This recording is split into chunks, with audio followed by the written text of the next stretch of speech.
Hey, Charlene. Hi, Dawn. How are you? I'm doing well. How are you? Good. Good, good, good. Congratulations. You really pulled this off. I know. Thank you so much. I appreciate it.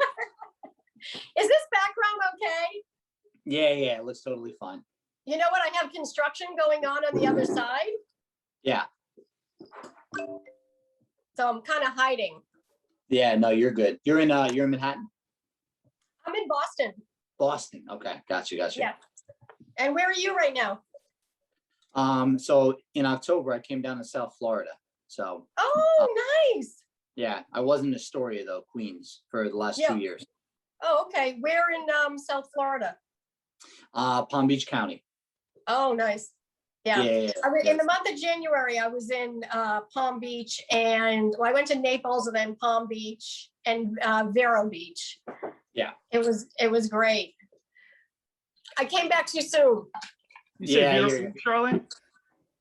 Hi, Charlene. By there. the way, nice to meet you. This What's is your my name? co-host. Michael. Hi, Michael. Charlene, nice to meet you as well. I was just down in Melbourne Beach. I just came back up this past week, so I know the area. It's beautiful. I don't know why I'm back either. I know. I say the same thing. Today is a really dark, gloomy day.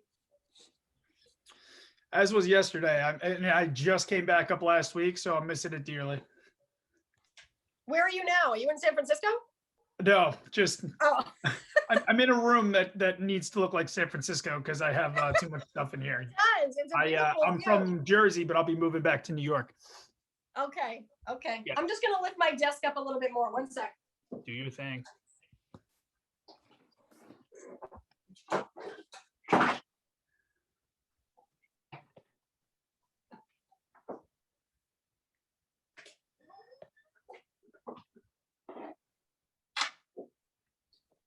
I think I'm good.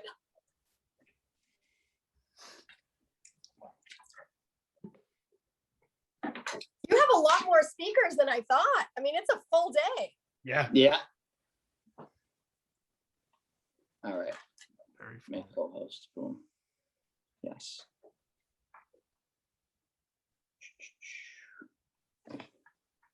Are we sticking pretty much to the script, to the questions that you sent to me? Yes. So yeah, just so you know, we are recording. Okay. I'm gonna come on. I'm just gonna X out again my video and my audio. Just make sure the mic's like co-host and all that. I'm gonna come back on like 1 minute, do a little intro with you, and then we'll go from there. Okay. Perfect. Perfect.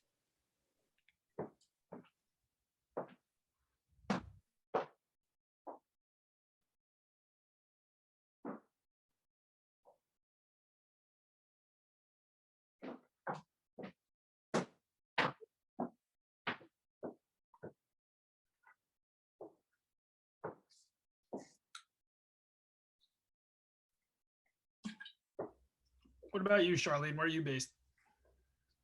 I'm in Boston. Oh, very nice. So you grew up from you grew up there? I did. I've left, but it's hard to leave forever. I understand. Yeah. I have I love up that area. Maine is like my favorite vacation spot, and it's like Yeah. if I could, and I could deal with the cold pretty well, but if I could deal with that snow, I think I'd live there permanently. I know.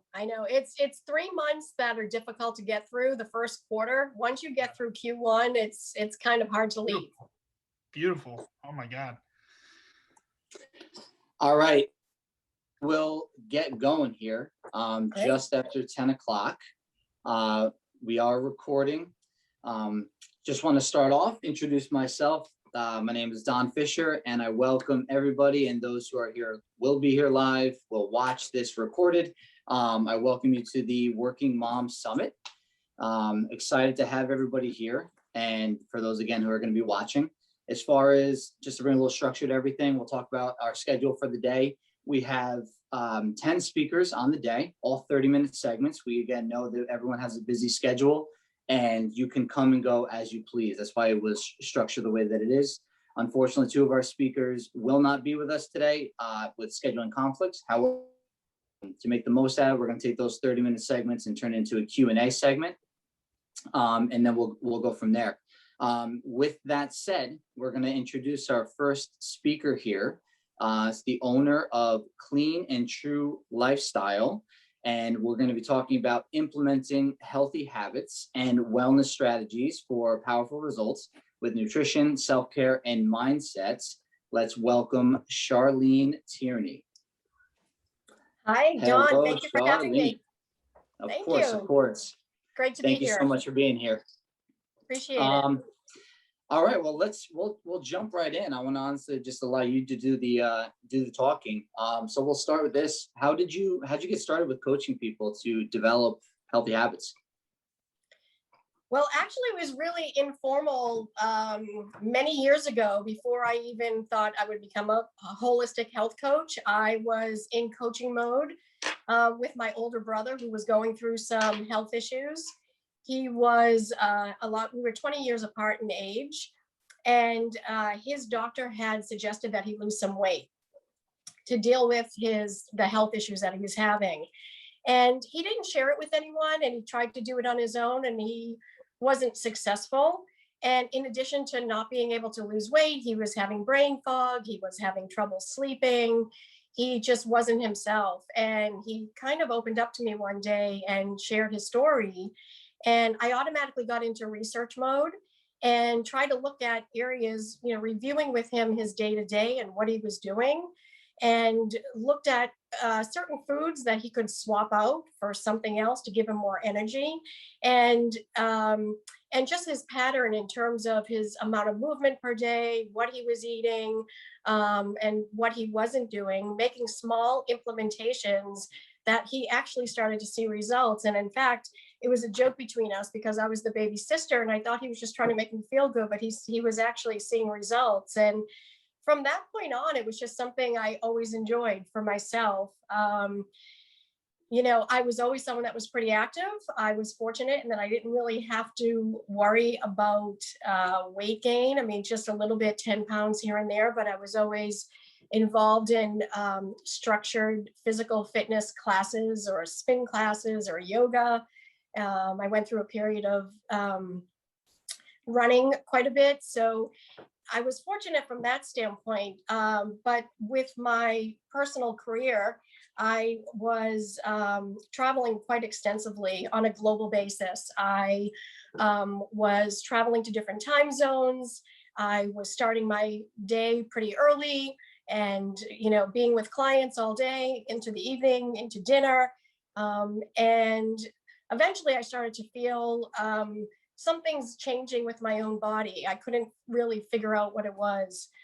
And one day coming home on a train from a business trip, I had severe chest pains. So this was a health scare that I had that brought awareness to me in terms of it's not just how much we're working out and how much we weigh, but it's really important what we're putting into our body and how we're taking care of our body.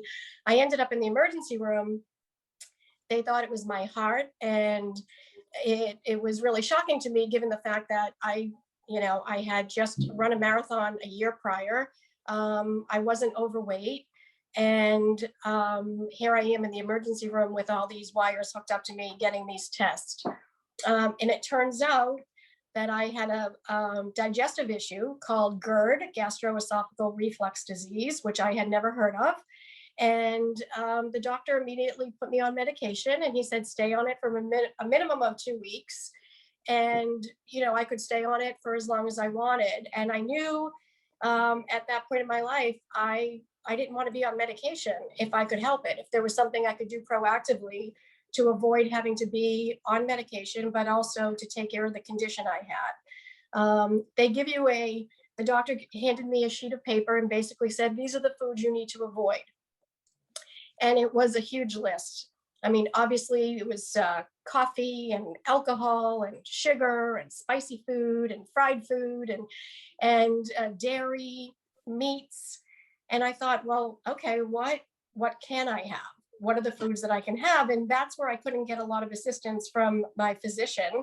And I actually hired a nutritionist and health coach, and I learned the foods that I could have. And quite honestly, it's a lot of there are a lot of options that you could have when you are eliminating certain foods that are giving me this reaction that I had a sensitivity to. And I went on a 30-day elimination diet, and I eliminated caffeine, alcohol, sugar, soy, dairy, and gluten. And actually it was eggs as well. And I did it for 30 days, and then that went into 60 days, into 90 days. And then I slowly started to incorporate some of these foods that I had eliminated into my day-to-day diet, just to see the reaction that I would have. And it was coffee. So when I would drink coffee, I would start to feel that same type of reaction that I had, not as severe, but on a much smaller scale. So traveling on the road, you're drinking coffee, on the plane, running from appointment to appointment, trying to keep your adrenaline going. And so I had to give it up. And the thing is, now I have coffee, but I have it on the weekends. And when I do have it, I don't have as much as I used to drink. I have, if you go into Starbucks, I have a short blonde, which is, and I don't get it full to the top. And it's, it's about 4 or 5 ounces, and that made a difference. So from that point, I just wanted to grow and develop more and learn more about it. So I enrolled into the Institute for Integrative Nutrition. It was a year-long nutrition program. And I also took a variety of culinary courses at Natural Gourmet of Institute in New York City, and just to educate myself. And I was finding myself answering a lot of questions for colleagues. And then I just decided to get into health coaching on a part-time basis. And then I went full-time in 2020. Wow. Definitely quite a journey there. Yeah. that took you to where you're at now. Unfortunately, you had that scare where you found yourself in the hospital, which prompted you to change. If somebody obviously doesn't want to have that hit some type of bottom like that forces them to change, what could you suggest for someone to begin changing the way that they eat if they're ultimately trying to prevent that from happening, so they can get on the right track, or just start feeling better, looking better, performing better? Yeah, and in my case, it was, a little bit more of a severe type of reaction, but it does give you an indication of the importance of food. So most people that come to me, the first thing they say that they want to do, most of my clients, is that they want to lose weight. And, so we look at, I review what they're currently eating on a day-to-day basis. And, it's really important for them to understand what they're eating day to day. So I have them journal down what they're eating. And it really helps them to be able to see, in many cases, they're not eating enough food, and they're actually eating everything more toward the end of the day. So they're skipping their breakfast. They're grazing and snacking all day long on chips or some type of processed food. But then in the evening, they're having, their dinner, and then they have a dessert, and then, they just continue eating, especially now with COVID, while they're watching television and just being a little bit mindless. So we review that, and then we look for areas where they can make small swaps. I always talk about implementing tiny habits so that it doesn't seem too overwhelming. A lot of people will hold back from making a transition because they feel that they have to make a big overhaul in their life, when indeed they don't have to do that. They can just swap out small little habits that they're currently doing. It could even be just hydrating more. Some people are just not drinking enough water. So getting a water bottle and just hydrating more during the day could make a difference in how they feel. And the other thing too is we get into more than just nutrition in terms of what's on the plate. One of the things that I studied at IIN was primary foods, which is not even what we're eating on our plate. So it's more behavioral. Relationships in your life, career, spirituality, physical activity. We start off talking about weight loss, but we always end up transitioning and talking about these other areas that I refer to as primary foods. And if something is off balance, or if they're unhappy in one of those areas, or if something's not going well or lacking altogether, typically that leads into choices that they're making. So we eventually start talking about these other areas of their life, and then, in clearing those up and putting goals in place so that they could start implementing them and then changing their eating habits as well.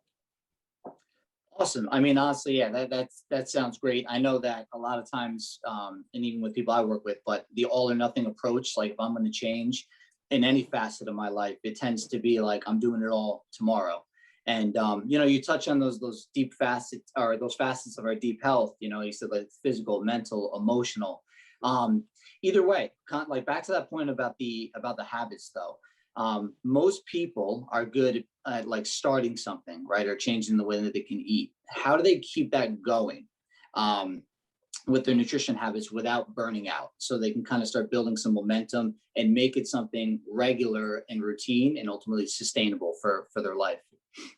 Yeah, so I think it's getting out of that diet mentality, and getting into more of a lifestyle shift. So once they start to understand that progression, and that it's not a start and an end date.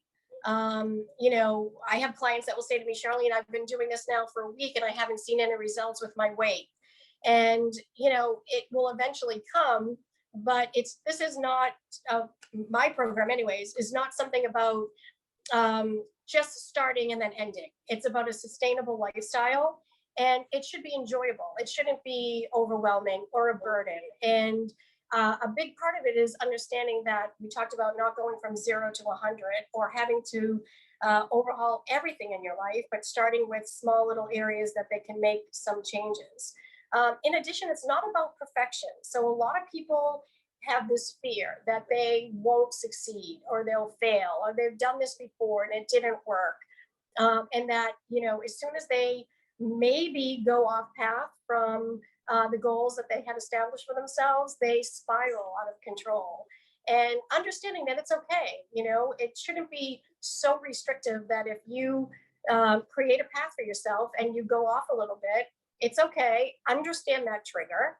And that's something we talk about a lot, because you typically will see a pattern in where triggers would change a behavior in terms of getting them off their journey and off their path. And then we talk about that so they can improve that area, so they can control that the next time they're in that situation and they can make a better choice. And also celebrate the small changes that you make. So a lot of times people will say, well, it's no big deal.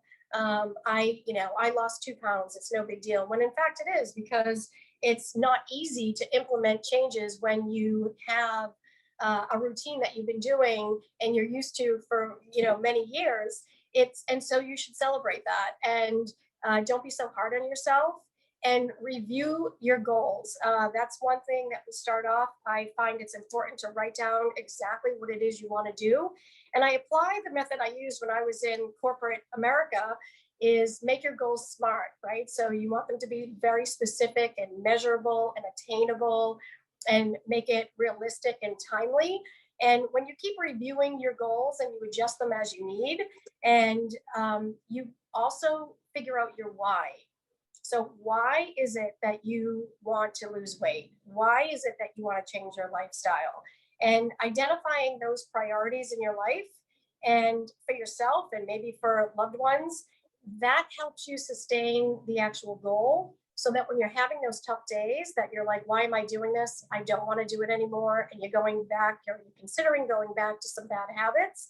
You just think about your goals that you put in place, but also think about your why, and that should help you get back on track to implementing the healthy habits that you started. I love that you just kind of finished there with the why, because I feel that is super important. A lot of times I'll hear people say whenever they're about to embark on some type of new endeavor, and like in this case, we'll keep the word motivation gets thrown out so much, like, oh, I'm not motivated.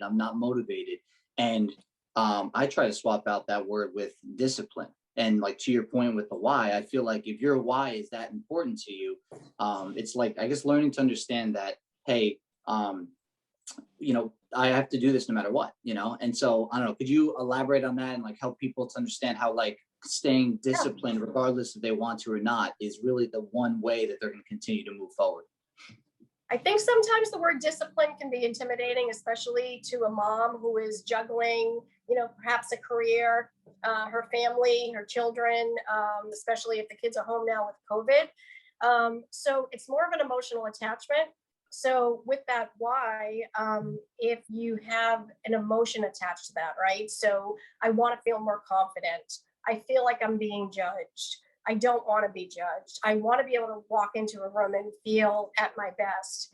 And it's that emotion attached to their why is what allows, I believe, women to stay more focused and more motivated without even, having to say I'm so disciplined. Because I find if you put a lot of restrictions in, and it has a lot more to do with willpower. And if people feel as though they're failing and think, well, I just don't have the willpower, there's other exercises and that we could implement so that you realize that sometimes it's not your fault. I mean, if you're eating a lot of sugar, for example, it's an addictive substance. So you kind of have that working against you, and that your body is craving it, and you kind of need more. The more you have, the more you need. So it's not just a lack of willpower. It's really not being so clear with your why in terms of the emotion that you attach to that and what it is you want for yourself. And if you keep reminding yourself of that, then you probably will be able to stay on track. And I'm a visual person, and I think a lot of people are. And I think journaling and I think vision boards, we talk about it and it sounds a little like, oh, I don't know. But it truly, when you have something that you can visualize that you want for yourself and you have it in a place where you can see it on a regular basis, it's just a reminder of what it is you want to accomplish and what it will look like. And also choosing a word. We do this word exercise where you select a word that is going to remind you, it could be courage, it could be bravery, it could be confident. A word that you can relate to your why and to your goals will assist you. And when you're thinking about making, a decision that's not in line with what you want, you can just stop for a minute and you can think about that word. And that's a little reminder for yourself of why you're doing this to begin with. And perhaps you won't make that bad decision. That's awesome. Yeah, I mean, I couldn't agree more. I think, right, like food is great, like what we eat, how much we eat. I think that's obviously super important because that speaks to like the physical or like our physical anatomy, like we just need to eat. But a lot of times it's the under the surface reasons why sometimes we can't get out of like a certain cycle. You mentioned time of day, do I go sugar? Like what is it that, how could you get, I guess, someone to break out of that or become more mindful to, I'm not necessarily hungry, but this is what I'm feeling, to start breaking that chain? So it is about mindset, comes into play quite a bit. It's your attitude, and it's how you build a muscle. Having a positive mindset and a positive attitude is something you have to practice. And it's funny. My mom used to say to me when I was young, sometimes you have to fake it till you make it. And, if you're not wanting to go out for that walk in the morning, or if you're not wanting to prep your foods at the beginning of the week, or organize and design your menu for the week, not fancy, approachable meals that, are going to give you energy, that when you actually do it, even if you're just forcing yourself to do it, when you're done with it, it's such a feeling of accomplishment and empowerment. It actually gives you more energy. So, it seems like, oh, to move is going to be so difficult, or it's raining out. You come up with all these different reasons why you don't. But if you actually do, and you build that muscle, that mindset, that attitude muscle, then even if it's just one day at a time, you could still feel each day you don't want to do it, but each day just approach it with, this is what, remind yourself of why you want to do it, but then build that muscle of mindfulness of saying, you know what, I need to do it. So that, because once you get to a certain point, you start that this is your new routine. Now you've implemented these new habits into your life, and you pushed out some of the old habits. a lot of times, and most of the times, I'm not sharing with clients what they shouldn't eat, because I feel um, if you become so restrictive, it becomes something that they feel like they're going to fail, or they can't do it, or it's too overwhelming.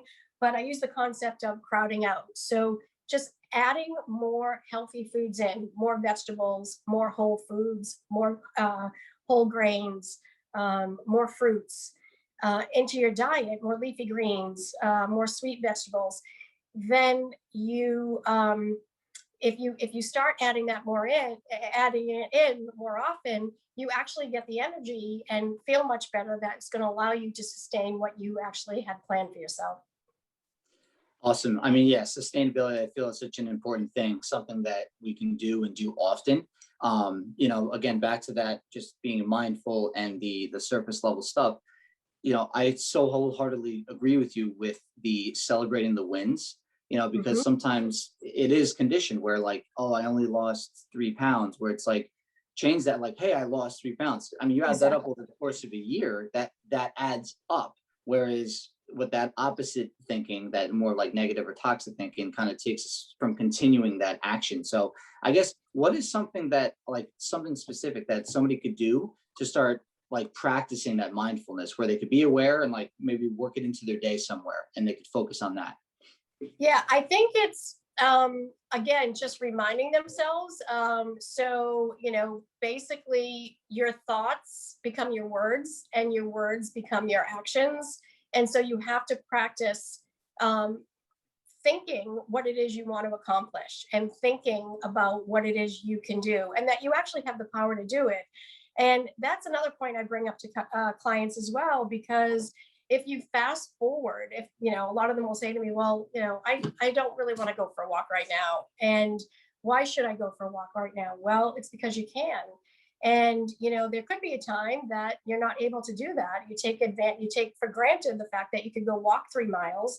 There could be a time in life that you're not going to be able to do that. Or if you fast forward 25 years from now, looking back and thinking about the things that you missed out on because you were either fearful or lazy, or didn't think it would make much of a difference, even though it seems like something so little. It will make a difference over time, and it's something you can take advantage of while you can. There's a mindful meditation that I often share with clients, and to kind of get out of their head. Everyone's looking for a podcast or music or something to listen to, but I actually think it's really good if you could be with yourself when you're going out on your walks, and using the five senses. So your sight, your sound, your smell, your feel, and your taste. So as you're walking, just kind of taking in your environment, taking in, you're going on a different route, and taking, people haven't been out in a long time. So going out and seeing what has changed since the last time you walked in this area, and focus on 5 new things that you can see, 4 new things that you can touch, 3 things that you can hear, 2 things that you could feel, and then even taste. And I know that probably sounds like, well, what could I taste when I'm out on a walk or I'm out on a run? And I remember one time walking through an area where there was a lot of construction, and I could actually taste the steel. I could taste the work that was being done in that area, in a parking garage. I could taste it in my mouth. And I think if you focus on those things, you're not in your head of, oh, I have to walk another mile, oh, I have to go another block, why am I doing this? Because I promise you, getting started is the hardest part. So I used to run, I ran a couple of marathons. The worst part for me was mile 1, because I would be so in my head of, why am I doing this? This is going to take up so much of my time. Every muscle is sore. I'm having a hard time breathing. And, once I got out of that, and I just kept going and pushing myself, getting out of a comfort zone, challenging myself, I'd be at mile 18 and I wouldn't even remember. So it really is about just getting started and pushing yourself to go, because when you do, and when you're done, you're going to feel so much better and more empowered, and that's going to give you the energy to do it the next time. Yeah, that's incredible. Honestly, that makes me think of like done is better than perfect. Just taking some sort of action to build on what's next. But um, as we kind of start to wrap up here, Charlene, this has been absolutely incredible to provide our audience as a way to connect with you beyond the summit. I know you made available a free gift. It's titled "Gift the 60 Quick and Easy Whole Food Recipe Guide." I'm going to have my co-host put the link to that in the Great. chat as one of our last things here. You want to just kind of briefly kind of talk about what that is, and then we'll say our goodbyes. Yeah, so it's 60 recipes, including, breakfast, lunch, dinner, snacks, and desserts that are healthier options that are all under 30 minutes to prepare. So I know everyone's busy and requiring, less than 10 ingredients. So cleanup would be easy, preparation would be easy, and they're all delicious, and probably some ingredients, different fruits, different spices that you haven't tried before.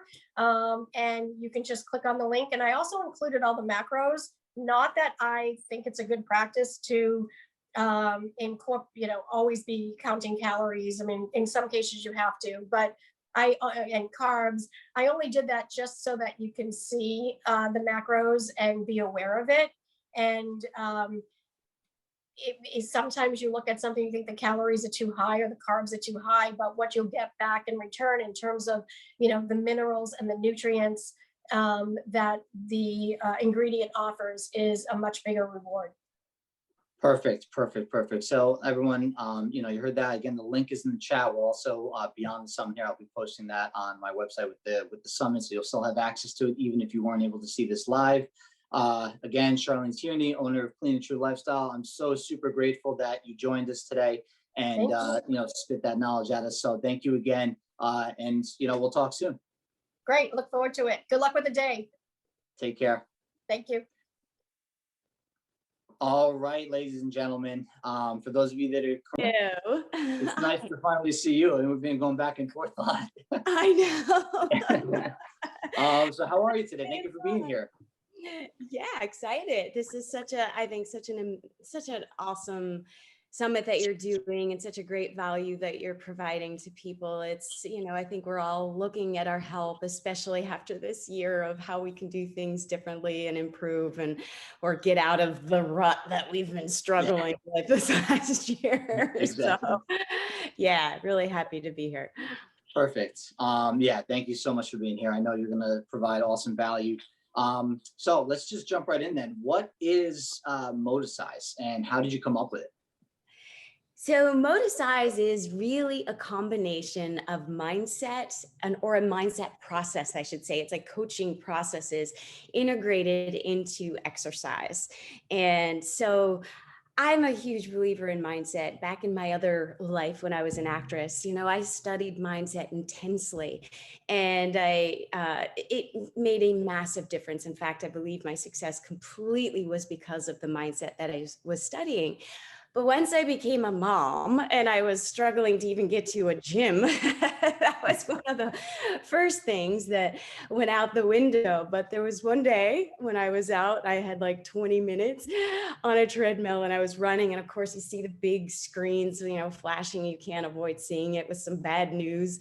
And I just thought, gosh, this is such a negative way to be exercising. And I only have this 20 minutes. Wouldn't it be great if I could incorporate mindset and get that, 2-in-1. As moms, you're always looking for effective ways to do as much in one time as you possibly can. And so as I was running, I was like, gosh, if someone was asking me questions about my vision, what I wanted, how I could formulate my day to make that happen, that would be so great. And so hence, I started to imagine it as I was running, and I literally was writing it down on my phone as it was going. And by the end, I kind of had a little bit of the program devised, but as often, you stick it in a drawer, you don't think much of it. And a couple of months later, I was like, I think there's really something to this. And so I pulled it out, and as I started to study the brain and exercise, I mean, I don't have to tell you, I know you know this, but just the brain is so wide open when you move, when you exercise, and this whole research on neurogenesis and the creation of new neural pathways. And it's such an optimal time to create. Probably no mistake. I came up with the idea while on the treadmill, right? You come up with your best ideas when you're moving. You're focused, it increases your mood, so you're elevated, you've got all those good feelings going. So that also opens up possibilities of what you can do. And you know, it has so much value. And so that was really when I started to put it into action and create it. So that's Motosize. So it's manifestation through movement. And that's what I found is people, when you think of these things, when you put that energy out there, stuff happens. And of course, there's action items. By the end of the workout, you have a couple action items to go do. And yeah, you put it all together and it's incredible what can happen. Yeah, I mean, that's incredible. I mean, you honestly, the company, you literally started, the whole premise of it is the experience that you had, you know. Absolutely. It's all based on the experience that I had. I actually used so- Motosize before I ever even dreamt of starting a company. Yeah, but I mean, you took action on it, and look where that brought you. You know, you started talking about like the neural connections. Obviously, there are you know, being activated while moving, and how that helps us to come up with like our thought process and think of new ideas. What is, now this is something you talk about, what is the mindset reset process? Can you talk a little bit more about like what that is? Yeah, sure. So mindset reset is the process that I use in this exercise program. And so you start with just a big vision, just open up. If anything was possible, what would you do? And then you start to isolate a goal. And it could be a fitness goal. It could be a relationship or a work goal. It could be anything, but something that you're wanting, something that's exciting to you, something that you want to go after. And then we envision that. So there's a lot of visualization in here. And then we imagine what happens if you actually achieve it, what comes to you. Because as you connect to the good stuff about it, that's when you start to sort of raise that hope, that possibility, the energy, the desire, and that motivation to go for it. So what could come to you by doing this? That's like the step into the future. And then we take a look at what you have. And that's probably one of my favorite questions and the most underutilized, because I think whenever we come to a challenge or a problem or something, we always, you know, we got the laundry list of things we don't have, all the reasons why we can't do it or what's not possible. So when you start by shifting your mindset into what do you have, then all of a sudden you realize, wow, maybe I actually do have some things, right? You have, even if it's just a desire, or you have access to information, or you have contacts, or you have, maybe you even have time, or anything, all of it matters. And that starts to put you into a place of looking at, oh, well, I do have these things. So now what can I do? And then maybe what do you need? And then what's stopping you? We'll take a look at what are all those excuses. We do a little burning process, just get them out. and then we come up with an action. Well, if anything was possible, clean slate, what would you do? One action, it could be tiny, it could be an email, it could be getting information, it could be writing a list, whatever it is, something doable. And you see yourself doing that. And then we celebrate it, you know, because that's also an important part of reinforcing that in your brain. That it sounds like you know, like just being intentional. It sounds like that is something that's like super important. You know, you talk about how the mindfulness practice, or like thinking about even like something like a gratitude list. You know, you mentioned writing down or being aware of the things that I do have, not so much yet, or what I don't. That's all great. How do we get someone into actually just like pausing to actually, as simple as it may sound, it's like a lot of times simple is what gets us in trouble, because we think we got it and we don't actually do it. And that's the action is what's required. So how can you coach somebody into like pausing and actually thinking about this, and like maybe putting it on paper and putting down what they do have to get the positives out of their day and out of their life? Well, I think it's another reason why I kind of like that question because it precedes action. I think people get stuck in the action stage, like, oh no, now I actually have to go do something, right? So here we're really just looking at, well, what do you have? That's it, and then you can do that pretty easily. You could do that with mundane activities. You could do that sitting down. Yes, you brought up writing. I'm a huge fan of getting it on paper because once you see it, you're like, oh, I actually do have a lot. And so that just gives you the confidence or even that impetus or that courage to say, sort of take that first action. But I think the what do you have question is an easier one to start to just pause. Just look at what you have. I'm not asking you to do anything yet. Just look at what you have. And then once you see that, then I find it helps a little bit more with the motivation of, okay, I could do one little thing. It opens up that brain. It's just like an invitation to come. And uh, I'd say take that breath and do that. Just look at that. I heard Charlene talking and saying that just that one action, just get going, just push yourself to start. And it reminded me of this fantastic story of a friend of mine who was really overweight, really unhealthy, and decided he was going to run to get in shape. He hated running, but he was going to do that. Traveled a lot. It was just sort of an easy thing for him to do.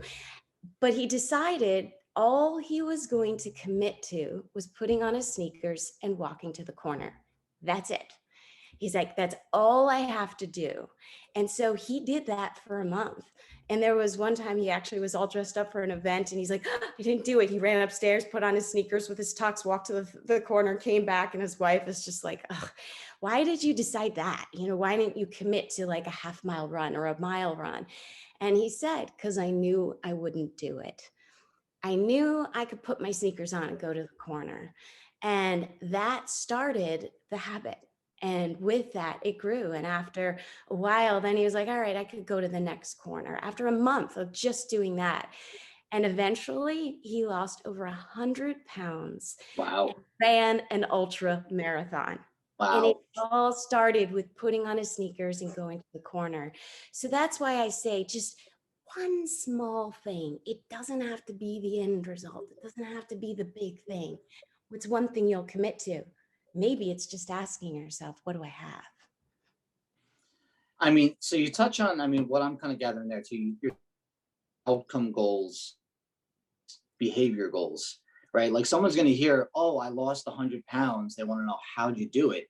And Right. a lot of times it's kind of like an illusion, but the outcomes are actually like really not inside our control. What's in our control is the behavior. And so you touching on him just putting on his sneakers and go to the corner, that's something that, at least for him, he felt I can very realistically do this. Like if I had to score myself 1 out of 10, I can do this. So with that said, like what is, I guess, on that, in that category, I guess, with movement, where would you coach someone to start thinking about, hey, what is one action or what's my next action that I could take, that small action? I think putting on your sneakers, getting dressed, laying out your clothes every night, something small. Obviously, moving would be, I'm going to walk around. I actually had somebody, I had a client do that. I'm going to start by walking around the block every day. That's all they did. And they did that for a week. And then they were like, all right, well, that's actually pretty easy. I can do that. So they're like, maybe I'll do two blocks. Um, so I really, really think is what is it for you? And everybody is different. That would be that one step that you can do, you can commit to, because it really is teaching your system that it's within reach, that you can do it and making it a habit. Because as soon as you fill that time slot, as soon as you have some success, you celebrate that, you're starting to reward that brain center. And we know the more we reward our brain center, then it becomes a habit. Our brains will do what it's rewarded to do. So I'd say just what is it for you that you're able to do? If it's just, I'm going to get up every day and put on my sneakers, then maybe that's where it starts. Obviously, if you could go just a little further, that would be awesome. And, one of the things that Motosize does too is integrates this whole mindset process, which what I find, and it was really not what I was going for, but it was a wonderful outcome. Was people get distracted, so they're not thinking about their exercise. They're thinking about the questions. They're envisioning something that they want, something that they see. They're feeling that. They're getting that into their body, and so finding ways in which you can think about something. Gratitude, as you mentioned, I do a whole like gratitude squat section. So like doing 10 gratitude squats for a day and just let that be your habit for 1 week. Anything to mark that habitual time slot and start to reward your brain center, I think is key. Yeah, it sounds like very much just like a compounding effect, figuring out that first step, again, like you said, for whatever that may be for anybody, and then just moving forward with that and allowing that compounding effect to take place over time, ultimately getting them to potentially, hey, 100 pounds lost running an ultra marathon, you know? Exactly. It's all possible with that one step. There's that thing of if you just do one little thing, it seems tiny, but if you go out over time, it starts to become huge. This is running to the corner. This is the 100 pounds, but it starts there and it expands on that.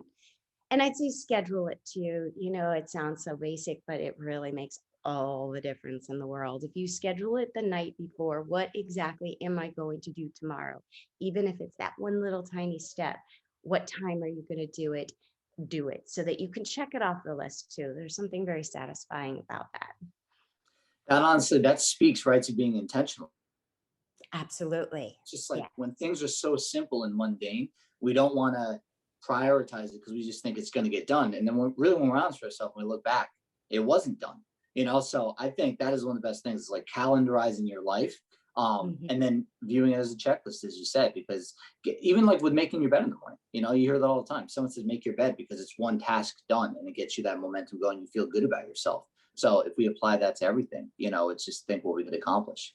100%. And one more thing I actually do want to add from a mindset perspective, because I think this is also huge, and that is the why. People often say, I want to lose 100 pounds, right? That is what they believe is their why, because I want to feel better. But why? I have this exercise that's kind of annoying, but is so empowering when you do it. But it's asking why 7 times over. So like, I want to lose 100 pounds. Why? Because I want to feel better. Why is it important for you to feel better? Well, because maybe I want to play with my kids. Well, why is it important for you to play with your kids? And keep going. And the goal is in that once you start getting to 4, 5, 6, 7, sometimes you need to go 8 levels, but it's what I call like the 7-layer deep exercise. But that is really where you start to tap that core place inside, that place that has that mission inside you that's really driving you. And when you can really tune in and tap into that place, really anything is possible. Because 100 pounds is just an idea. It's something, you're supposed to do. But when you start to really tap into your your deeper purpose, mission, reason why you're here on earth, that takes on a whole other meaning. So I also think that is such a huge, huge thing. And you can get there by doing this. Why is it important? 7 times over. I can't stress how big and eye-opening that can be. Yeah, I mean, we touched on that a little bit with Charlene, but it comes down to like the 100 pounds, the outcome goal. That's just the surface level. But when we do tap into that, like under the surface, that meaningful why, sometimes even when we're juggling with if I want to do or take a certain action or not, reminding ourselves of that deeper why allows us to persevere and move forward. Absolutely. And really, and post it somewhere. Another a sort of visual thing you can do too that can sometimes be a harsh reminder is to sort of create these little mini vision boards. So like a vision board of you exercising or eating good food and all of the positive things you get from that. Maybe it's friends or love or peace or calm or health or whatever it is specific to what you're wanting. And then side by side, put the negative thing, the couch potato, the unhealthy food, the whatever it is. And not to be like really negative or dark here, but the more you can associate that behavior with negative outcomes. So like a hospital bed, you can go as dark as a coffin if you want, like if that's really a fear, but to put it on that board. And when you see that, it is a really harsh and poignant reminder of the pain, because I think we're motivated by pain and pleasure. And so the pain points sort of stand out to you and you're like, oh gosh, I don't want that. And then you're also reminded of the visual of the seeing. And the more you can connect to the emotions of the good, the more you're going to be motivated to do that too. So another little thing that can go a long way. Awesome. I mean, I'm definitely hearing a pattern between just like, it's one thing to think something, but by taking that extra step and like putting it on paper, putting it on a calendar, taking some sort of action really brings it to fruition and allows us to move forward with what it is. So I have one more question for you, and then we'll see where we're at time wise. I know you said maybe you have a movement activity plan. We'll see if we can get to that. But now specifically to Moticize now, why is Moticize so good for working moms, especially? Well, I think probably the whole reason I came up with it is it's a really efficient and effective way of goal setting, really getting connected to what it is that you want. I mean, I've had people had just extraordinary people came up with entire new ideas and business ideas in the middle of a Moticize class. They'll come up with, it really helps you tap your body intelligence. So it helps you tap that inner knowledge, that inner knowing, that wisdom that you have that sometimes gets overridden by our thought processes. And so it helps you connect to that. And as working moms, we're constantly just organizing and doing and busy and this and this and this, and you never really get that opportunity to really tune inward. And I think it's a chance to be guided through a process that helps you see those things, think those things, get in touch with those things.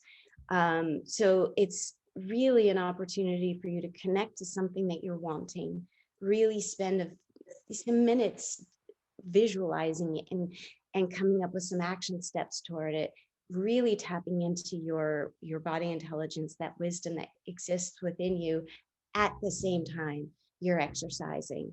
And because you're doing some of all that, you're not even worried so much about the exercise because you're not really thinking about, I've got to do 30 more reps. You're thinking more of good feeling things that tend to energize and sort of raise the vibrations of your energy as you continue out throughout the day. Yeah, that's awesome. Yeah, and it ties it back into that why again. Like you remind yourself of the why and like the below the surface, the deeper level stuff. Sometimes you can forget about the movement or like, oh, I gotta work out, and it kind of erases the negativity or the negative like connotation surrounding like, oh, I have to work out. So we have about 5 minutes. To do it now only for the mindset. They're like, yeah, the exercise, whatever. But exactly. I come up with my best ideas during that. Somebody sold their company based on some ideas that came up in Moticize class for 8 figures. I mean, it was a really profitable thing, but they saw they visualized the whole sales process during a series of classes and came up with different strategies during that time too. So it's amazing, and everybody's individual. It depends on what it is that you're wanting or what goal you set for yourself at the beginning, but lots of really incredible ways that you can tap into creative ideas and focus on it.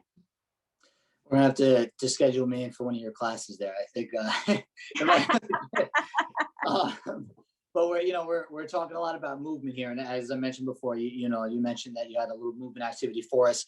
I figure we'll jump into that. We got about 5 minutes, and now I want to revisit this before we part ways because I know that you also have something to offer the audience. So we can do that now. So I'll let you kind of take over there.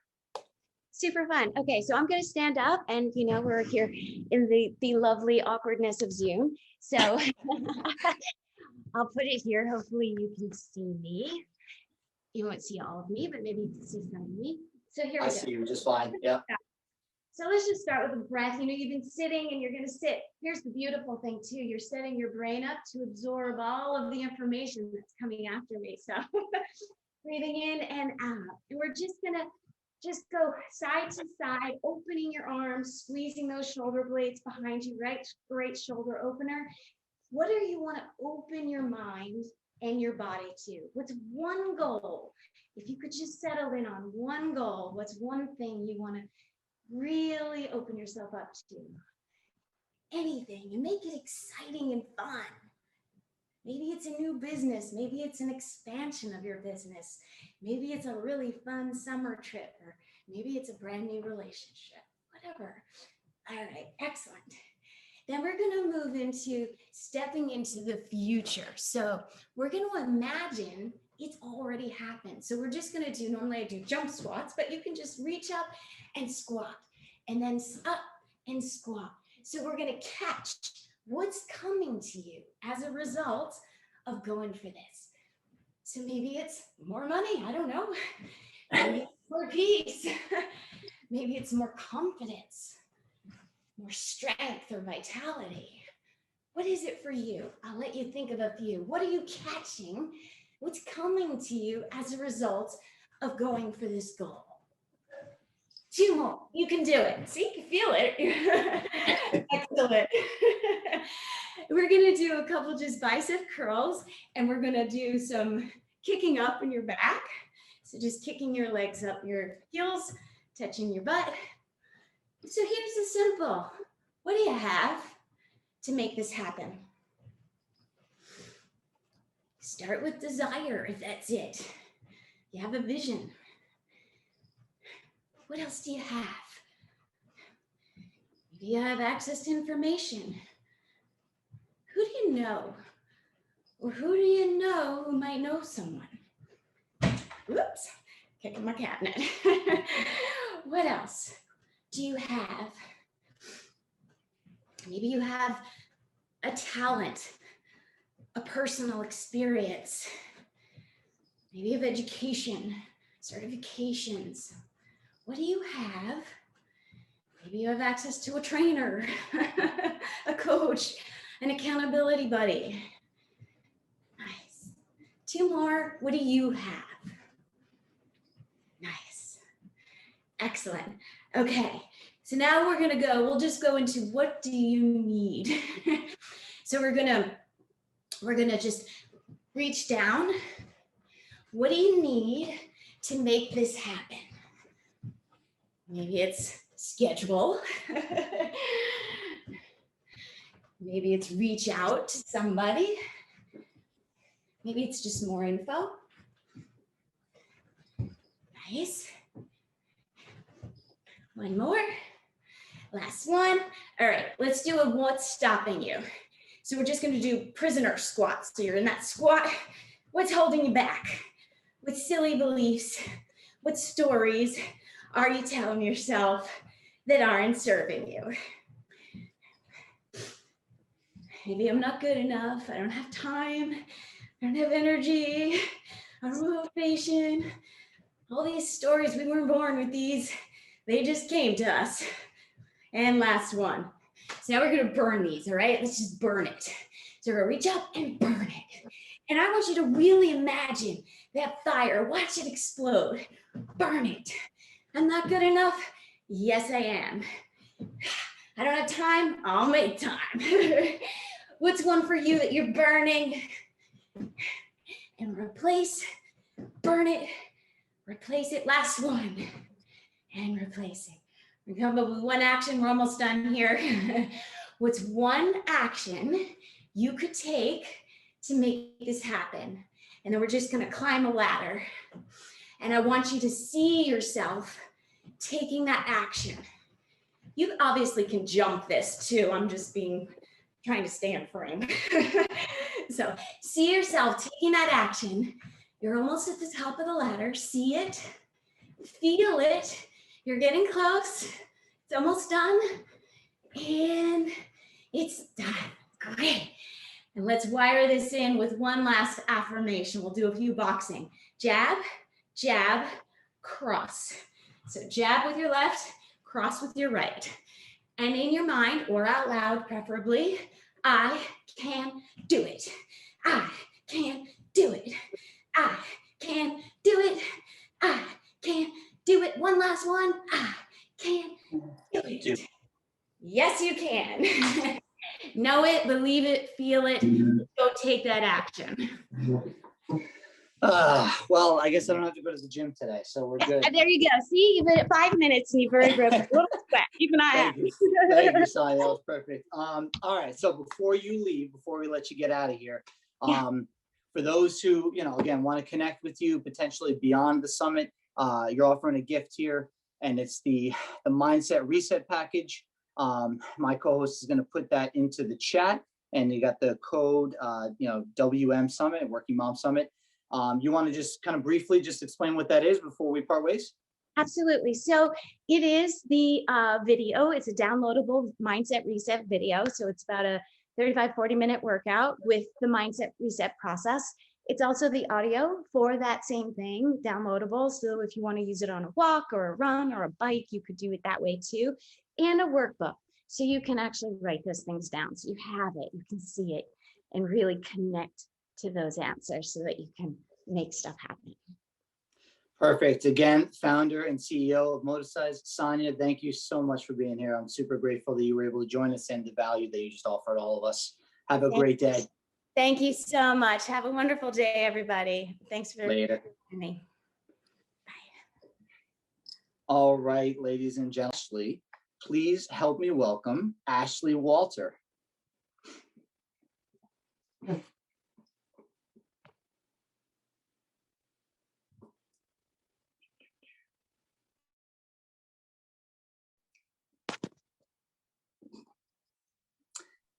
Hey, Ashley. Hi, how are you?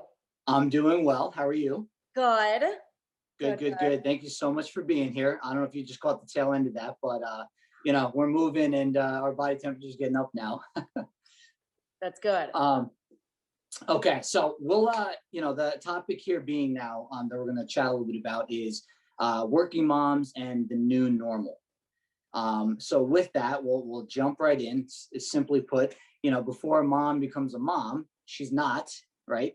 And when that transition takes place, what can a mom expect out of that new normal? Answering this question is obviously, like most moms understand. If you're listening, you've all heard this. Everybody wants to tell you how to parent or how to be a mom. And I think the classic bit of advice with this is just kind of like I do with motherhood. I say, you're going to be the type of mom that you're going to be. It's going to come naturally a lot of the time. You're going to need to learn things, but inherently, after motherhood for me was really a blessing. I look at it more of it forced me into a new normal where I had to understand that you have to go with the ebbs and flows of your day and your life. So I chilled out a little bit.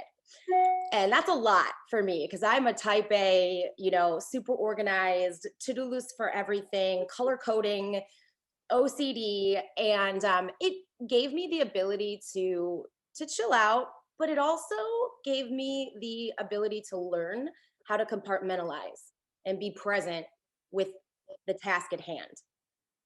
And I think that's so key in any aspect of life, not even just being a mom, and you should be present. Like if you're in a workout, you shouldn't be thinking about the 50 things you're stressing about. You should be really giving all of your attention to that workout.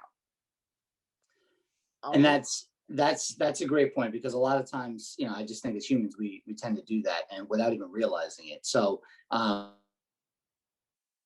piece of advice to help someone be more mindful with whatever activity they're engaged in. And that's true, like with working moms. And one of the things, a constant topic is mom guilt. And, it does ebb and flow again as your kid ages too. Motherhood's never the same. It doesn't stay stagnant and still. It never runs, parallel with your life. It's a lot of zig and zagging and changes. And so, my daughter's 6 now. When she was born, I actually thought newborn life for me, and all of our kids are different, was easy. She was a sleeper in the stroller. I could go for a run, or I could, she was with me at the grocery store. She was with me doing things, but she was pretty easy. And then, toddler life is totally different. Then they go to school. So you have to be willing to ebb and flow with them and do things. And that's why for me, I stepped away. I still write everything down and do to-do list, but I stepped away from scheduling unless it's a client or work.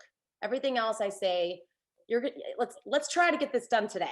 And then I applaud myself for the wins, and then whatever I don't get to, I'll do tomorrow. But it is kind of like through motherhood, you're ebbing and flowing too. So it's one of those things to just kind of like give into. Gotcha. Playing by ear and just kind of, trying to be, I guess, as flexible as possible. Yes. Cool. Awesome. So like with having children to take care of, right, while also tending to like all of your other responsibilities in life, the working mom start to put herself and her own needs first. I have experience in my career of being director of wellness for a corporate wellness company. And so when I went around and I was pitching our services to large scale corporations, one of the things that we always pitch about giving your employees time to be well is it increases productivity and mental acuity. And, as moms, it is go, go, go, go, go. We are, we're so afraid of dropping a ball. We wear 50,000 hats, and a working mom wears, 100,000 hats, and you're always last. But you're not going to wear all those hats well if you're not fully functioning. And it just takes 1 second of self-awareness for you to step away and realize how bad you really are. And that is just step back and say, oh my gosh, I've been trying to do this work email and it's taking me 10 minutes instead of 3. And I'm just not clicking here. So taking those mini mental breaks throughout the day to collect yourself, to recharge, to me time, it doesn't always have to be a huge workout or, a super, super healthy meal. I really just try to let people know you need to give yourself those little moments and practice those little like times of forgiveness, but also going back and just being really in tune with the basics. It doesn't have to be efficient and effective should always be a mom's 2 words. Everything I do, I want it to be efficient and I want it to be effective. I'm not going to go to the gym for an hour and a half. I'm going to go to the gym for 30 minutes. I'm not going to go to the grocery store. I'm going to allow myself to order my groceries online. Little things that you have for yourself. And as long as you're eating colorful, whole, clean foods, you are feeding yourself, you're feeding everybody, you're moving more, you're sweating with balanced workout regimen, and you're learning ways to get high quality sleep and manage your stress. It's so simple when you just put that to-do list out there. So I just say, do those things, follow that way of life, efficient, effective, everything that fits into your lifestyle. Because I can't get specific with anybody unless it's, me working with them one-on-one, because we all have different budgets, schedules, stories. I only have 1 kid. I mean, I look at mothers with multiple kids and I'm like, hey, Godspeed.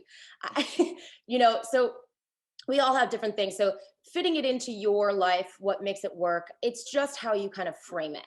So mindset is obviously key. Totally. So we were talking a little bit just before about like just being intentional, and even if that's writing something down, calendarizing things. Sometimes moms and really anybody will take those steps and will do that. However, when it gets to be that time on the calendar to do that certain activity, resistance pops up. There's some type of blockage. Like what could you suggest to help somebody kind of overcome that resistance and ultimately take the action that they set out to do? Well, in anything, when you're starting anything, obviously everybody will always say, and anybody in my career, which you very well know, is, you start off with people by setting goals. And a lot of times I feel like people are setting goals that, either aren't attainable, manageable, realistic, timely, and specific. If you're setting goals, and this goes into obviously scheduling anything, but if you're setting goals that you're not passionate about, where you don't see and feel the need to change, you're not going to do it.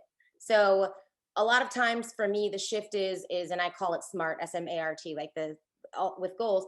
It's not just about the long term. You have to go for those little mile markers. So, focus on goals for today and for this week. And then, overarching goals for the month or the year, which are a little bit more, lofty, but we always take away from ourselves and we're thinking so much about tomorrow. We're not thinking about today. So, and that functions in 2 ways. What were your goals today? Did you set up with the intention of working out today and you got to schedule it, you don't want to do it, you're not motivated? You have to always go back to your why. Why did I why do I want to work out? What is my goal? What is this workout going to do? And then tomorrow, if I skip it, how am I going to feel? Because if you're not self-aware, you forget that this this meal always makes me feel sick, but I love it in the moment, so I'm going to do it. Or whenever I skip a workout, the next day I feel guilty. And then kind of the domino effect happens, and I eat poorly because I didn't do my workout and I feel guilty. And now I'm an emotional eater. You just have to realize, like, in that moment, the domino effect that's going to happen the next day, right? So cause and effect, those types of things. So if you're in that moment, you remember the why, and then you remember that how you're going to feel the next day when you don't do it, you tend to get motivated. And then I also remind people there's that feeling that you need to hold on to, where, because even me, love to work out. I love to work out. I have days where I'm just like, oh no. I know once I get in like 5-10 minutes, I'm so grateful I started. So it takes a turn. And so if you can hold on to that moment where you know that most 99.9% of the time, once you do start getting a workout, you get to that moment where you feel good about it. Just hang on to that and be really self-aware with that. And remember, it's just being in tune with your body and your feelings. Absolutely. You talk about the mindful insanity, how we to, like, all we really have is right now. Like, we don't have tomorrow. So I can't say to myself, like, oh, I'll do this tomorrow, because eventually you're going to say that tomorrow, and then there's this inevitable chain of tomorrows. And then, I'll give you an example myself, like, to what you were just talking about, starting small. I was supposed to go for a run the other day. Did not want to do it. Honestly, Right. just did not. I was beat up. So I went outside and I just started walking. I said, you know what, let me just do something. So I started walking. That started kind of like, and then I started going again. And then ultimately I started running, and it was because I took that action instead of just saying, I'll do it tomorrow. So Yeah. I guess on that point, as far as like next, like action steps that somebody could actually take, we'll keep into like the wellness space here, nutrition or movement.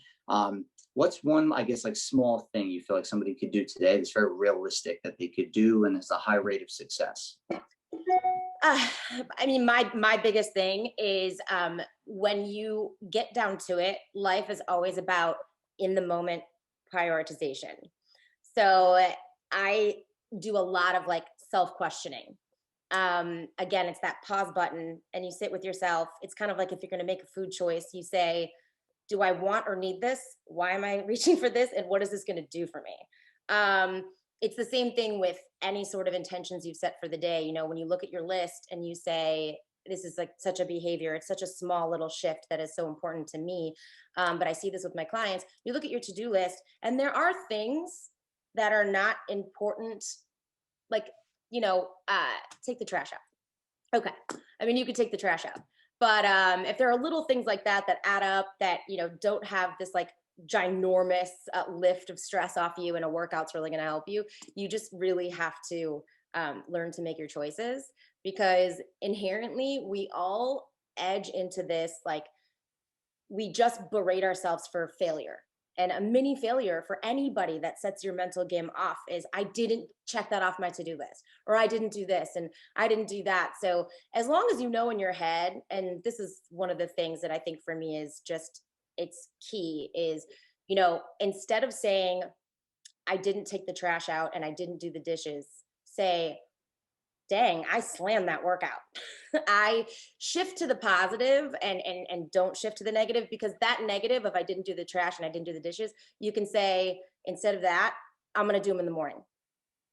It's not acknowledging it as a failure, but either rescheduling, reprioritizing, and acknowledging your wins is just such a shift. And then it also eradicates that domino effect that a lot of people mentally get into then when they're just criticizing themselves. So Yeah. that's my small little thing. It's hard to do. It's the hardest thing. It sounds small. It's like these little mini self-talk habits, but it is super tough. That is absolutely the truth. And I feel like the ego plays such a part in it, because since things are so simple and so easy, we do put them off, like, oh, it'll get done.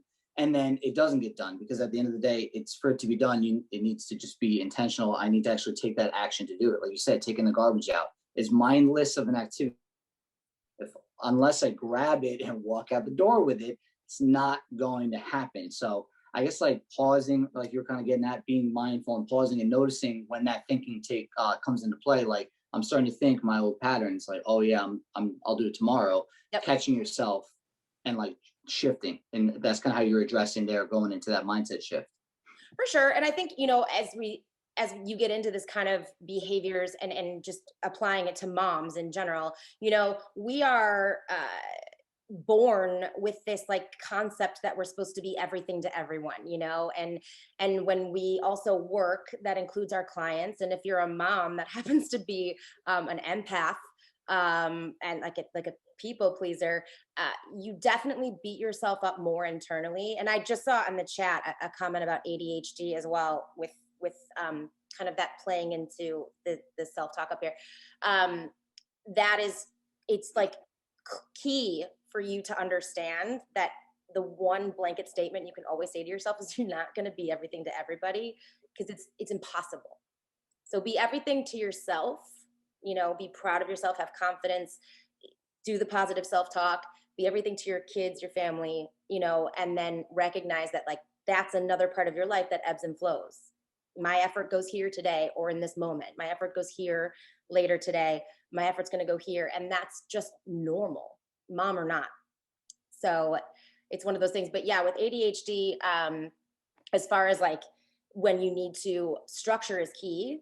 But again, if you are bouncing around and mentally and going from this idea to this idea to this task to this task to this task, schedule is important on that front. Whereas some clients, I actually don't have them schedule anything except for planning. Because again, if you're psychologically inclined to get upset with yourself, instead of saying, I'm going to work out every day at 7 a.m. this week, just say, I'm going to lift weights 3 times this week and I'm going to do cardio 3 times, and just get it in when you can. So you're not failing in your head. Absolutely. You talk about like just being able to be everything to everyone. It's also, I think it's just super important to note, because that's what a lot of times we always try to be, but we also can't give out like what we don't have. Like we can't be everything to everyone if we're not even being what we need to be to ourselves. And I think it's, maybe some people view it as like selfish, but I think like starting there is super important, like focusing on me and what it is that I need. If it means getting up in the morning, an hour earlier than I should, because I need to center myself before I start running after my kids and going insane, then I need to do that, because my needs need to come first, or mom's needs need to come first, actually be what it is that else. For sure. I think for me, I'm a very silver lining person, so this may sound odd to some people, but one of my biggest realities is 5 years ago, I suffered a triple brain hemorrhage. I was in a coma. I wasn't necessarily supposed to wake up, and they were preparing people, and this was when my daughter was 10 months old. They were preparing people for me to either have to go live in an in-care facility, to heal, to learn to walk, talk, all that kind of stuff again. I was incredibly lucky, fortunate. I did wake up, obviously. I suffered a lot of symptoms. My road to healing was so long and arduous, and I couldn't be anything to anybody in the beginning because I suffered from memory issues and stuff. But when you are put in a position like that, and trauma can be trauma in any way, and I mean that as far as anybody in life, like trauma can come in, it doesn't have to be as dramatic as my situation was. But when you're in any sort of situation where you're reevaluating, that was a new normal that I was like, wow, so I also think perspective. Sometimes I sit back and I say, well, I think this is hard, but like, someone else is going through something worse. Or remember 5 years ago, Ash, when you literally were, trying to learn to live again. You do have to like put things into perspective and think about making the best choices for your longevity and your legacy for everything, your kids, your clients, your company, whatever it is, your significant others, your family. It's those moments where, for me, it was just such a feeling of gratefulness, but also it took me down a peg about trying to be everything for everybody.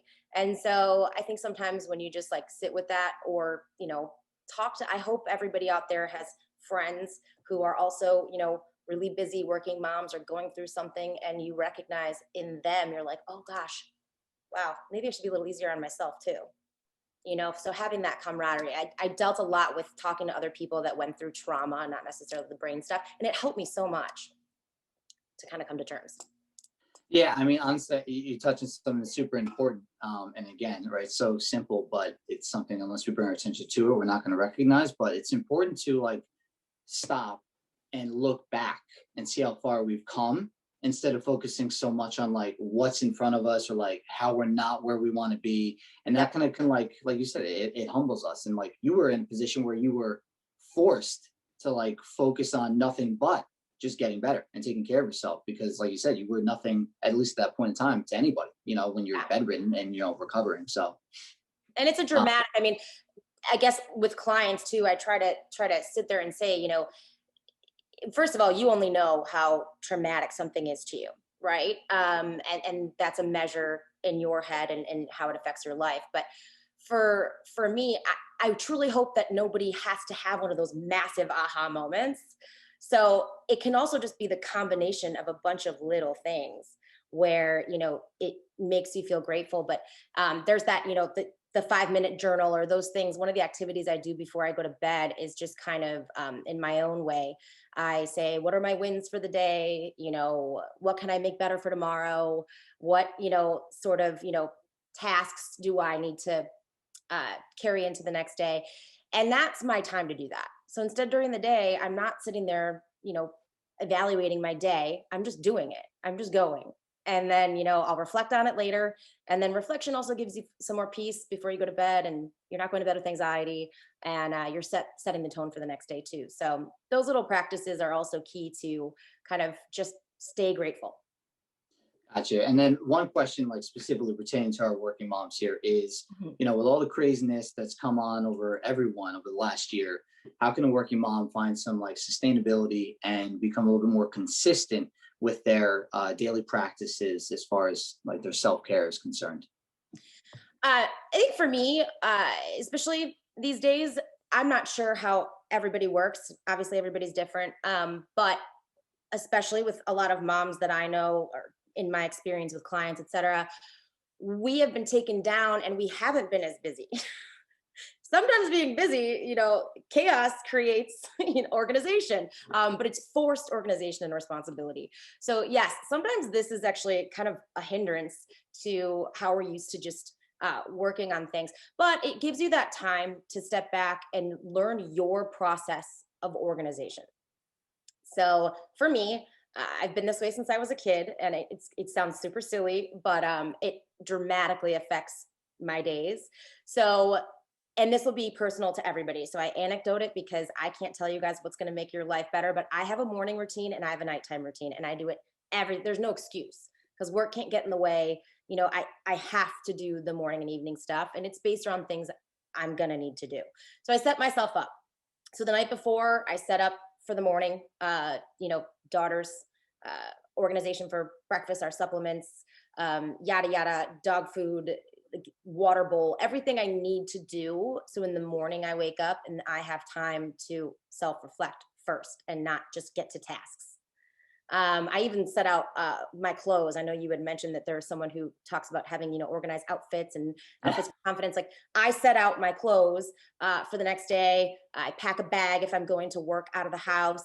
I have everything ready, and that extends into also, you know, meal prepping and things like that. So having an organization in your routines that make your day-to-day easier, but then also having your organization up here for the things that you know you need to prioritize and accomplish. So I sit down once a week for the next week, and I sit down every day.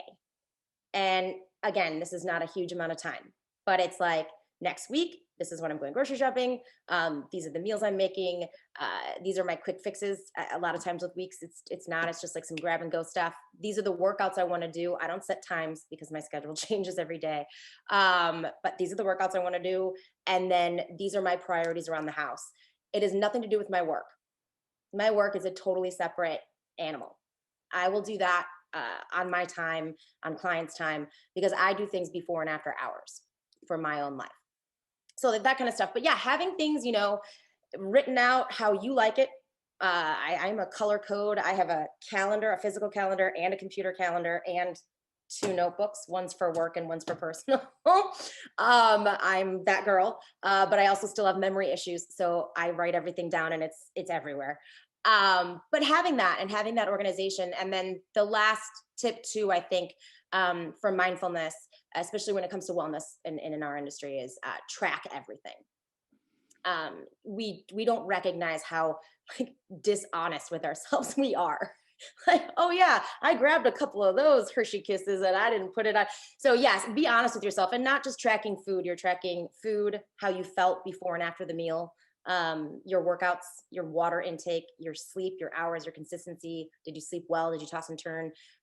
Your feelings, like in 3 words. And I have these for my clients, but I also have it for my online membership program.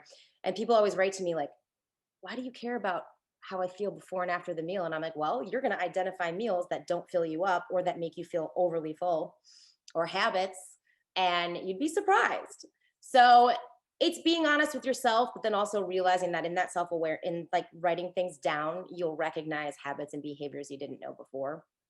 So I think tracking everything and having an organizational plan that works for you is just like the end all be all. Yeah, I mean, honestly, like even in working with my own clients, like the 3 things that as humans we tend to just, why we eat is like, there's physical, of course, like we need to eat as humans, but mental and emotional reasons tend to always play a part in like why we're going or reaching for something. And by implementing these strategies and being more mindful, that's when we can start, I guess, to start catching ourselves like, am I actually hungry, or like, am I trying to do this because I'm trying to like fill some void, or like, should I actually have a meal first and then maybe see if I still want that snack, like that under this is something we talked about in our first segment, like under the surface, like the having, but like why, coming back to that why, it can help guide us, but it's also that process of trial and error, because I'm not going to learn this stuff unless I'm actually doing it. But Right. through that process, I can like trial and error and like find what works for me, as you just mentioned. Like you have your own routine, but it didn't just like magically happen. So, And that just goes though too from being very, again, in tune with your body and self-aware. Am I tired? Because that's the same chemical in our brain that tells us we're hungry is the one that's telling us we're tired. Am I stressed?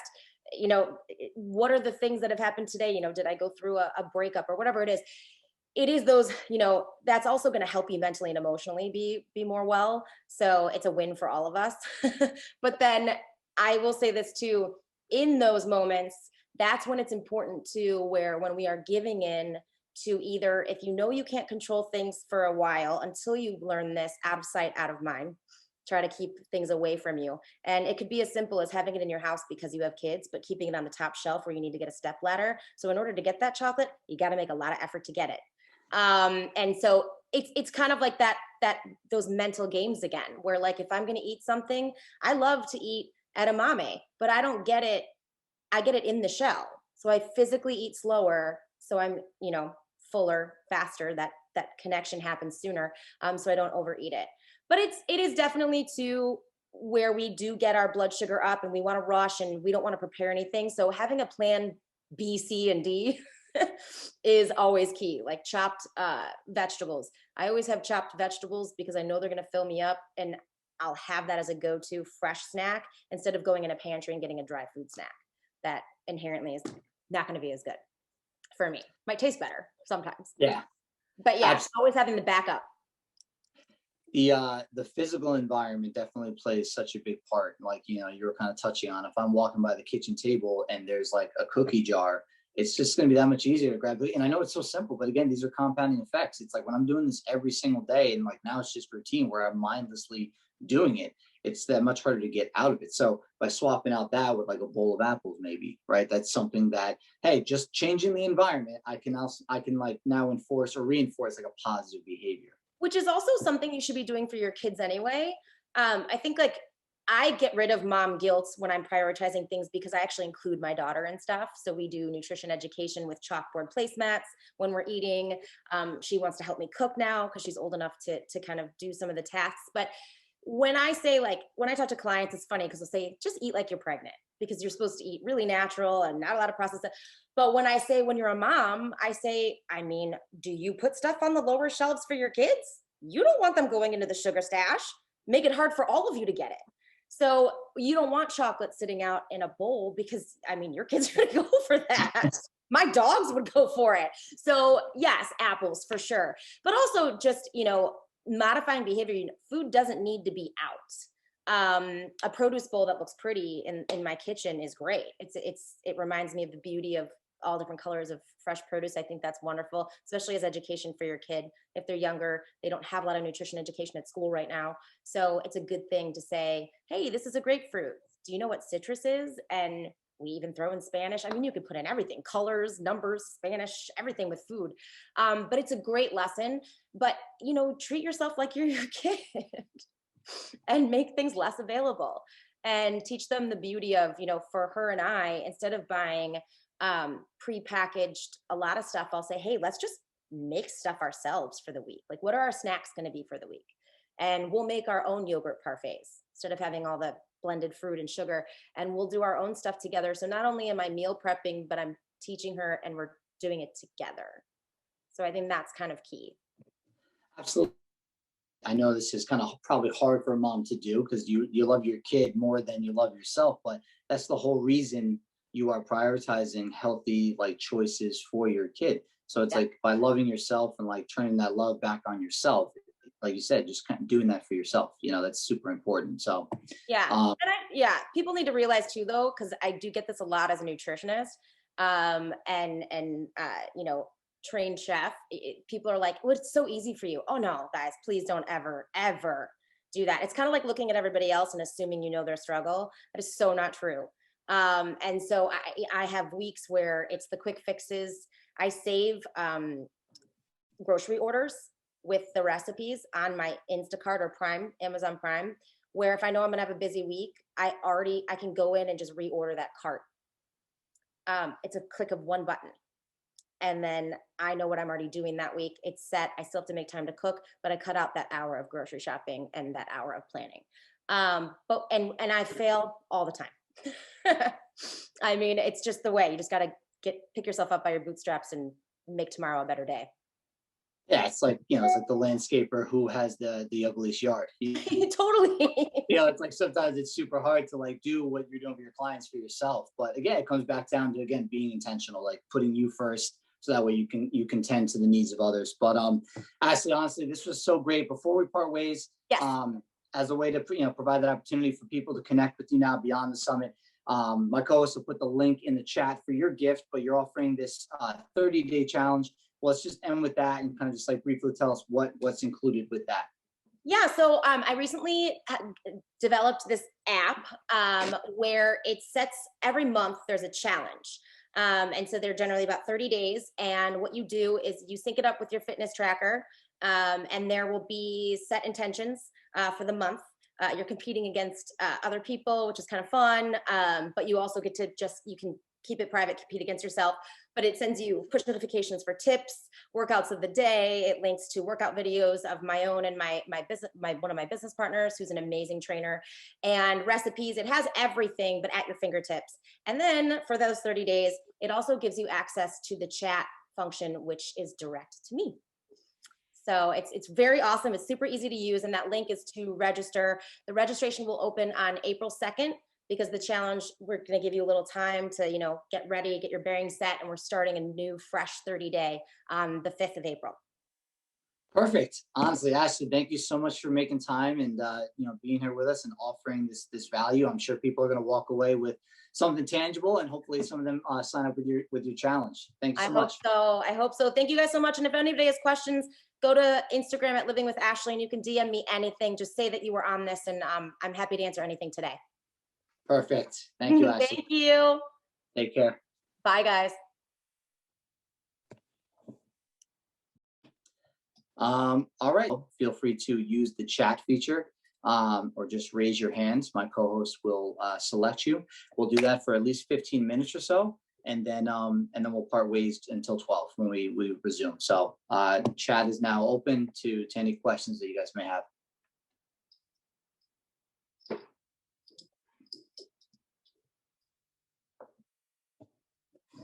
Don't be shy.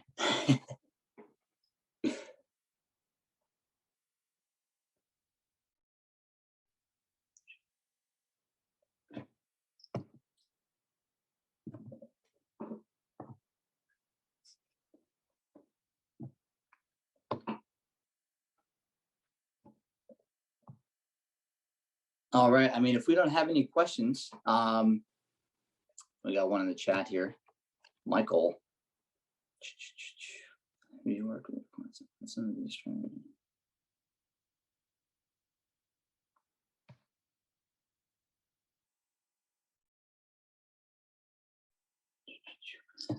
So I just saw one of the questions is it's going to be available later. Yeah, so right now, obviously we're live. This is going until 4:30 p.m. Eastern Standard Time. And then for the next 48 hours, it's being recorded. So for the next 48 hours, it will be available free for those who, signed up and maybe aren't able to join today. And then beyond the 48 hours, we'd have to upgrade to becoming the VIP. We'll talk about a little bit about that at the end of the day. But yeah, the rest of today, and then you have the next 48 hours as well. So that's just addressing that. And then is this summit from Wendy? Is this summit to teach people about intermittent fasting or just go through a bunch of different nutrition strategies?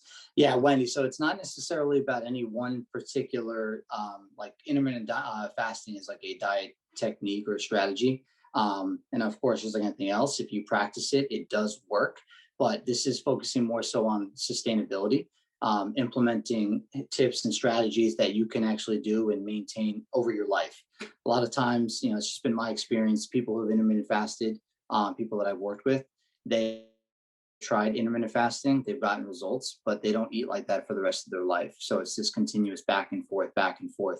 And that's what this is actually trying to combat, trying to get people out of that way of thinking, and more so like long-term, how can I continue to eat well for the rest of my life? And ultimately, like, share that gift with your loved ones. So I hope that helps. Let's see here.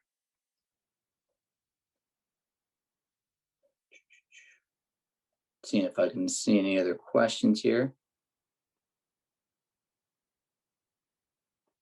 So got a bunch of questions for Ashley there. She was awesome.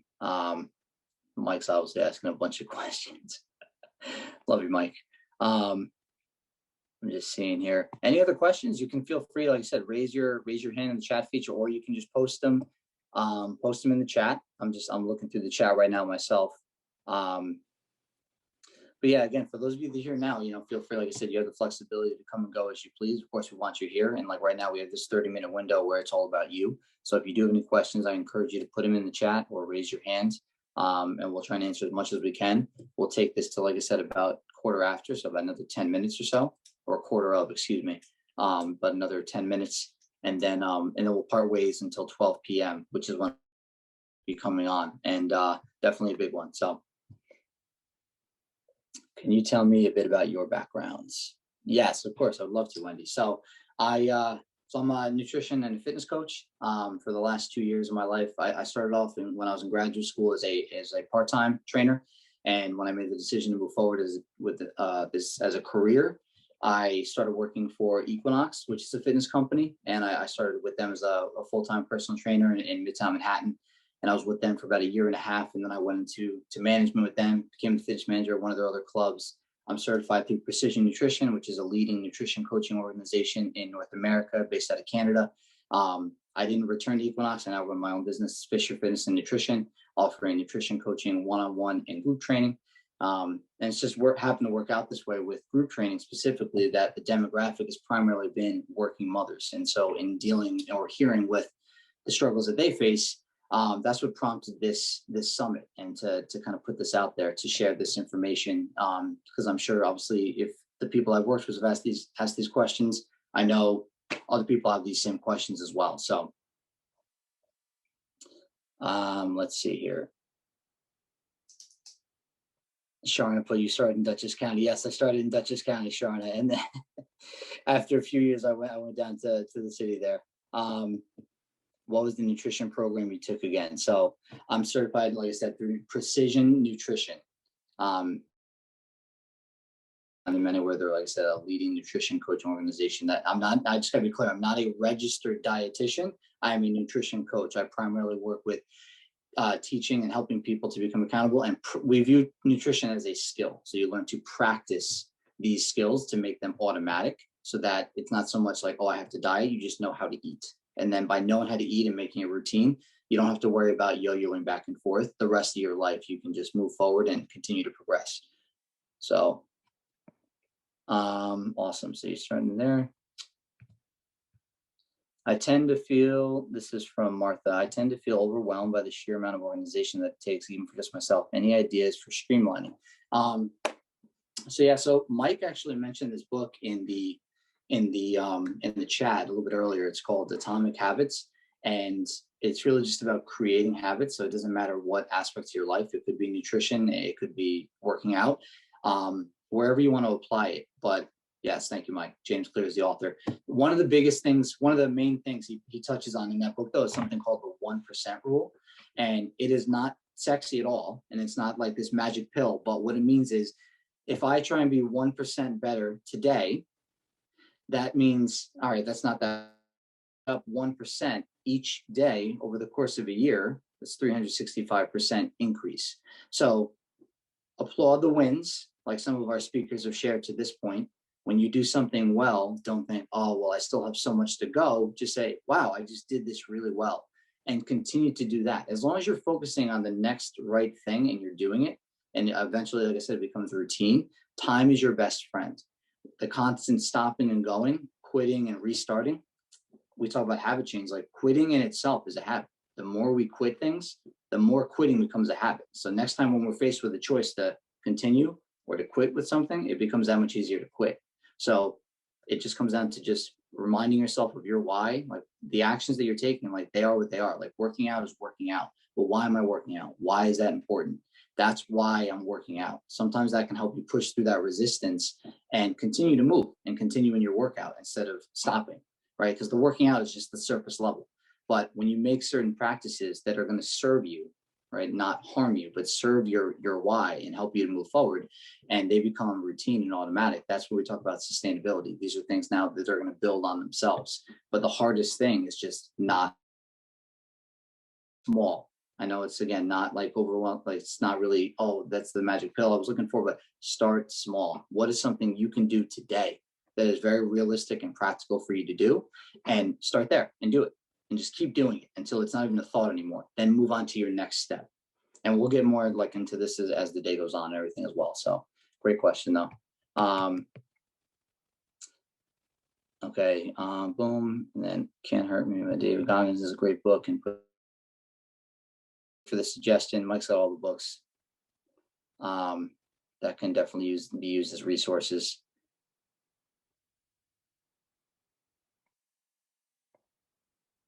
Yeah, just looking. If you've got any more questions, again, feel free to put them in the chat. You know, what you're thinking so far, like you can put your thoughts in, you know, how you're feeling about what you've heard so far. You know, has it been helpful so far? You know, we've gone through 3 speakers now at this point. Our next one's coming up in 20 minutes. But yeah, like, you know, thoughts, feelings, and of course, any other questions here. This is all about our audience. This is what this was put on for, to provide you with value, something that you could take away and walk away with today that you could begin implementing into your life. So.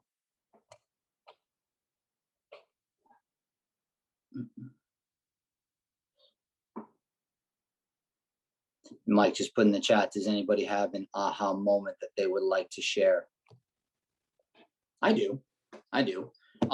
Just a couple of days ago, something that we were just talking about in the last segment there, I was hungry, physically hungry, and I wanted to open the fridge because I was feeling it was like a quick fix. Like I wanted to grab something quick, and there was a bag of Hershey Kisses in the fridge. So I wanted to grab it, but I paused and I said, like, why am I doing this? And I was able to connect those two again. Like, it's just that mindless behavior. I want to just grab it because it's quick and easy. And I said, like, what if let me have a meal first? Because I actually had a meal prepped in the fridge. Like, let me eat my dinner first, then see if I still want that. Because the Hershey Kisses are not going to serve me, right? My dinner, which is prepped out, it was planned, that's going to serve me. So now it comes back to my why again. Like, is this important to me? Do I care? Because now it's like, it's not so much about just having the Hershey Kiss. It's more so, all right, my why is really not that important to me, because that's essentially what I'm saying to myself. This does not matter. And that's, like I said, that's very deep. But through trial and error, like pausing and really trying to be intentional about that, that's when those connections begin to happen. Just feeding the mindless behavior is sometimes hard. So Wendy, I have a habit of having chocolate after my supplement meal, trying to break the habit by not having chocolate in the house. That is great. Honestly, that is super awesome. That is what we were actually mentioned just before too, is like controlling your environment. If something is there, you're gonna eat it. It's just like money in your your checking account. The longer money sits there, eventually you're gonna spend it, right? Anything that's there, like for us to access, we are going to access it. So why not surround or put into your environment things that serve you, right? And that's just the start. This is really a cumulative process. There is no magic fix, but by making these smaller steps, it all adds up to the bigger pie, the bigger picture. So, but yeah, chocolate's a big one. A lot of people love chocolate, so right there with you.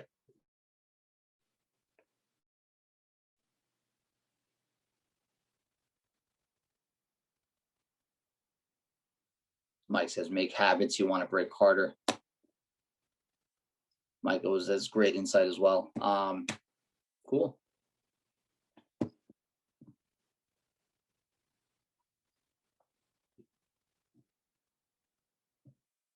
Anything else? Any other questions here?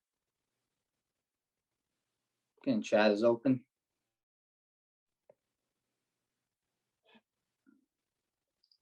Wendy, thank you for your questions and your participation. It's awesome. Glad we were able to answer some of your questions for you. It's about another 2 minutes or so, and then I'm just going to cut my video and my audio. Just take like a 5-minute break or so, and I'll come back in here. Figure about 5 of. We'll be back again. 12 p.m. Eastern Standard Time is the start of our next segment. But like I said, we still have about 2 minutes here before we break there. So if you have any other final questions, feel free to ask. Questions, comments, concerns. Once our next segment starts, we'll have 2 back-to-back. We'll have 12 to 12:30, and then 12:30 to 1, and then we'll break at 1 for lunch, and then we'll resume at 1:30. Awesome. You go, Wendy. Got to run payroll, so I'll be back for the next section. Do your thing. Lee, how are you, sir? Thank you for being here today.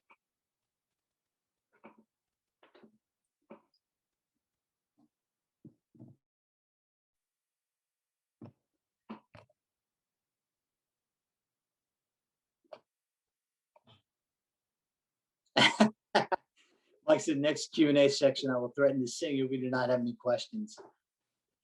Oh man, I don't think I've ever heard you sing, Mike. So I mean, I don't know if that is a threat or if that's something I would want to hear, but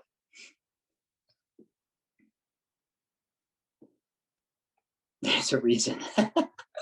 I guess so. Oh man.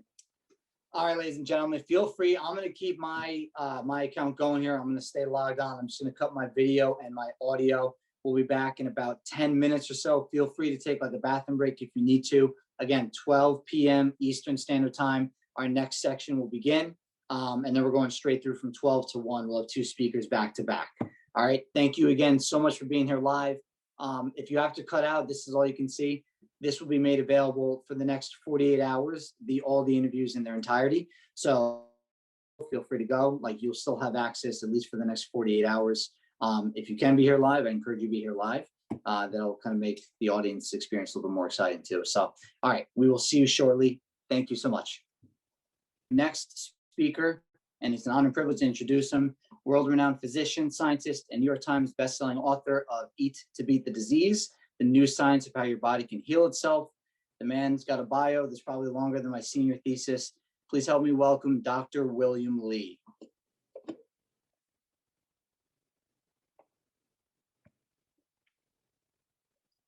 All right, just a moment. He's about to hop on here in just a second.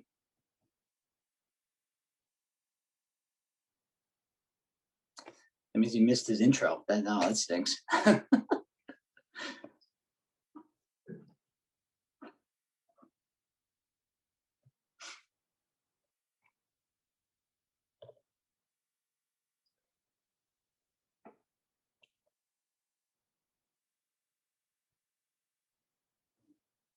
Thanks, Mike. Appreciate that, buddy. All right. So he is now about to pop up here. Again, Dr. William Li. There he is. Hello, sir. How are you? We got to unmute him there. Perfect. There you go. How are you, sir? Thank you for joining us. Hang on in there. I am not able to actually hear you. You hear me now or no? Volume up? Let me see if I do this. We're hearing you. Okay, I can hear you now. For some reason, I wasn't coming. Your sound wasn't coming through on my end. No worries, no worries. Thank you so much for being here. The topic is going to be food as medicine. So we'll jump right in and I'll let you speak to your genius here. Why are you so passionate about this field and how'd you get into it? Well, I'm a physician, internal medicine doctor, and also a scientist. I'm a vascular biologist, and I've been working for the last 30 years in understanding the common denominators that link different diseases, but also that links health. And this idea of common denominators is a rather unique one that I've been working on because most researchers focus on what makes diseases different from one another, and most doctors actually are specialists. So they kind of do a mile, they go an inch wide and a mile deep. And what I was interested in doing is taking a look at the interconnectedness of different body systems as it relates to health as well as disease. The other part of my background is that I've been working in biotechnology for a couple of decades and have been involved with drug development. So I've been involved with 34 FDA approved drugs for cancer and diabetes and vision loss. So my street cred is really looking at science through the lens of biotech and evidence generation, really rigorous stuff. And about 10 years ago, I realized that my patients were actually asking me what they should eat after I gave them prescriptions. And I didn't have the answer to that. And it felt really wrong. And so I realized that actually in medical school and in training, there's really no room. There's no content. There's no curriculum for actually discussing the role of nutrition. We had always thought, well, that's something dietitians do or nutritionists would do.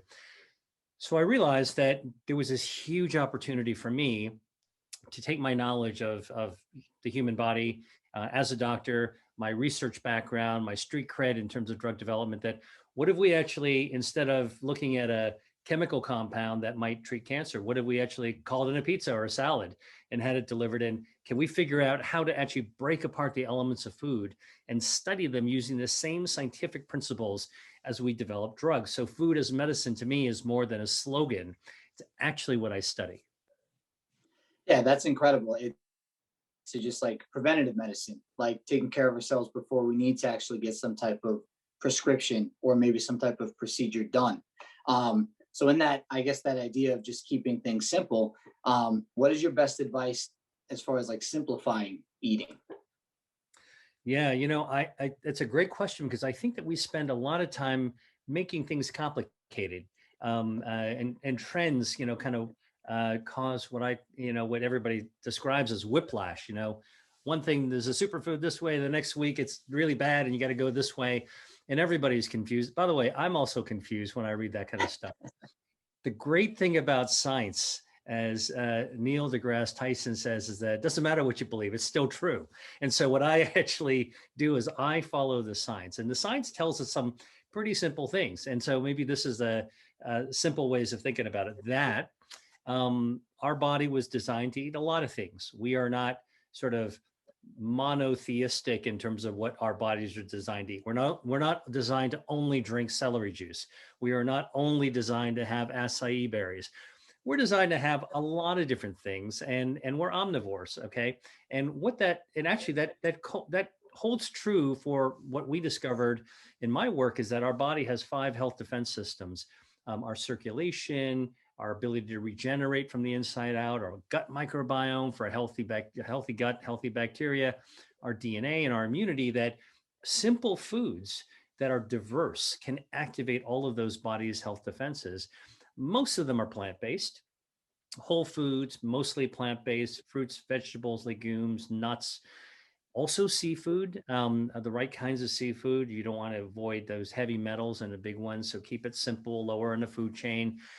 Healthy oils, and not too much, because oils are all fat, but there's healthier oils like olive oils and extra virgin olive oils. And by the way, as the more I talk about it, the more it sounds like I'm a foodie, which I am. I love food. And if you're somebody who enjoys eating, you can realize that all of these take home messages of what's simple to eat, fruits, vegetables, grains, legumes, healthy oils, seafoods. Um, Cultures have actually been figuring out how to put these things together for years. Mediterranean diet, amazing. Asian diet, thousands of years old. These are the time honored traditions that we're now rediscovering actually activate our body's self defenses. So we have lost a lot of tribal knowledge that have developed over millennia. And now we're coming back to it, but this time we have science. Yeah, and that gives us that extra ammo to move forward with it. You kind of touching on like a lot of whole foods, right, versus processed foods. And I think there's a reason why processed foods tend to last so much longer and they have a longer shelf life. Now, as humans, I know with whole foods, that interacts with our anatomy much better, and that we should be eating whole foods. But I guess if you had to encourage people to, one over the other, why would they want to maybe try and steer clear of processed foods more often? Let me sort of, that's a great question. And I'll give you sort of like first a pull up by the boots answer. First of all, almost all foods that we actually deal with, once we touch it and do something with it and cook it, it becomes processed. So what we're really talking about are ultra processed foods. These are things that are ground, extruded, chemicalized, preserved in artificial and chemicalized ways. I always tell people that, how do you tell the difference between, this is not a joke, this is actually the actual question, it's not two guys go to a bar. It's how do you tell the difference between processed versus ultra processed foods? Well, you look at the side of the box, and if you can't quickly pronounce the names of all the things you're reading on there, it's probably ultra processed. Most things in a box actually are in a supermarket, for example. Listen, I think that fresh whole foods are seasonal. That's when the nutrients are actually most robust in the plant themselves. And they tend to be picked locally, or at least picked in a way that actually can transport and it still tastes, if it tastes good, it's probably fresh and it's probably local. I mean, anybody who's had a difference, a strawberry between a local strawberry that grows like, in your, near your home versus a strawberry that, has been shipped from Peru. I mean, you can smell the local one from, down the block kind of thing. So I think flavors are better in whole foods. Ultra processed has taken the whole food and they've actually changed the structure in a way where it is essentially mummified. It might taste great. It's doctored to taste great, but it'll stay shelf stable. I think sensible eating is really kind of going with what's around you. And you don't need to have a lot of money to do it. That's the other key thing that I think a lot of people forget about is almost no matter where you live, you can always find something that happens to be local. Now, if you live in a big city, you can say it's harder to find, you're not in the farmland, but actually, if you really kind of know where to look, there are lots of farmers markets that are come into the city, or things that come to the front of the market tend to be seasonal. I don't have a problem with dried things, I mean, dried beans. By the way, tinned fish, most people, when I was growing up, I thought that tinned seafood, like tuna or sardines, like that was like cat food. Turns out that if you look at cultures like in Spain and Italy and south of France, tinned seafood is like a real delicacy. And so there are ways of actually preserving the goodness all year round. So this is not about money or wealth. This is not about only seasonal, only privilege. This is something that anybody can actually get behind. Yeah, I mean, I think it's interesting that there's been that, like, it's been misconstrued that, I don't know, there's this like connotation that to eat healthy is too expensive. I don't know how many times I hear people say like, I just can't afford to eat healthy. And I want to ask them like, well, have you ever tried? So, I mean, I guess on that note, with those who feel maybe eating healthy is going to be too expensive, what suggestions or tips would you offer them just to kind of get moving to start implementing healthier foods into their diet and their day to day? Yeah, there's this great thing that we all use every single day now called internet. And if you actually just type the season that we're in, right now we're in the spring, then we're going to be in the summer, then it's going to be the fall and the winter, and type seasonal foods, marketplace, and then type your zip code, Okay, that's easiest. And you'll find all the search results will tell you what's actually coming up and where to find it. And then the next question is, and it's usually not expensive stuff. It's, that's the key thing. You don't have to go, you can buy expensive, but you can go for the inexpensive. Then the next question comes up is, well, I don't know what to do with it. And the beautiful thing is that, and I'm teaching an online course now called Eat to Beat Disease. Anybody can find it on my website. But the thing that I try to teach people is that it's great exploring, find an ingredient you already love that's healthy, and cook it the way that your mom cooked it, because that's going to be good for you. If you actually find an ingredient that you don't recognize, look into it, look it up, research it. Kids, that's what they're taught to do in grade school these days. Look it up, see if it appeals to you. If you don't know how to actually use it, look up the ingredient with a video on YouTube, and you'll see people showing you how to actually cook it.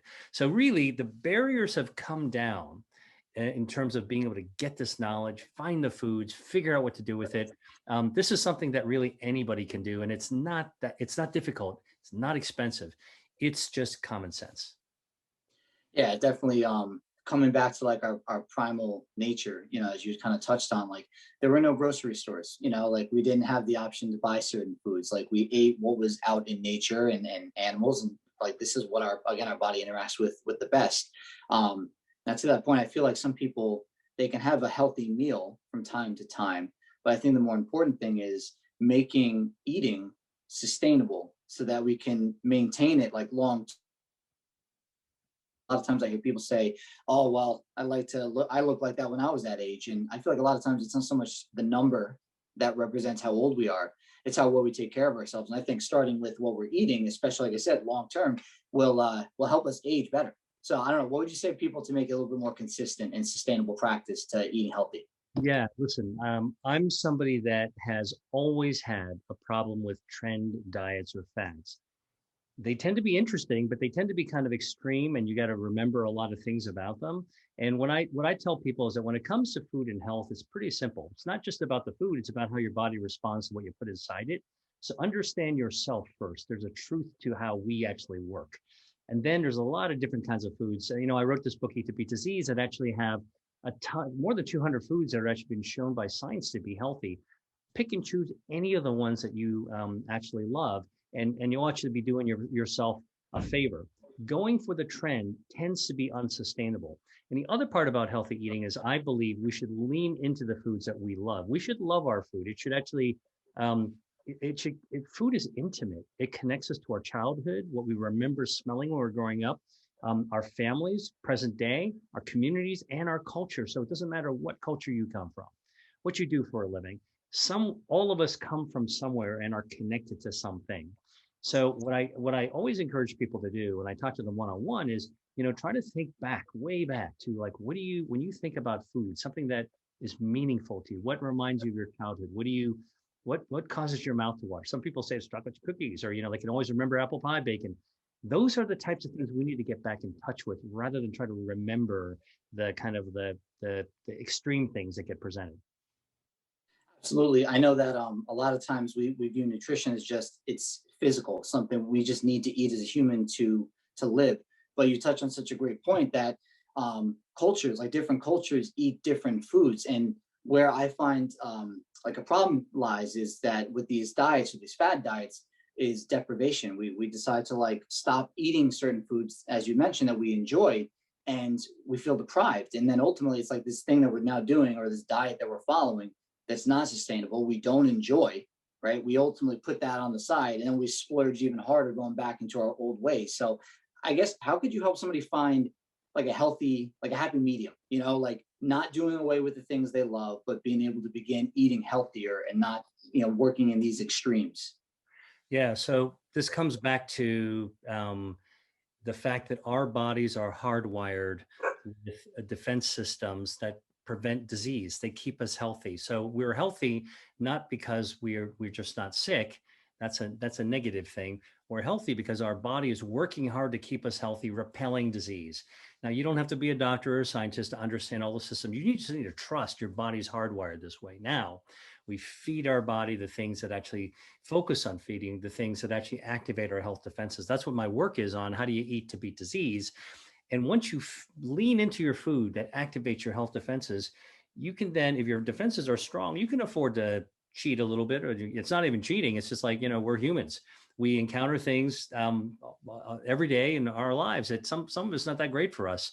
You go out into the sunlight, too much sun actually causes skin cancer, but some sun is good. So it's really about balance. And I think that maybe one of the things that being disconnected from the soil, from the land, from our growers and, our food system, and then being disconnected to our own past and our cultures, all this disconnections, like, taking a piece of your computer and pulling it out of the wiring, it's just sitting there as a piece. And we are much more than that. We are interconnected with our diet. And we choose, what I tell people is love your food to love your health. How do you love your food? Start with the foods that are healthy that you already love. I've worked on more than 200 foods, a list of more than 200 foods I wrote about in my book. I dare anybody take a look at that list and find some, and they can't find something that they actually love. Yeah, I mean, honestly, I was about to get onto balance, and then you brought it up, so you took it right out of my mouth. That's great. One negative stigma I feel like in the day that we live in is surrounding carbs. People are, oh, I shouldn't be eating carbs. I guess the misconception is if I have a bowl or a full plate of pasta, maybe not the best. But if I have that pasta and now maybe I surround it with like a lean protein source, right? My fiber intake, a fruit or vegetable, some healthy fat. Now maybe that carb is not the worst. So I guess when it comes to diversifying, which you kind of just touched on, but more so like balance on my plate, what should people begin to look for when they are grocery shopping to prepare that meal for themselves? Well, I'll tell you how I do it. When I go into a grocery store, let's just use a grocery store as a classic example. What happens when we walk into the grocery store? We tend to enter right into the produce section. So where we start is where we should start. And I think that what I try to do when I do my grocery list is I figure out what are the things that are the greens and the colorful things that I want to be getting. And within that area, I look for the things that are fresh, because there's always something that surprises me that like they have that I didn't have planned on my list. And I'm like, ooh, that looks really good. So I try to spend, if you had 100% time, you spend in the grocery store, I would say I probably spend 60 to 70% of my time in the produce section or the fresh section of the grocery store. That's the easiest way to actually get a great start. I load it up and I actually design my meals, my meal planning around the vegetables. That's the inverse. Like a lot of people go, well, let's go, what's the protein we're going to have? So you have a steak, you have a chicken, you have a whatever it is. I go, what is the vegetables that we want to actually be able to have? And then we add other protein as animal proteins, for example, or seafood as a condiment. I kind of flip the equation around because I think that's a healthier way to go about it. I always tell people, don't buy more than you can eat in a week or two. All right. If you get to load up your grocery store, like, all right, if there's a flood coming or some big thing that you're going to have to, hold away from, if you're like a prepper, all right, then you got to buy enough. But if you're just, like going out and doing your regular shopping, in the world before ultra convenience, people shop for about a week or so, or maybe even a few days. And now if you have food delivery, which is something that came up over the last year during the pandemic, a lot of people are ordering their food in. Just order what you need for about a week. If you have to store it longer, that's where you start getting to this danger zone where the food's going to spoil. Now you've got food wastage. We don't want that. We want to be good to our planet.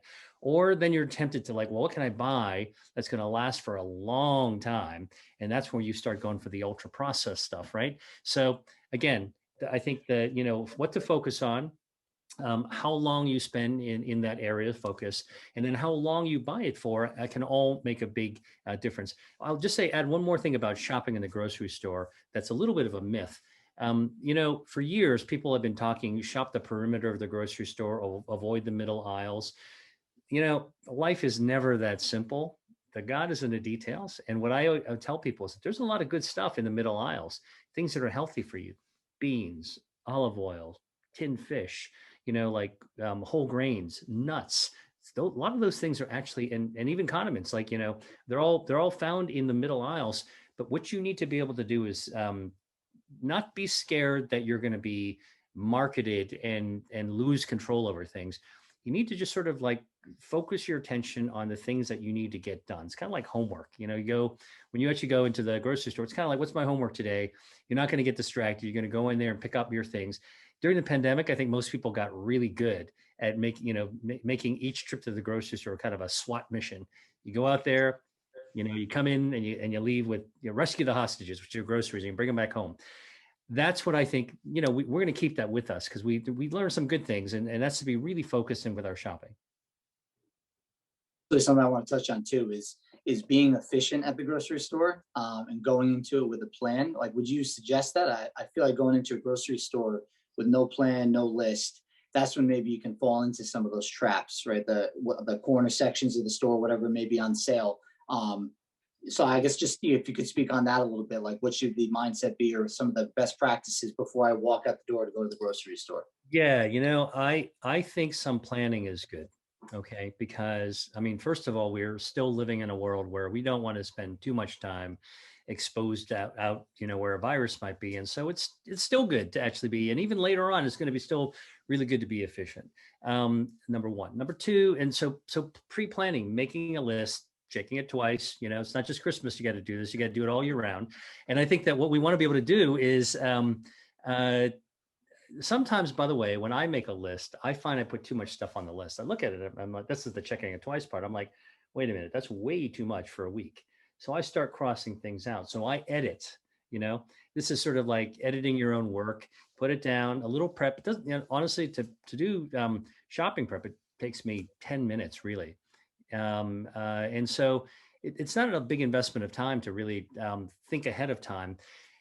And, I sort of try to put myself on a budget, so I'm not buying too much more than whatever I put on my list. Because if you basically also have the discipline, you're not going to just start grabbing stuff all over the place. There's all kinds of shiny things out there, and you're not going to be able to do it all.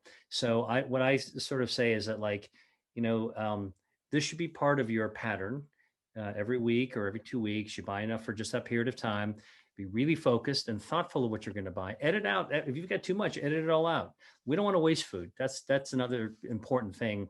It's not just good for ourselves, it's good for our planet too. And I also think that try not to pick up extra things. There's something called the end cap. If you go into a grocery store, the aisles are there, right? So they're all facing you. At the very end of each aisle is where they put the stuff that they're really trying to market. So if you try not to pay too much attention to that stuff, you're less likely to fall into that marketing trick. So you bring up a great point. We've talked about in like some of the earlier segments, like mindfulness, and something as simple, and maybe you could speak to this a little bit more, but like before I go to the grocery store, feeling I'm starving before I go to the grocery store might lead me to have a different experience when shopping compared to when I'm satisfied. So I don't know, this is like a tip maybe. Would you suggest like potentially having like some type of snack or even a meal before going to the grocery store, or before making our list before we head out? Yeah, that's a great point. When do you actually go shopping? It's probably a good idea not to go shopping on an empty stomach, but you don't need to stuff yourself either. Like, I wouldn't get too bent out of shape about that. I think probably the thing to do is, again, people shouldn't, I think food shouldn't be stressful. That's one of the things I teach in my online course, Eat to Beat Disease course, is like, don't be stressed out about it. Make it part of who you are, and everybody's going to be a little bit different. Try not to shop on a completely empty stomach. You don't want to be ravenous. Like, what some people do that I think is a little dicey sometimes for staying on track with the healthy diet is like, I'm just going to pick something up to eat in the grocery store. There's always, the hot section. I'll just go grab something, like, if you need to, you need to, but honestly, that's not a good practice. Like, try not to eat in the grocery store. I would say that's probably the best way of doing it. Perfect. We're starting to get near the end here, but I'm sure a lot of audience members, and I saw one ask a question about like what foods, as far as a way for people to connect with you now beyond the summit, you offered what I view is gold, and this shopping guide. My co-host will put the link for that in the chat. But the shopping guide, can you just tell us a little bit more about that and like what value that's gonna bring to whoever gets it or downloads it? Yeah, well, so look, I'm somebody who really appreciates food. I love to cook myself. I'm not afraid of food, and I love to explore. And so, when I wrote my book, Eat to Beat Disease, I actually tried to put the things that I love right into this book.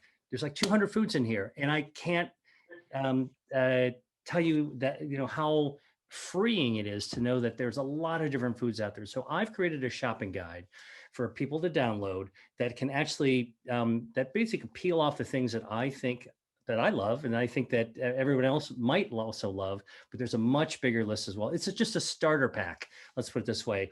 But if you wanted to take all the heavy lifting out of it, I've kind of done it for you. Check out the shopping list. These are foods that activate your body's health defense systems. Better circulation, helps you regenerate from the inside out, good for your gut health and your immunity, slows down cellular aging, and it just helps us more resistant to diseases that we're afraid of. And our immune system does that. Our immune system protects us on the inside and out. Outside, bacteria and viruses. Who doesn't need that, in this age? But also, people don't realize that our immune system, a good, healthy immune system we boost through our diet, protects us against cancer as well, because cancer is the invader from the inside out. So this food list, just take my word for it. The science is there. These have been curated and peeled off to take all the thought out of it. These are things that you eat. You can just know that they are going to work for you. And I love the fact too, just to keeping things simple, is people don't need to overthink it. As long as they're just taking something off of that list out of like each category, they're good. They don't that's where you're talking about the flexibility there and having those available options to that. Yeah, and that's one of the things that I try to teach people is that no matter where you are, how to eat, and no matter who you are, where you're starting from, and everybody is different. What you want to know, what you really want to get to, is this point of confidence that you know how to actually treat your body the right way. And if I can share that with people and they can learn this, and then they can actually then take it on for themselves. And so there's not a lot of memorization, I think, in healthy eating, and it shouldn't be stressful. In fact, my saying of love your food to love your health is really, I think it's a mantra that everyone can get behind. That's awesome. So, Dr. Lee, thank you again so much for being here. Again, everybody, this is Dr. William Li, New York Times bestselling author of Eat to Beat the Disease, The Science of How Your Body Can Heal Itself. Thank you so much for being here, sir. I hope you enjoy the rest of your day. It's a real pleasure. Thank you. Take care. Bye-bye. All right, ladies and gentlemen. So we will continue moving forward now with our next speaker. That is going to be Yvonne Casper, introducing movement into your day and owner of Get Results Fitness. If we could help me welcome Yvonne Casper.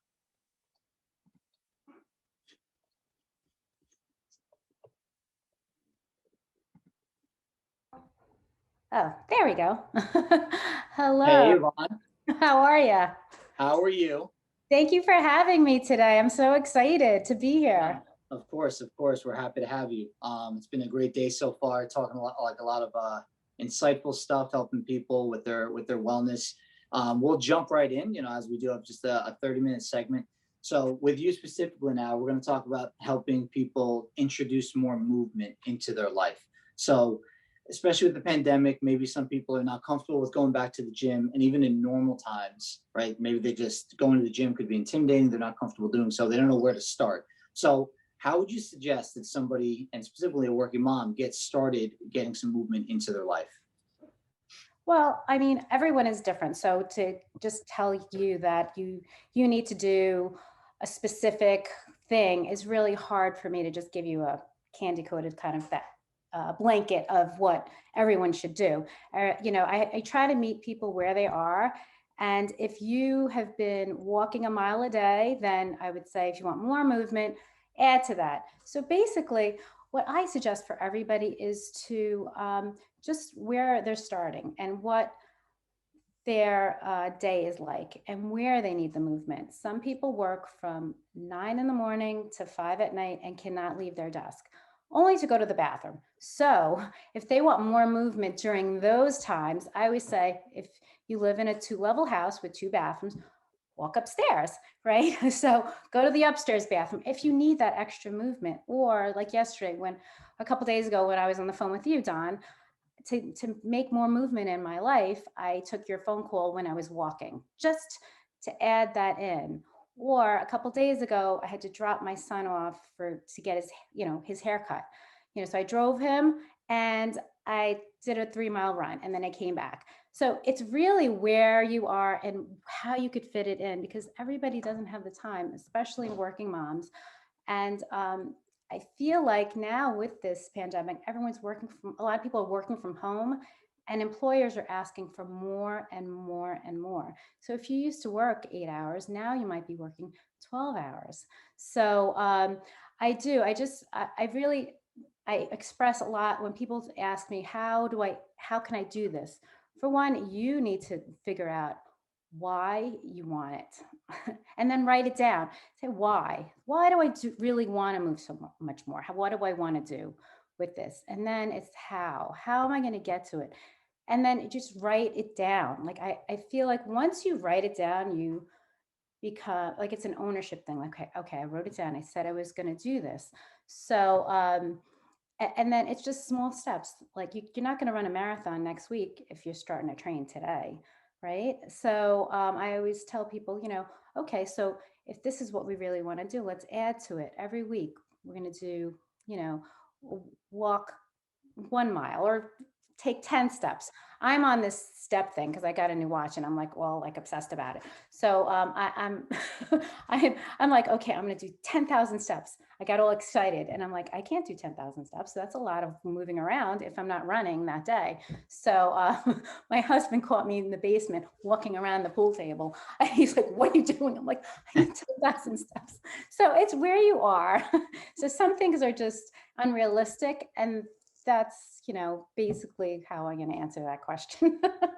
Absolutely. No, thank you for that.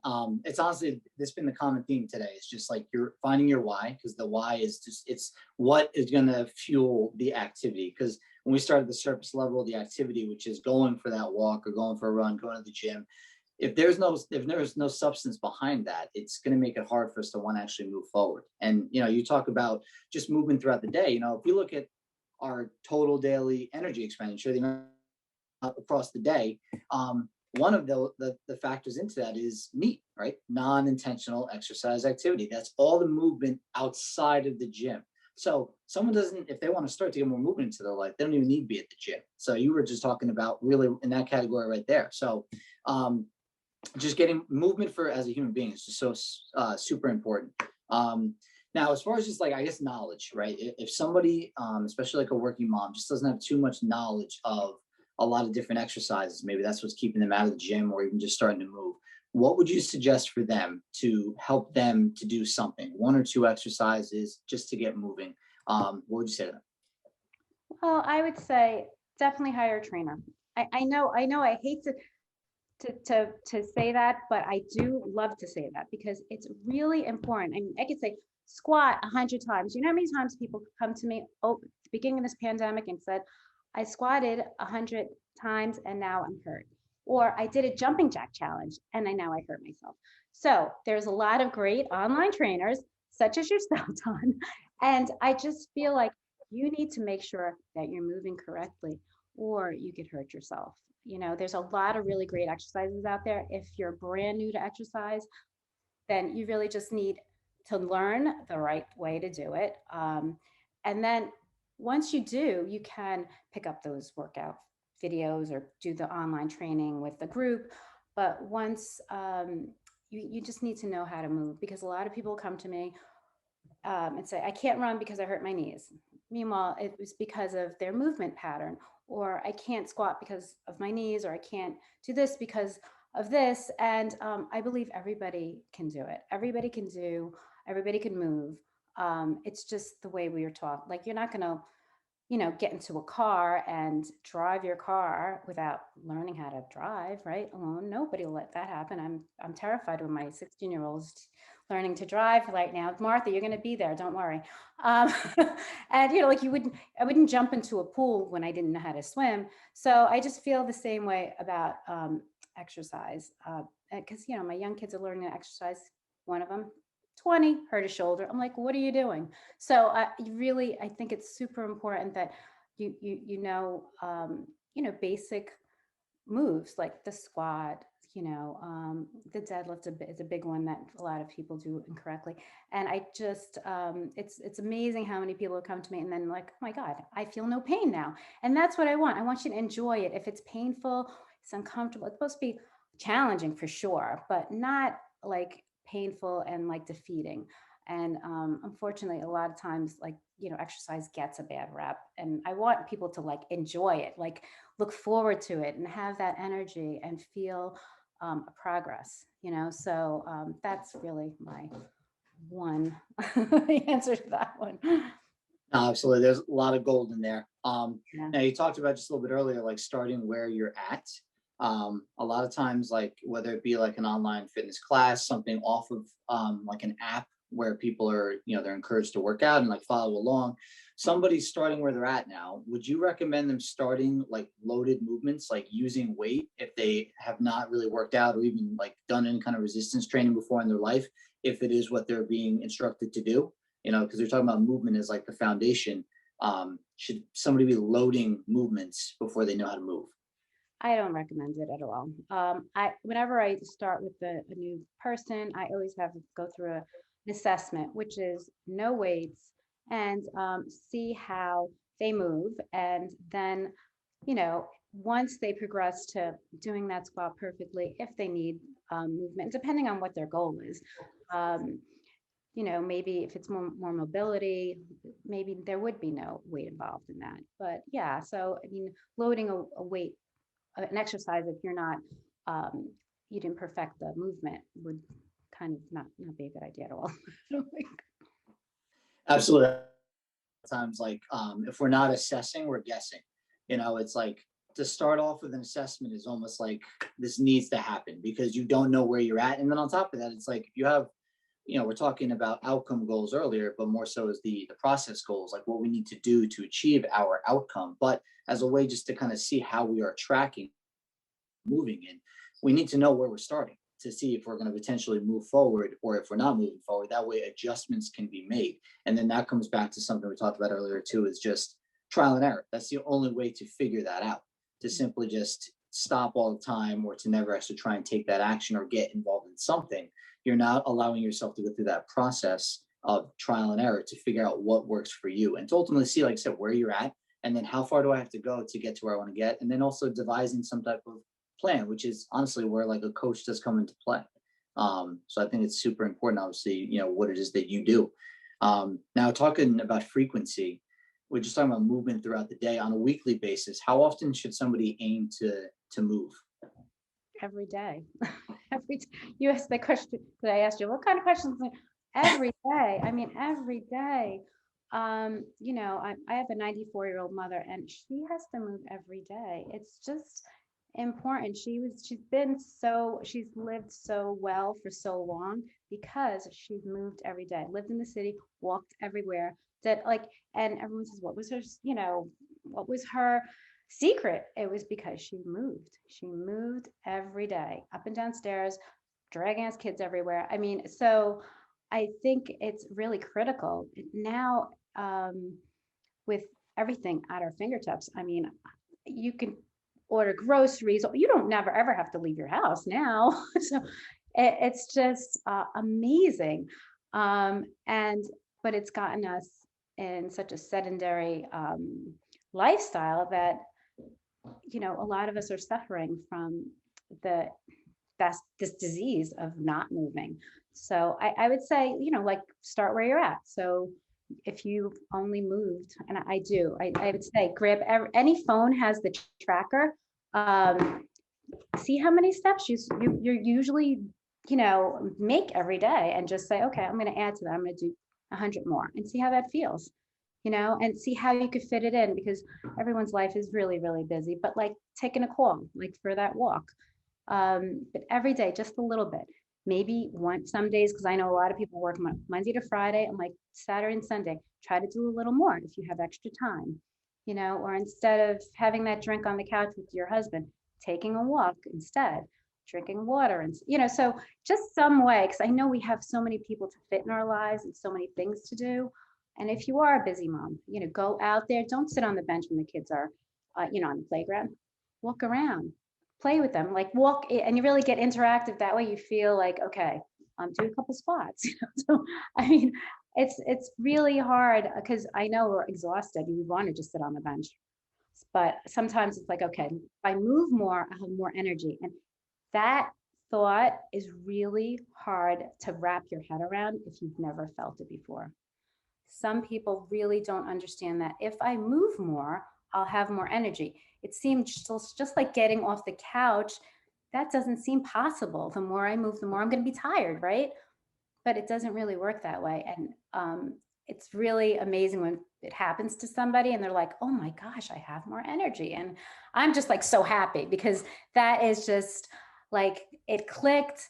You're there, you understand. So, so I just really just where you are and just starting to just slowly increment what, you're, build on. Yeah, I call them the non-scale victories. That's one of my favorite things. If a client comes back and, usually after a week, they're not going to see much in your body comp, but like, hey, walking up the stairs today was so much easier than it was last week or 2 weeks ago. That makes me feel great. And that's why working out and exercise and movement is so important, because of longevity. A lot of times we're just so stuck in outcome goals. So we think of like, hey, I'm getting older. That means I'm just not going to be able to move anymore. Maybe I'm like restricted to a wheelchair, or like my quality of life is going to decrease. But that is actually totally within our control through our behavior. So by shifting the thinking back to our behavior goals, staying consistent throughout our whole life, it's going to allow us to like improve our longevity and our quality of life as we age. And anyhow, as far as the activity is concerned, if just to help somebody, again, starting where they're at, if they don't have any equipment whatsoever, I feel like sometimes maybe that could be some kind of resistance, something that gets in the way. Well, I don't have any equipment, I don't have any weights. Where can they start in their house aside from like, body weight? Could they use anything in their house? Everything. There's so many things you could use in your house. I mean, when we started this, last March, I started doing in-home training, and I bought all my equipment, all my group training, even to some of my clients. So they were like, what are we? And then it was hard to get equipment. So we were using water bottles. So if you had a gallon of water, that's like a nice kettlebell. If you have 2 bottles of water, you could pick those up. Your own body weight is a lot. So we would do step ups on anybody's stairs. We'd find that chairs are good for squats. So there's always so many sorts of like fun things we could work with in the house. Brooms. We would take a broom, put it behind our back, do squats, fun stuff, all good things. You're getting a little too excited about this. I am. I know some of my clients are like, you're really, no, I'm like, do you have? And they're like, yeah. So one of the big things too is like, right, all of this information, it's great, but unless it's actually applied and it's actually done, right, that action is taken, nothing ultimately is going to ever change. Like it's that saying, like nothing changes. So as far as being intentional and helping someone just to take a next step, even something they could do today to just get more movement into their life and ultimately maybe get on this trend of just continuing to move forward, what could you suggest? Something that they could do, like a takeaway, something they could walk away with and do today to start moving? Are you talking about my giveaway? Is that what we're saying? No, ma'am. Just like Okay. activity throughout the day. Yeah. Oh my God. So what you could do today, like I said, go out, walk. No, and if it's raining, it's okay. Or really just get those 100 steps in your house. It's possible really to get your 100 steps in, or 1,000 steps. Just write down what you want. What do I want and why? Every time I meet a new client, I say, okay, what your goal sheet, what is it? And how are you going to get there? So just what the goal is, 3 steps on how you're going to do it. So today I'm going to walk the mall today. That's what I'm doing. So I'm going to get those steps in. I'm not running today, but I'm going to walk around just because that's my goal for this month. And everybody should have a goal. They should have, a fitness goal or health goal, I should say, and, a goal for your private life and a goal for your professional life. So and if you always have to write these things down. Some people are really good at one part of their life, which is their business part of their life, but not so much their health part.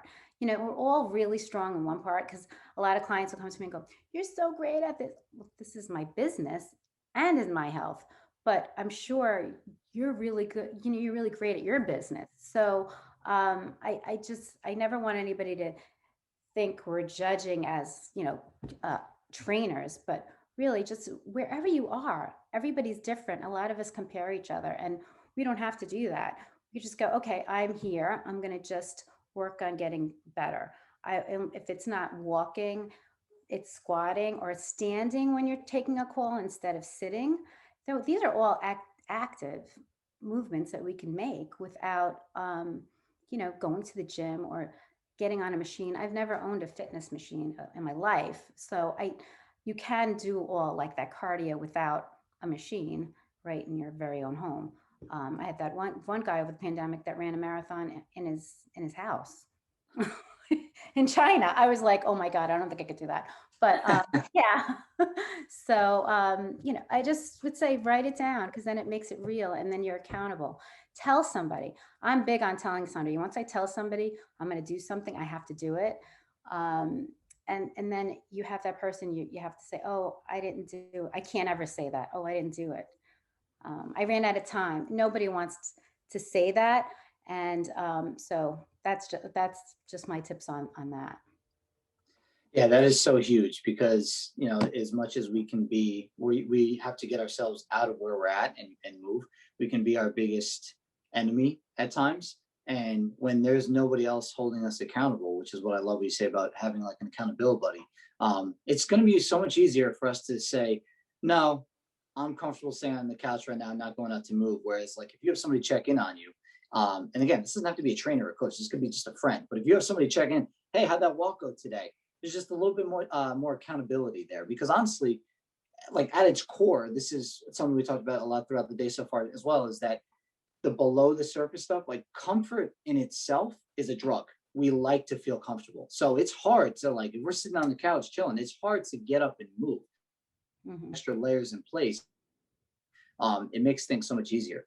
And we kind of talked a little bit about frequency, but as far as like consistency now, like if somebody is looking to get into some type of exercise routine, maybe they have been moving for some time, they've increased the amount of movement they're doing. Now they want to start doing some like actual kind of like a structured training program. When it comes to consistency, how often should they be doing like intentional exercise per week? I always start at 2 times a week. Like if they're really, really beginners, and half hour, and then it's just a little bit more to digest. An hour is a long time. Even if I added a ton of stretching in, it's just a long time to commit mentally. And I feel like most people really can do a half hour, twice a week, and I'll give them like mini goals in between. So it's not such a big time commitment. You're not afraid. It's a lot. It's a big difference. I mean, I remember when I started exercising again, once my kids, the kids got a little bit older, I did walking lunge and I couldn't walk for like a week. I was sore. I couldn't go to the bed. I mean, so seriously, you don't want anybody to feel like that where they can't move. But, you start an exercise regimen and it's going to, take a toll on your body and you're going to feel it a lot. So I always start at a half hour session twice a week. And then people, most people will enjoy it more and you won't be so sore. Absolutely. And a big thing to touch on too, which is I think sometimes overlooked, is work out all you want. But that's just kind of facilitating the change, whereas the growth is outside of the gym. With like sleep and our sleep health, with what we're eating.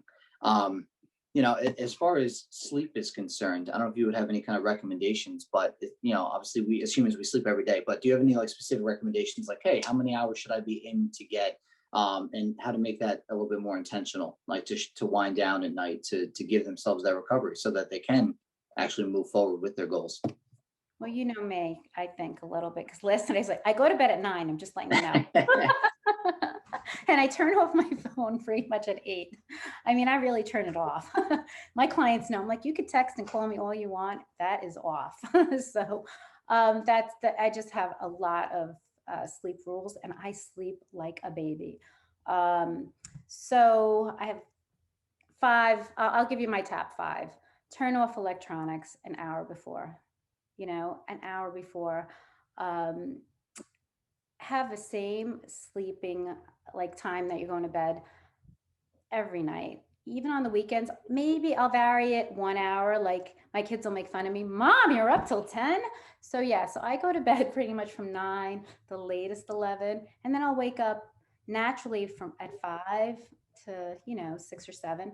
So I just try to keep in that range. I mean, I know sometimes things happen, late flights, whatever.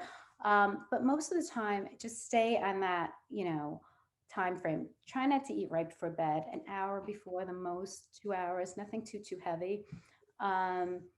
No electronics in my bedroom. I don't have a TV. I mean, I don't even like my clock, but I need to make sure I wake up. So I turn it down. So no light in my room, total darkness.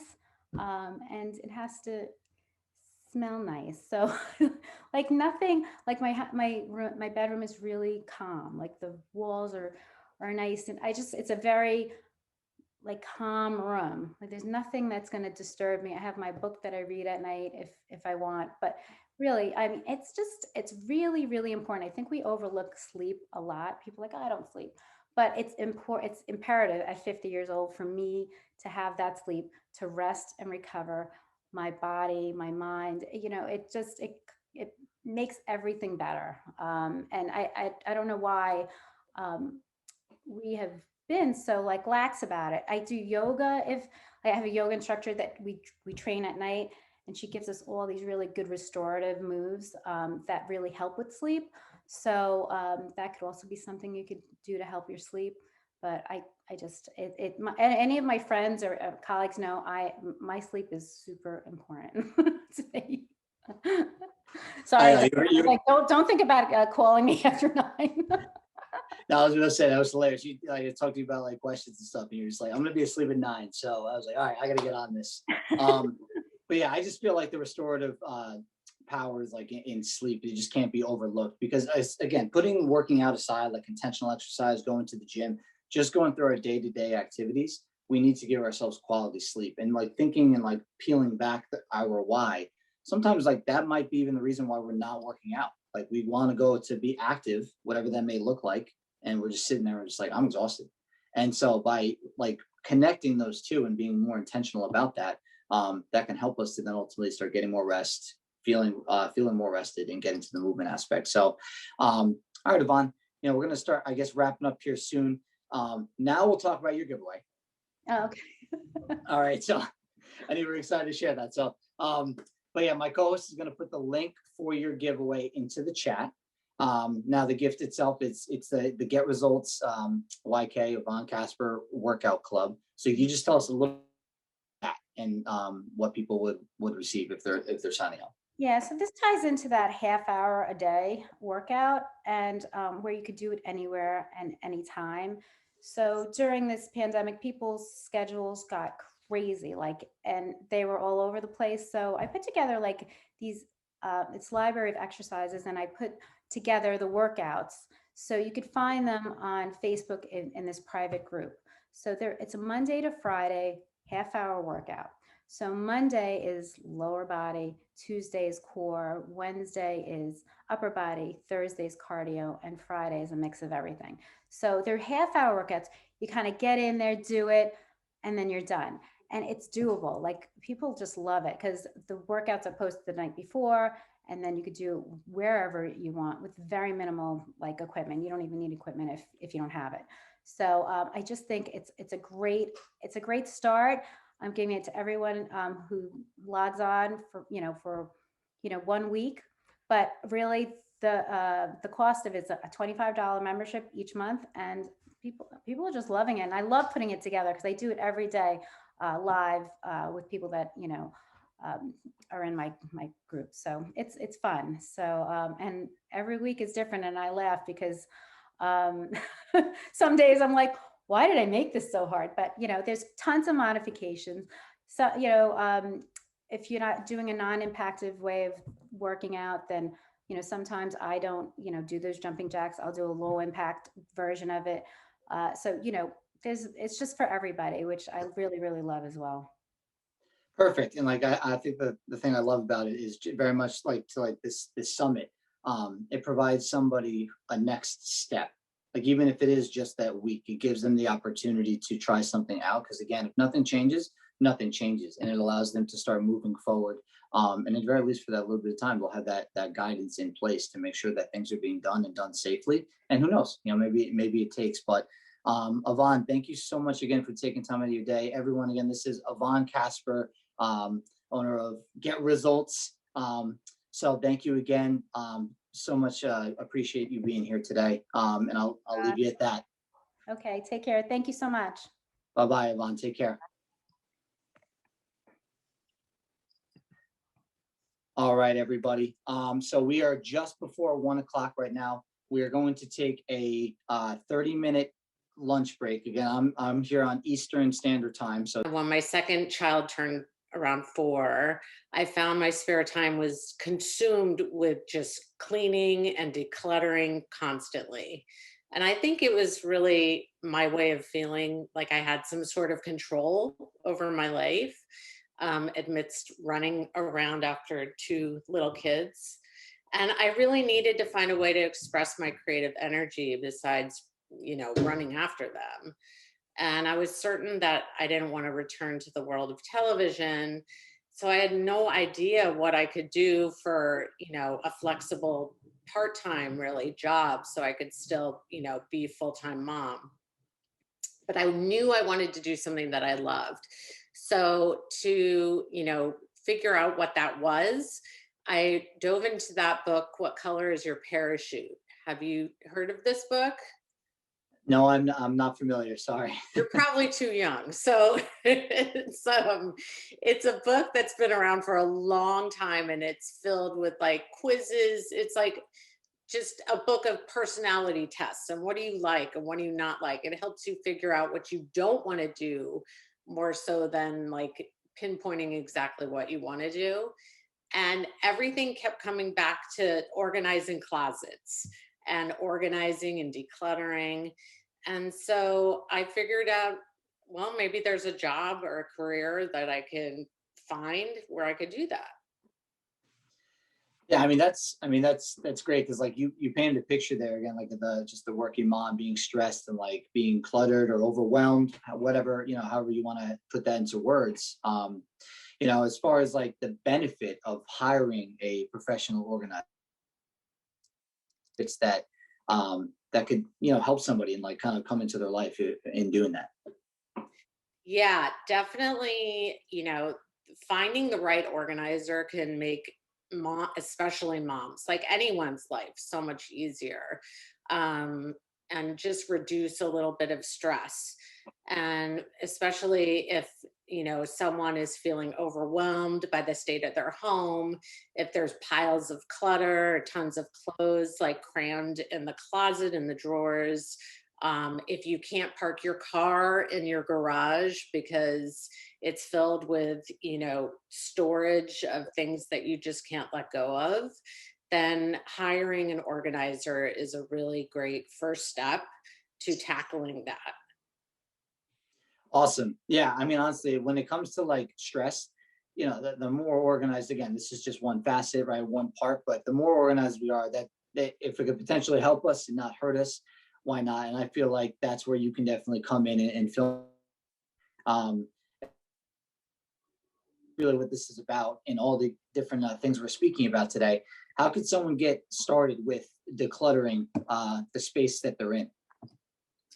Well, I think getting started, either first you need to be honest with yourself. You can't just live in denial that, oh, I'm fine with all this, or you have to really come to terms with the reality of your surroundings and kind of honor that and take a step back and say, I can't do this myself. And often it's hard to ask family members to help because we tend to enable one another, and it can create a lot of conflict. So bringing in someone from the outside that's a professional that's just there to help you with that is a great start.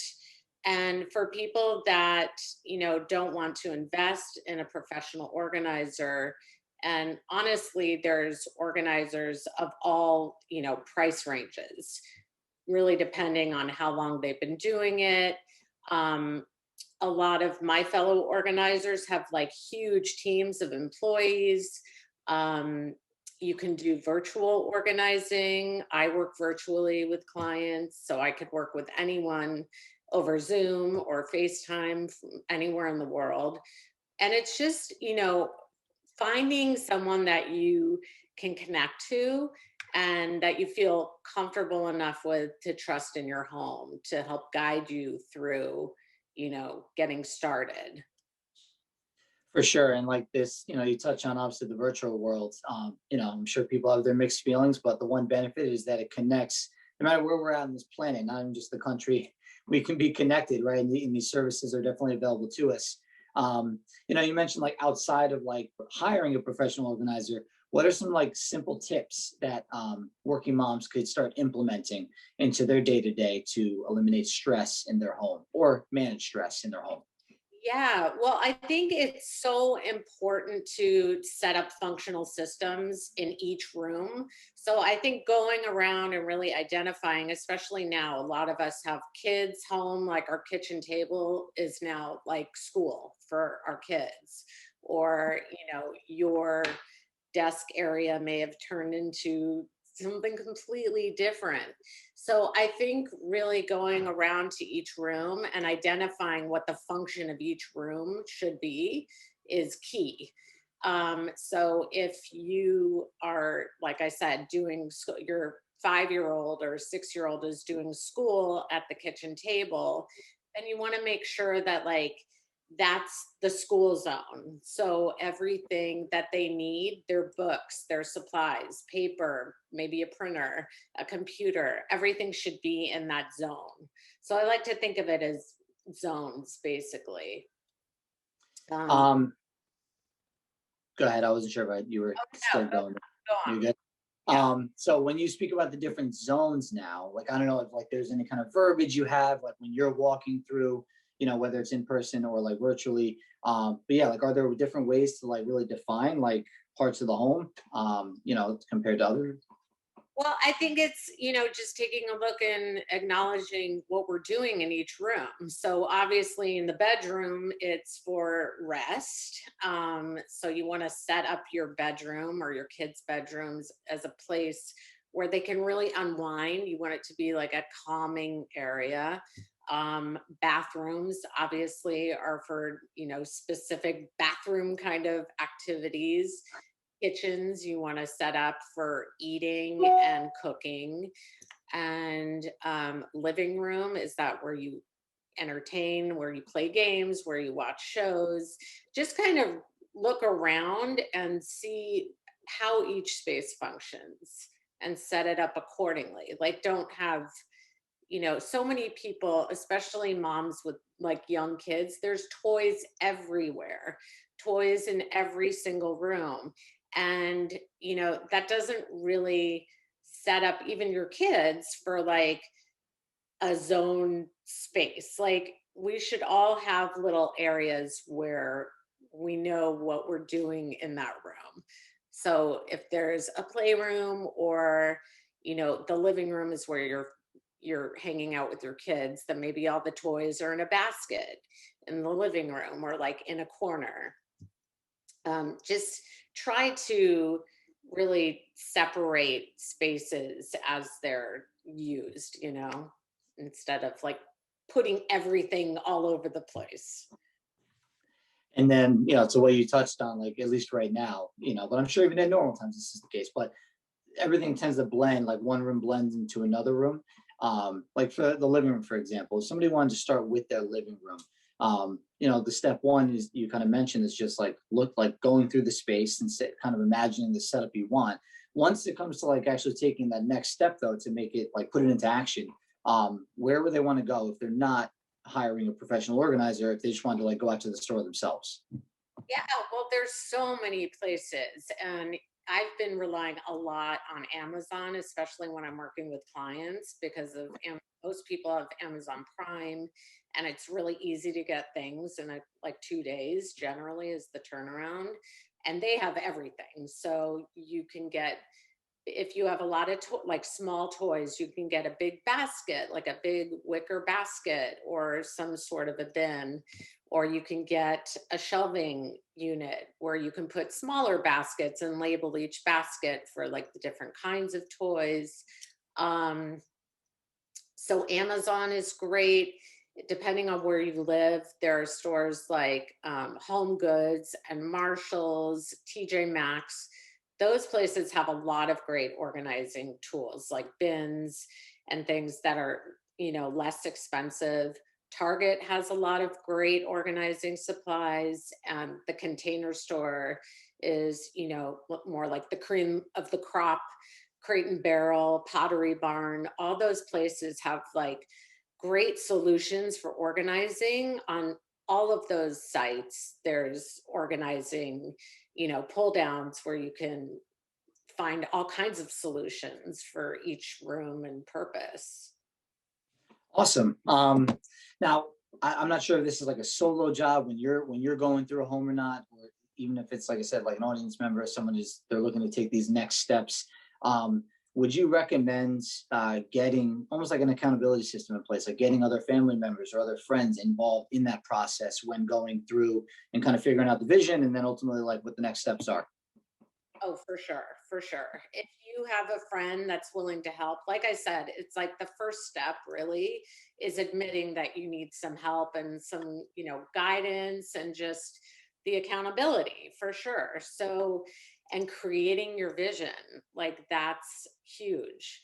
Just like, in working out or dieting or anything, you want to like visualize where you want to be and set little goals. But yeah, asking, usually it's tough when it's like a spouse situation or a parent-child situation, but kids can be really great at organizing, and I love working with kids. My degree is in child development, and I used to work in children's television, always babysat, and I love working with kids and helping them be more mindful of what they're keeping. So, and you can turn organizing into games. Like you can time your kids and say, okay, you have 5 minutes to clean up your room. What can you do? Go. And then like when they're done, you can pay them $1 or something. Like I used to do that with my kids.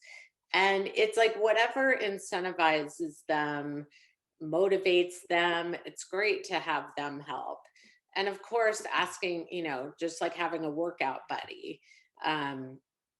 You can have something, a friend that's going to help you organize, or you're helping each other. You go to each other's homes and say, how do you see this room? Like, how do you think I could, make it a better space? Because it's stressing me out and I don't know what to do and I don't know where to start. Yeah, honestly, a big part of this, obviously, from what I'm gathering, is vision. And like even like with what I do, like with like training and like setting nutrition goals, it all comes back down to like the process and like focusing on behavior goals. So now, like the vision outcome goal, like in your world, right? You're seeing like what this could potentially be, but a big thing I feel as far as taking next steps is something that's going to be realistic, something that I don't know. I guess if it fits their budget, fits their schedule, like am I going to have time to do this or not? How would you I guess offer advice to people to work through some of that resistance and some of those struggles that come through that? Like they have their vision, but now it's, hey, how can I make this actually like reality? Sure. Yeah. Well, I think starting small is key. And, doing little things like waking up every morning and making your bed. Like if you get up and you make your bed right away, you've already accomplished something. So it kind of sets your tone for the day. And it shows you that little things like that can be done so quickly, and it feels so good to like check it off your list. And that's another thing, lists. I'm a big list maker. So if you have, areas that you want to tackle, but it seems daunting and just so overwhelming, it's like, dieting or working out. You can't just say like, oh, I need to lose 30 pounds and I expect to have it gone in a week. It doesn't work that way. It's all about, what you put into it, and the maintenance essentially is huge. But I think by starting out and, making some lists of what you want to get done and accomplish is a great way to motivate you, especially if you put down, like 3 things for each day. Like, okay, I'm going to spend 10 minutes each day organizing or decluttering, or I'm going to go through this one drawer and take out things that I haven't used and are probably trash, like I find so many like used lottery tickets, gift cards, trash, like old Post-its, old notes from like school. Just go through that space alone and clear it out, take inventory of what you have.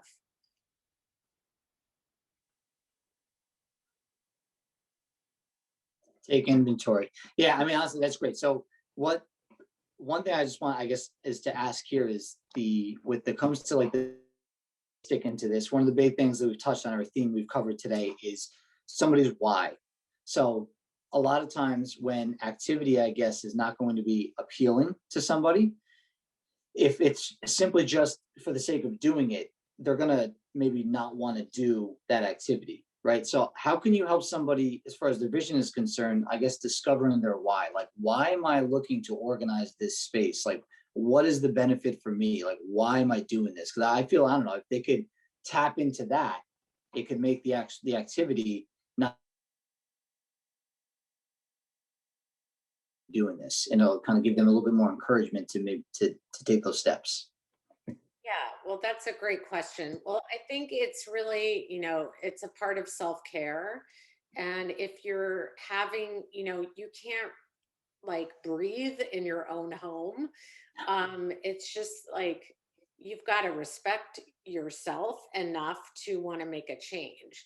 Some people don't feel as affected by a lot of clutter, but that's why the first step is really being honest with your situation and really identifying like, okay, do I want to take care of this? And it may take a long time, but this is, 40 years of my belongings here. It's not going to take a day. It's going to take, little steps here and there.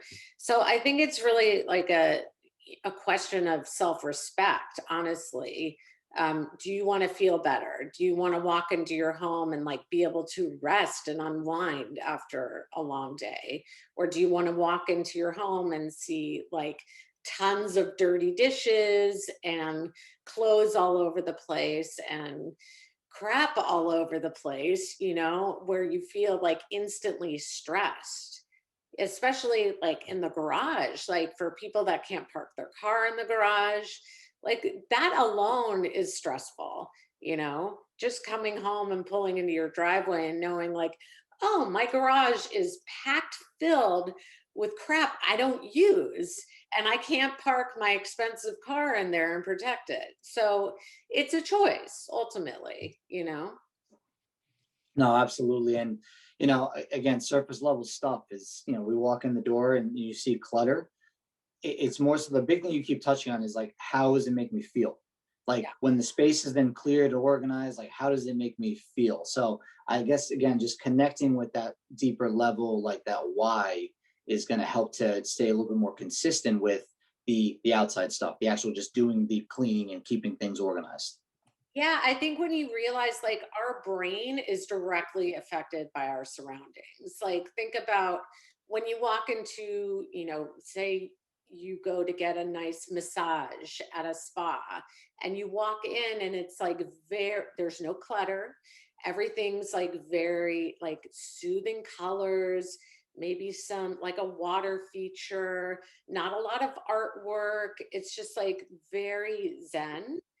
um, that helps us calm down.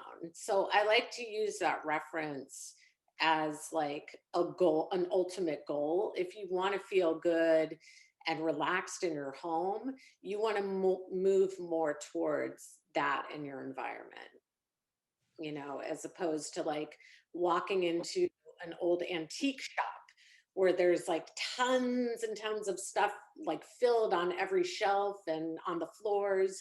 It's like very confining and you feel kind of closed in. So opening yourself up to like, spaces where you can breathe, where you can have some plants, some life living. I like crystals.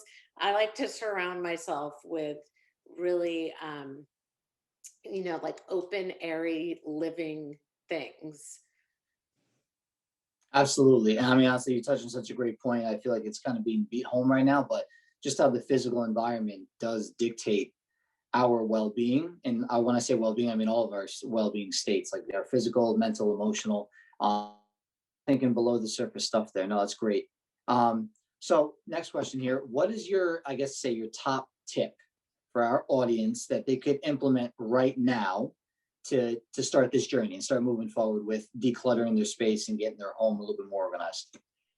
Yeah, I have a couple of great tips. I think that my top tip would be stop blaming yourself. Like stop being the victim of your clutter. Like stop, why did it get like that? Like stop asking that and just take action. Really honor yourself by saying, it is what it is. We're here right now in this situation. So what can I do today to get through that? So stop blaming and take action for sure. Because when we blame ourselves or we're in victim mode, all it's doing is hurting ourselves and it's keeping us stuck in a negative, place. So I think that would be my top tip. Also, make your bed every morning. I think that's a really good tip to implement, that everyone can do. Get up and make your bed. It just sets the tone for your day. And yeah, just go through some like one drawer a day or one drawer a week, like whatever it's going to take to get the ball rolling, I think is a good, place to start. Yeah, I think that's important to look at that. It's again coming out of this all or nothing approach. Like you mentioned earlier, like, oh, if this is 40 years of accumulated stuff, it's like saying when I walk 10 years into the woods, I'm not going to turn around and take 10 years.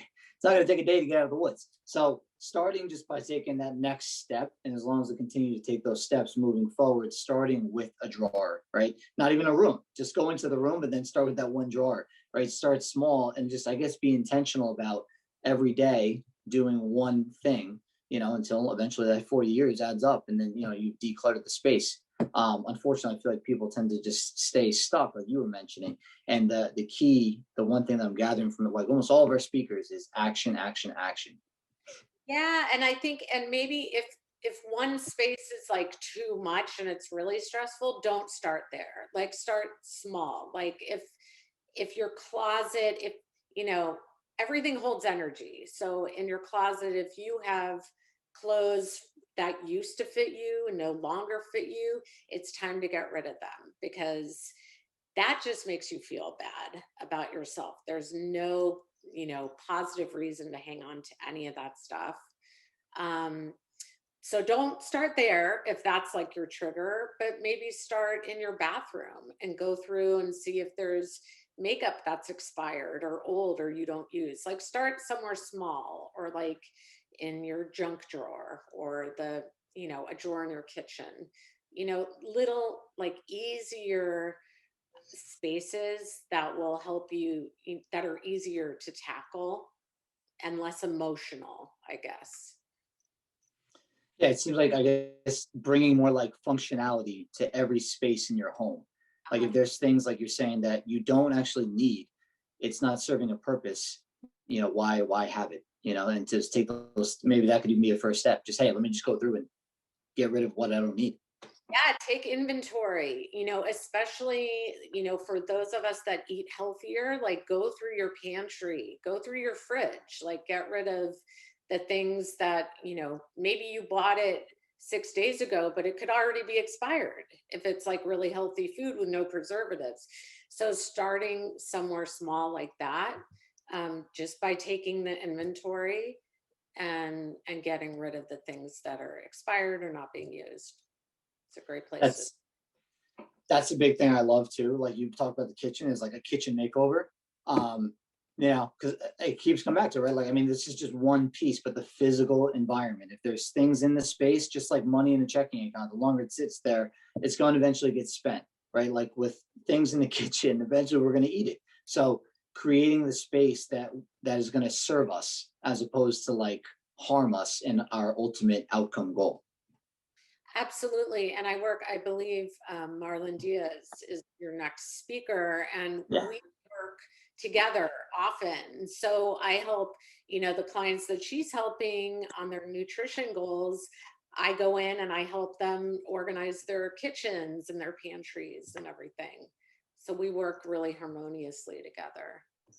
That's awesome when you can like collaborate and just kind of, you know, offer your piece to the puzzle to kind of bring together like the full picture for, you know, either yourself or somebody, you know, somebody else. Before we start, just like most of our other speakers, I want to give you that opportunity to connect and allow the audience to connect with you now beyond the summit. So my co-host is putting the link in the chat to your free gift, which is going to be a consultation with you. Let's just finish there. Why don't you just tell us a little bit about what someone can expect on that call and like what they're going to get out of it. Sure. Well, I'm offering as my gift a free 20-minute virtual consultation. So we can just talk about where you're stuck, and, you know, I can give you some helpful tips on diving in and some ideas. It's always great to have the viewpoint of a professional organizer see your space. So I love using Zoom or FaceTime. We could set up, you know, either way and go over, you know, your areas where you might be stuck. Perfect. Definitely an answer for every person. Stacy, thank you again, everybody. This is Stacy Tomes of Stacy Tomes Organizing. Thank you so much for being here today and offering the value that you just put out there for our audience. Enjoy the rest of your day. Thank you, Don. Thanks for putting this on. Of course. I had to chat with her. The author of The Radiant Woman is Marlon Diaz. So let's bring her up there, Mikey boy.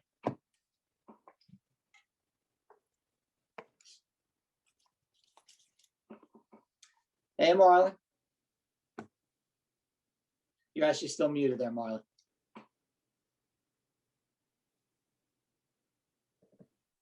There we go. Almost stuck. Try again. Still, yeah, still muted. You still got the mute sign there. How's that?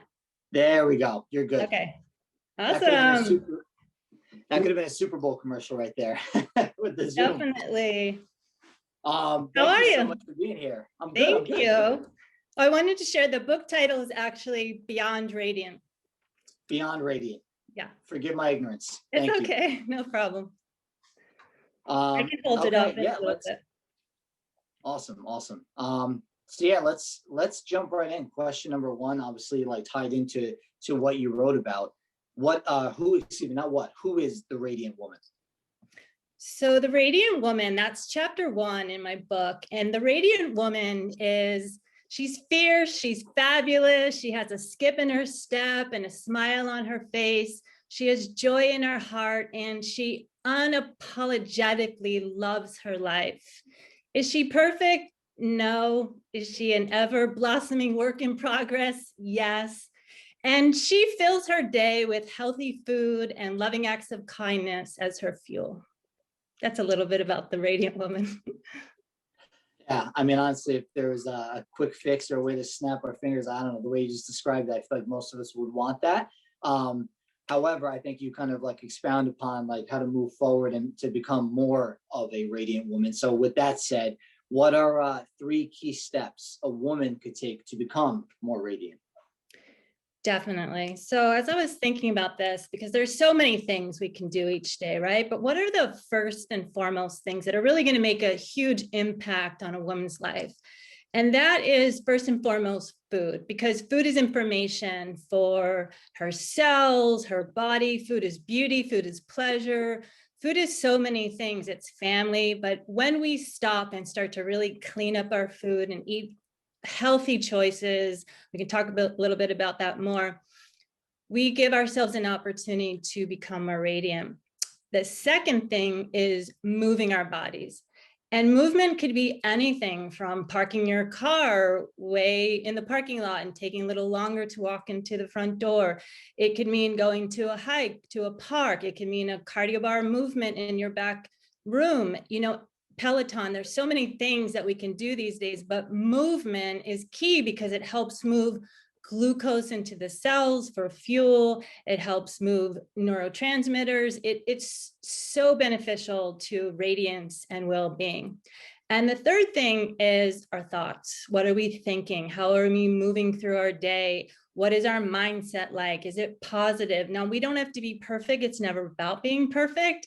It's really about being conscious and choosing thoughts that are going to help be more healthy in your day, more positive, joy-filled, and hopeful, right? Taking a day, each day as it comes, embracing the day.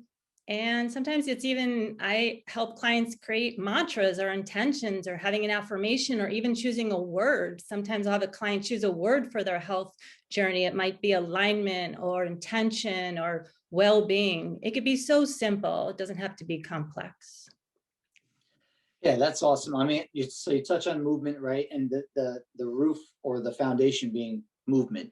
I feel like sometimes, really just as humans, we can get too caught up in like, what am I going to do? And not so much about just doing and focusing on the movement. You know, you talk about the mindset, like the different mantras, like, so more like, hey, how can I fix the way I'm feeling instead of just like diving in and doing what it is we have to do? So I guess as far as like this now being like a big picture, you know, what you're kind of alluding to, how is becoming more radiant more of like, I guess like an inside versus or inside and outside job? Right, that's a great question. What it comes down to is for many, and myself included through the years, and many women think that, okay, well, if I lose this weight, I'll be happier, or if I just eat better, it's going to make a difference. And yes, that is a big piece of it. It's also an inside outside job because it's one, what are we putting in our body? The food that we're eating, what's on the end of our fork? What are we thinking, as I was just sharing? How are we moving through our day? And then it's also sleep and our lifestyle in general, right? What is our day like? So everything is connected. It's all connected. And we really need to be thinking about the whole process because we're a whole person. It's not just about the food.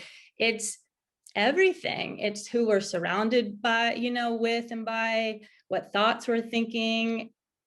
It all supports each other. As we start to eat better, we might think better because that's changing our blood, it's changing our brain, it's changing our thought process. As we think better, we might be able to eat better.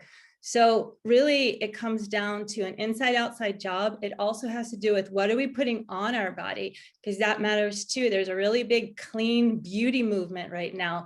What chemicals are in our products that we're putting on our body, because the skin absorbs things and the liver is the oil filter of the body, and it is filtering out everything. So if it has to filter out all these chemicals from our food and our beauty products, it's not going to be able to do the job, help us lose weight or process our hormones or do all the amazing things it does. The liver actually does about 500 things in our body each day. And so we want to really love our livers and help it function at its best. There's a slogan. Love your liver. Right? Love your liver. I mean, a lot of times I'll have like some people, years ago, I didn't even realize this myself, but take the right hand, put it right under your rib cage and just go counterclockwise and just say hello to your liver and love it each day and thank it for the amazing processes it's doing all day long without us even having to think about it. The liver is an amazing organ, and right now it's spring, and it's really about spring cleansing, loving your liver and taking good care of it. It definitely is like the oil filter of the body, like a car. If you have a car, you want to take care of it so it lasts a long time. We want to take care of our bodies so it lasts a long time as well. And like to that point, like the one difference between the human body and the car is like the human body, this is the one vehicle we have the entire time we're here on this planet. So, the more time goes on, time is going to go on no matter what the biggest thing, and kind of like what you're touching on, it's more so how we're treating it, like what we're doing, our behaviors. 100% behaviors. And there's a quote by Jim Rohn. He's a famous motivational speaker. And he said, take care of your body. It's the only place you have to live, right? We get this one body, this lifetime, we can't trade it in. So we best take care of it. And you can start, all of us can start at any moment. I'm working with a client right now. She is to release 100 pounds. And step by step, we're cleaning up her food. We're cleaning up her lifestyle. She got hijacked by big food companies in a way, because sometimes we don't always know. We don't know what we're eating. We trust food. We trust companies and commercials when we're young. And all of a sudden we have 30 years of eating a product. And so my intention is to help my clients, to help your community, to help women turn the label over. Right? Start reading the ingredients that are going into your body. Just cleaning up your ingredients in your food can create so much radiance and well-being in your life. That's a great first step. Awesome. I want you to actually touch a little bit more on like the step-by-step process, because you explain how it is a cumulative process. I totally agree, right? But there's mental, emotional, physical. That in itself, I don't know, maybe someone who's looking to start, that could just sound overwhelming to them. It's like, where do I even start? So I guess if like you had to leave somebody with like a next step or encourage someone to take a next step, what would that be? And when could they start that? We can start any moment we decide to start. And that can be as simple as walking into your pantry, beginning to open up the cabinets, looking at your labels. What do we want to be looking for? We want to be looking for food ingredients that we cannot pronounce, that our grandmothers wouldn't know what it is. If it's unpronounceable, you probably don't want to be eating it. If there's hidden sugars in there, if sugar is one of the first 3 to 5 ingredients, I say put it back on the shelf, give it away, or toss it. If there's added sugars in there, there's over 50 names for sugar that food companies use. And I have many of them in my book. In fact, chapter 5 goes into so much about food additives and food chemicals and hidden sugars, anything that ends with an OSE. There's just so many. It's incredible. It's almost like mind-boggling when someone starts to look at the labels. So yes, going through your pantry, going through your refrigerator, looking for expired food, looking for things, maybe sometimes you have kids at home, and I get that they want to eat certain things. So just put theirs on a different shelf and create a new well-being shelf for yourself. So I would say go into your pantry, start to look through your food.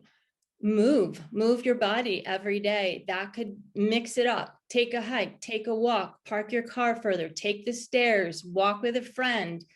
Stacy was your guest before, and we take hikes together. We brainstorm, we share, we leave stuff on the mountain. It's so therapeutic. And especially now during pandemic, right? We can't get together in the same way, so we have to be creative. And the other thing that's huge is morning me time. If you're a mom, you've got a lot on your plate. Maybe you have a business, you have kids, maybe you have aging parents, you have a partner, you want to take care of yourself. There's an enormous amount that goes into a day. My recommendation, I go into this in chapter 7, which is all about a day of wellness. Start your day with morning me time. Take a few minutes for yourself. Meditation, prayer, mindfulness, intention. Just even reading 10 minutes from an inspirational book can change the whole mindset of your day. The whole, your mindset and how we go about the day can make or break your day. If you go into a day with a really like hyped up nervous system from watching the news or going on your phone first thing in the morning, that's going to send like signals to your body, to your nervous system. And that's a little bit of a stressed out state, which is going to create more cortisol, which is a stress hormone. It puts weight on us. It creates inflammation. So have your morning coffee, morning tea, morning matcha, and take some me time. Definitely. It will help calm your whole nervous system and start you off on a day of radiance in a much better way. Yeah, that's incredible. Honestly, I mean, even just for my own self, I know that I've walked out the door before and, even something as small as like you were kind of touching on, like if the phone is right next to the bed, I very well, like that's the one that's out of my control is like what's about to be on that screen is outside of my control. So if I'm starting my day with that device, it builds from there, like the compounding effect throughout the day. So I love that point that, hey, let's start with you, because something we touched on with one of our earlier speakers is you can't give out what you don't have. So like you need to take care of you first before you can then help other people. Definitely. That's a habit a lot of us have gotten into over time. We're not even realizing it, right? We keep our phones near us.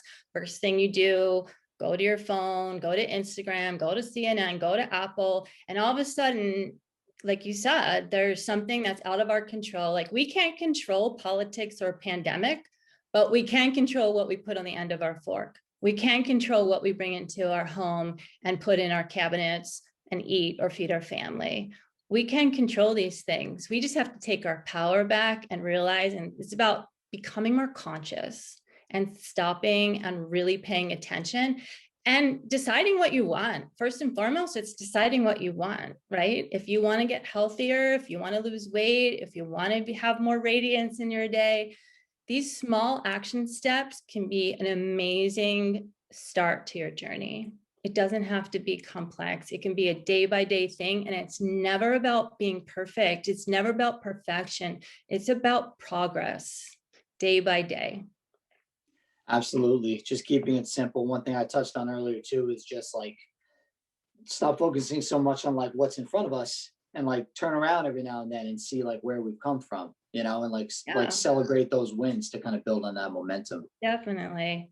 Celebration is a huge piece. Throughout my book, I share radiant tips. And one of the tips I share is to celebrate the small stuff, celebrate the big stuff. Like actually give yourself a pat on the back, like a mother would to a child. Become your own mother or father or caretaker and celebrate every win along the way. It's not just about like, oh, when I get to my 30-pound weight loss, I'm going to celebrate. No, if you move into a different size jean, like I have a client, she went from a size 12 to a size 4 in her jeans. It took her 4 months or so, but every time she moved into a smaller size, she would send me a text with the jeans. And it was so exciting to celebrate the journey. Anything, if you go from 2 miles to 3 miles, if you haven't been working out and you step out or take a training class with you, or, if you clean up your clutter and one drawer, celebrate it all, celebrate every step, because if we're not celebrating, who's going to celebrate for us? We have to start with ourselves. Nicely put. I mean, I couldn't agree more. Like that's where it does start. As far as like the journey is concerned, we're always so focused on the outcome, but like you were just saying, if I know that, hey, if I go for a walk every day and then little by little, I'm losing this weight, by celebrating that win, like, hey, I went for a walk today, it's going to reinforce that habit of walking. Definitely. More than I'm doing the behavior, like eventually with time, like it's going to get me to my outcome. When I'm simply just punishing myself because, oh, I'm only a pound up, where that negative mindset is there, that will deter me, I guess, from moving forward to like what the behaviors I need to complete, and then this vicious cycle then starts over again. Yeah, and there's so much to be like we really want to celebrate. And also what you just mentioned something, it's about shifting our habits as well, right? So first and foremost, we want to clean up our food, but we also want to become aware of our habits. And another really, like throughout my book, I share client success stories. And there's one in particular that's coming to my mind, and Diana was on a 6-month journey with me, and she was turning 50 in 6 months. So she wanted to step into her 50s, becoming 50 and fabulous, but she also had lost her joy along the way, raising kids, having a full-time career, being the CEO of her home. So the journey wasn't just about food. It was about refining her joy and tapping into what was important and shifting her habits. And Diana was so kind, and she allowed me to share all the things that helped her throughout her journey. Those things are in the book. And one thing that comes to mind is every night she had a gratitude journal, and she would just write 3 things every night. And it could be 3 words or 3 paragraphs. It didn't have to be a whole big thing all the time. It could just be 3 words. It could just whatever was coming to mind, but it was about gratitude. And she also had a habit tracker, and there's some really good books that she got that started to shift. One is Atomic Habits. And she just really became conscious of her habits. And so I share this because, this book is really my soul project to the world. I want to help make a greater impact on the world. And so I put the best success stories in there, including my own journey. At one point, I was 30 pounds heavier in college and throughout my 20s. And so I want people to know I understand, and having compassion for yourself is a huge part of the journey as well, to really take the judgment off and bring in compassion and loving kindness. Maybe you want to get a coach or an accountability partner. There's so many ways to go about this. There's so much, actually, there's information overload. So it's a lot sometimes to even go on Google these days. But someone like yourself or myself or all the great speakers you're having today can just lend a starting place, right? A starting place. And I wanted people to know too, that the stories in the book are there because they're your community. Everyone that's watching this, everyone can relate to these stories, and we're all in this together. Yeah. Absolutely. And you touch on habits, and I always go back to this because it can't be said enough that our behaviors that dictates our outcomes. Celebrating the habits, making that more routine is really where that's like the starting point. But it's the hardest thing because it's so simple, and we just feel like, oh, there's got to be more to it. And sometimes we deter ourselves from moving forward with that. But with your book now, like becoming more radiant, a big thing I feel with any kind of indicator of progress is something that I can do and do often. So like when it becomes to being more radiant, like how can people make this sustainable? Right, and consistent, something that they can do as like a process for the rest of their life, where it's not overwhelming, and again, getting them out of this all or nothing approach to being more radiant. That's a great question. And sustainability is the key here, right? We don't want quick fixes. We've all been down that road, lose 10 pounds in 3 weeks. And then what happens? You gain it back. Diana even went on a keto diet, lost 30 pounds. It was super easy, but you know what? The hard part is maintaining that. So it's really creating a healthy lifestyle for yourself, ridding that diet mentality that we're in this to lose weight for our son's wedding or our school reunion. Yes, that's great. And we're all for that. Though it's the daily, day in, day out choices that are really going to create that sustainable wellness. And again, it's not about perfection. Like if you fall off the wagon, don't start again on Monday. Start your next meal or the next day. Give yourself some loving compassion and get started. And the key is food. Food is first and foremost, because food is information for our cells. It tells our cells what to do. It's going to turn on genes or turn off genes. Yes, again, food is beauty, food is love, food is pleasure, food is family. But honestly, food is information, and you probably are aware of this yourself. And I'm just really trying to be the educator today and the cheerleader and empower everyone that you have the ability to change your life through your food. Food, and I would say second is breath. we don't really understand how powerful our breath is. Breath is intense because let's go a little bit of science here, but mitochondria are the powerhouse energy centers of the cell. And to create energy in our body, it's glucose, the fuel that runs our body. Food turns into glucose, and oxygen. So breath, when we take breath in, we help our bodies create energy, we relax our nervous system, we calm ourselves down. And I'll share something else. Whoever has control of their breath has control of the room. So when you go into a meeting, any kind of conversation with a loved one or your kids, slow your breath down.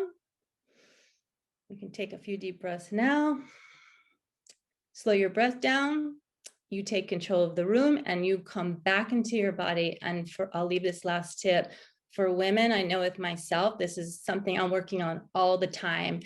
We women sometimes live in our heads, ruminating, trying to figure things out, and it can be a lot for our nervous system. So breath will help you come back into your body and live from your heart space. It's a much calmer, feminine, more beautiful place to live from. It takes mindfulness and conscious way of being to remember that. So food and breath. All that, food and breath. Yeah, food and breath. Just do that and everything else will start to fall in place because you'll be in a calmer state, making better decisions, eating food that's feeding your good hormone chemicals. And, we can dive into a lot more, but I'm trying to simplify it all. I invite everyone to check out my book. It's on my website. There's a publisher special there. It's also on Amazon and Barnes and Noble. And again, it's filled with so many radiant tips and simple ways to shift your lifestyle and, create just change, positive change for yourself. It's 35 years of science-backed knowledge. I went to school in the 80s. I've been on this journey for over 35 years and I've counseled hundreds of clients. So the top stories are in there and the best tips. And I just really want to thank you for this opportunity to come on today and to really share from the heart and I hopefully inspire at least one person and maybe many, many more. Absolutely. One thing I want to touch on before you wind up getting out of here Yeah. is as far as the breathing is concerned. When it comes to our nervous system, there's the para and the sympathetic nervous system, and getting into more like science. When we are very uptight and we have that fight or flight going, that actually slows down our digestive system. So something as simple as just breathing will allow our body to digest food much more effectively and efficiently, getting the nutrients that we need to fuel our performance, to fuel the way that we look. It will help with sleep. And a big thing, like a tip that I'll do, and maybe you could share on this too, because you talk about breathing, is like belly breathing. A big thing is when we breathe, it's all through here a lot of times. And that kind of goes with that just being uptight. Whereas if we just take that deeper breath and get into our stomach, relaxes. There's just so many benefits about breathing. I'm super happy that you just brought that up. It's so huge, Don. And like you said, a lot of us, including myself, really had to work on this through the years. I've done 4 years of mindfulness classes. We are shallow breathers, a lot of times women especially, and it can create anxiety. It's a key to anxiety, breathing shallow. So taking those gorgeous deep breaths, filling up your lungs with a lot of oxygen is huge. And I'll leave this one last tip as well. This is from my mindfulness class. The body is always in the present moment and our minds are wandering to the past and the future. They have that ability. That's their job. Just like we create saliva, it's just, we're not thinking about it, it just happens. That's what the mind does, right? So many times it can go to ruminating thoughts or regrets or future anxiety. So my tip is come back to your breath because the breath connects the mind and the body. It's the key that connects it. And so if you find yourself in uncertainty or fear or thoughts that are taking you to a place that's uncomfortable, take 3 gorgeous deep breaths. Even one really nice breath can connect you back into your body and calm the system down, as we've been talking about, and coming back into the present moment, which is where life is happening. The past and the future it's all an illusion. The only thing that's real is this moment. And so we want to come back into the body, into the present moment. And that's a key. And really becoming more conscious and making decisions from that place is always going to get us better results. Absolutely. Even coming into this day, talking with all of you awesome people, I had to breathe. I had to relax a little bit, take myself down. And it's so true. It's like, again, our ego always wants to trick us into thinking like, I'll start, 6 months from now. And it's like, all we ever have is today. We'll keep saying that and keep saying that and keep saying that. And it's like, we only ever have right now, ever. So it's so important to just be mindful and realize that and just start. So, Exactly. okay, we'll end with you. I want you to kind of talk on this just a little bit, and this is what we'll end with. My co-host will put the link in your chat that we have the people have the opportunity to connect with you. But as far as what you are offering as well, your free gift, it's the Beyond Radiant Smoothie. So you want to just end there, talking a little bit about what that is and what that includes? Definitely. Yeah. So in chapter 1, The Radiant Woman, towards the end, I have the Beyond Radiant Smoothie, and it has a special ingredient in it called alma. Alma is a Indian gooseberry. It's over 5,000 years old, and it helps create beauty. It helps really support cellular health. It's loaded with vitamin C, 8 times more vitamin C than an orange. And there's other amazing ingredients in there. And so I'm really excited to share that with your community today. And you can actually send me an email through my contact info that I believe your assistant put in the chat box. I'll be happy to forward that beautiful Beyond Radiant smoothie to you. Or if you love, you can purchase the book and it's in there along with so many other great tips. But I'm really happy to share that. Yes, definitely. Awesome. I'm so glad you were here today. And I hope people do want to be like getting into your book because it has so many positive messages. Again, Beyond Radiant and everybody. Again, this was Marlon Diaz. Marlon, thank you so much for being here. Thank really you so much. It was great. I really appreciate it. And hope everyone feels super great. Be well. Bye. Perfect. Take care. Thank you. All right. We'll keep it moving here. We're a few minutes shy. Just got to see if Bonnie is here. She's in the house. So our next speaker is, and she's going to be coming and talking to us about accumulating calm for moms. And she's definitely gonna have to do all the talking there because I don't have much more to offer than that. But please help me welcome Bonnie Golden. Hey, hey. Hey, thank you for having me, Don. Of course. Thank you so much for being here, Bonnie. How are you today? I'm good. We're listening to that end and I'm talking about stress, and about an hour ago, my internet went out. So that probably got a little stressful then. So I'm like, okay, what are the tips? But yeah, all's good now. I'm so glad. Thank you for putting this together. What a great idea. Yeah, honestly, I'm excited. I feel like it's been going well so far, but that's also me. I could be delusional. Who knows? Anyhow, we're talking about stress right now, so we'll get into that, right? It's been stressful for a lot, but even in the best of times, stress is a constant, it's just a constant thing in our life that we have to not so much eliminate. It's really hard to do that, but to manage better.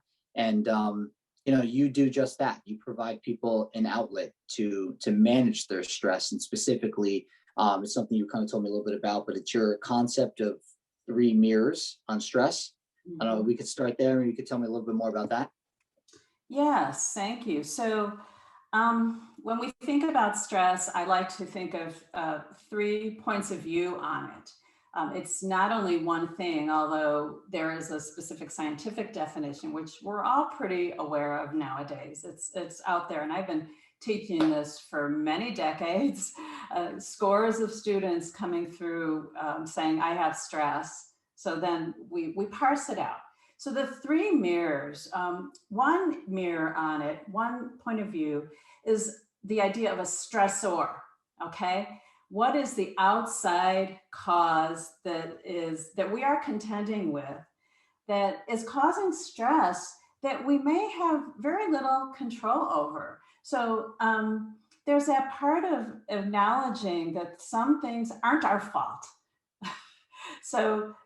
But we're still affected by them. And so the stressor, it could be as simple and mundane as traffic. It could be my internet going out. So it's an outside cause. It could also be societal kinds of things like sexism and ageism and racism and things that are constantly pressuring us that we have to contend with, right? So those outside causes, I'm not saying we're powerless, but we have very little control over them. There are other stressors that are more immediate in our environments. And I'll use a mundane example. Getting to the dishes when your kids are running all over the place. So in yoga, which you know, I'm a yoga teacher and have been for quite a long time, we talk about the holistic view, not only the body, mind, and breath, but what's going outside of the body, outside of the body, mind, and breath. So if I keep walking past those freaking dishes and it's stressing me out, or I look in the office and everything's just a mess, and I have a stress response, that's a stressor, okay? That's a stressor. Other stressors we know from the list from long ago, but it's still very relevant, like getting a divorce, having all the kids at home, and now you have to teach them when you didn't plan on being a teacher because we're all in quarantine, right? Just things that happen, you're moving, you're getting things remodeled, you have to buy a new car, and now my spouse's car has broke down. Those are all stressors. So I think it's important to give ourselves grace, and I'm going to say that a few times, to acknowledge that things happen and those have an impact on our system. So that's the first mirror. The second one was alluded to a little bit. I came in a little bit early. It has to do with the somatic response. Somatic meaning the body respond. And Don, I heard the end of the previous speaker where you were talking about that, where our whole sympathetic nervous system, the fight or flight, is upregulated for survival. We need that.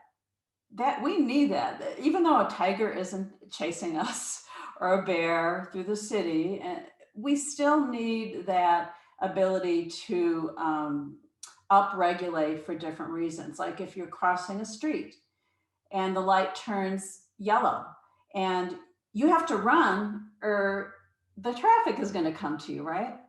That's a quick stress survival response so we don't want to say it's a bad thing because we need it throughout the day. And it also, it's called sympathetic arousal, meaning the upregulating of the sympathetic nervous system. And there's also a positive side, and I want to reframe this for everyone who's here and listening. I can get excited about something and it's a positive thing, but I'm still stressed. Like say someone's getting married, but they're stressed. Why? Because you care. So we get that stress response because we care. You could be excited because you have this huge seminar you've been working on, summit that you've been working on for weeks. It's a positive thing. Yeah, it's like, oh, right? Absolutely. Yeah. So all of that is part of the normal kind of palette of being human. That's the second mirror. Here's the catch though. If our stress level is elevated, if our heart rate is beating like most of the day, we're grinding our teeth, we're clenching our fists, we're curling our toes, we're in the bathroom or not in the bathroom, all kinds of symptoms that will compromise our health. And so that is the downside of all of that upregulation, eventually something's got to give. And that's when the body will, we get sick or something else happens. And there's, as you know, plenty of diseases directly related to stress. So that's a long answer to the second mirror on stress, which is the somatic response. And feel free to jump in if you have anything to add. The third piece, the third mirror. So we talked about stressors. We talked about the somatic response. The third idea is what you're thinking, the cerebral parts. It's estimated about 20% of the sources of the body's stress response is in the head. So before I go into that, I want to be clear that the stress response is automatic. Like our body is doing this for survival. However, we also have add-ons that frame negatively or positively what is happening to us. So, you know, the old saying, one person's joy is another person's stress. So for you, it might be no big deal to go teach a class or do a public speaking gig, and you're in the upregulation happiness. Someone else could be very sick from it, and what their self-talk is I'll never be this good, everyone's going to be staring at me, you know, all kinds of inner critic streams of talk that sometimes we're not even aware we're doing to ourselves. And I know most of you know very well, but knowing well doesn't mean we're doing better. Knowing that we're having that self-talk doesn't mean we're going to change it until we become aware of it, right? So it's so habitual that we don't even know we're laying this number on ourselves, and then we're in stress, okay? So some of the causes are how we look at a situation. You and I could be in the same room and see two different situations and have one person a relaxation, one a stress response. So it's more nuanced, I think, than people it's fight or flight, rest and digest. There's more to it. I want to also add, in 1994, a researcher called Stephen Porges. I don't know if you've heard of him. He studied the nervous system, the vagus nerve, and came up with this kind of third way to look at stress. And that is kind of a shutdown. So we're so much in parasympathetic, or we're so stressed that you faint, or you can't even talk, right? You freeze. In the animal kingdom, they play dead, right? So withdrawal, and it could also have to do with humans, depression, so that this kind of shutting down is another part of kind of a primitive system of how many people have to deal with stress, or that they have to default to. So more research. Yeah, can I interrupt you real quick? Sure. Like on that point, just to kind of like expound upon that, like to other areas too, like you see that like a lot of athletes, right? There's, like you said, there's stress and eustress, like positive or good stress. Stress is still stress, and our body responds to that. And a lot of times you'll see, like in the movie, it's like this very cliche thing where, like, with a football player, it's like smacking their helmet, like, let's go, like rah rah, and get up. But I feel like that if we get too much in one state, that will affect physical performance. So it's like an athlete, even like if they want to go onto the field, but they're super hyped up, being mindful and aware and then knowing their body, like just by being able to even breathe. Because some people, you need to bring them down. Like you don't need to be smacking them up and riling them up at the start of anything. So I think mindfulness and like kind of what you're touching on is just like that, realizing who you are and like what your needs are is super important. I agree with you, Don, 100%. I think we are very cut off, even though we say we're not. We're really cut off from sensations in our body, from what we are feeling right at this time. A lot of what I do as a yoga teacher and a counselor over the years in stress management classes, and then as a yoga teacher, is do a simple exercise, simple but not easy, called a body scan. Like, how are your toes feeling? You know, what about your ankles? What about the palms of your hands? And so just fine tuning and waking up to what am I feeling right now? And how can is there something I need to do about that? And maybe it's just like, I'm fine, you know?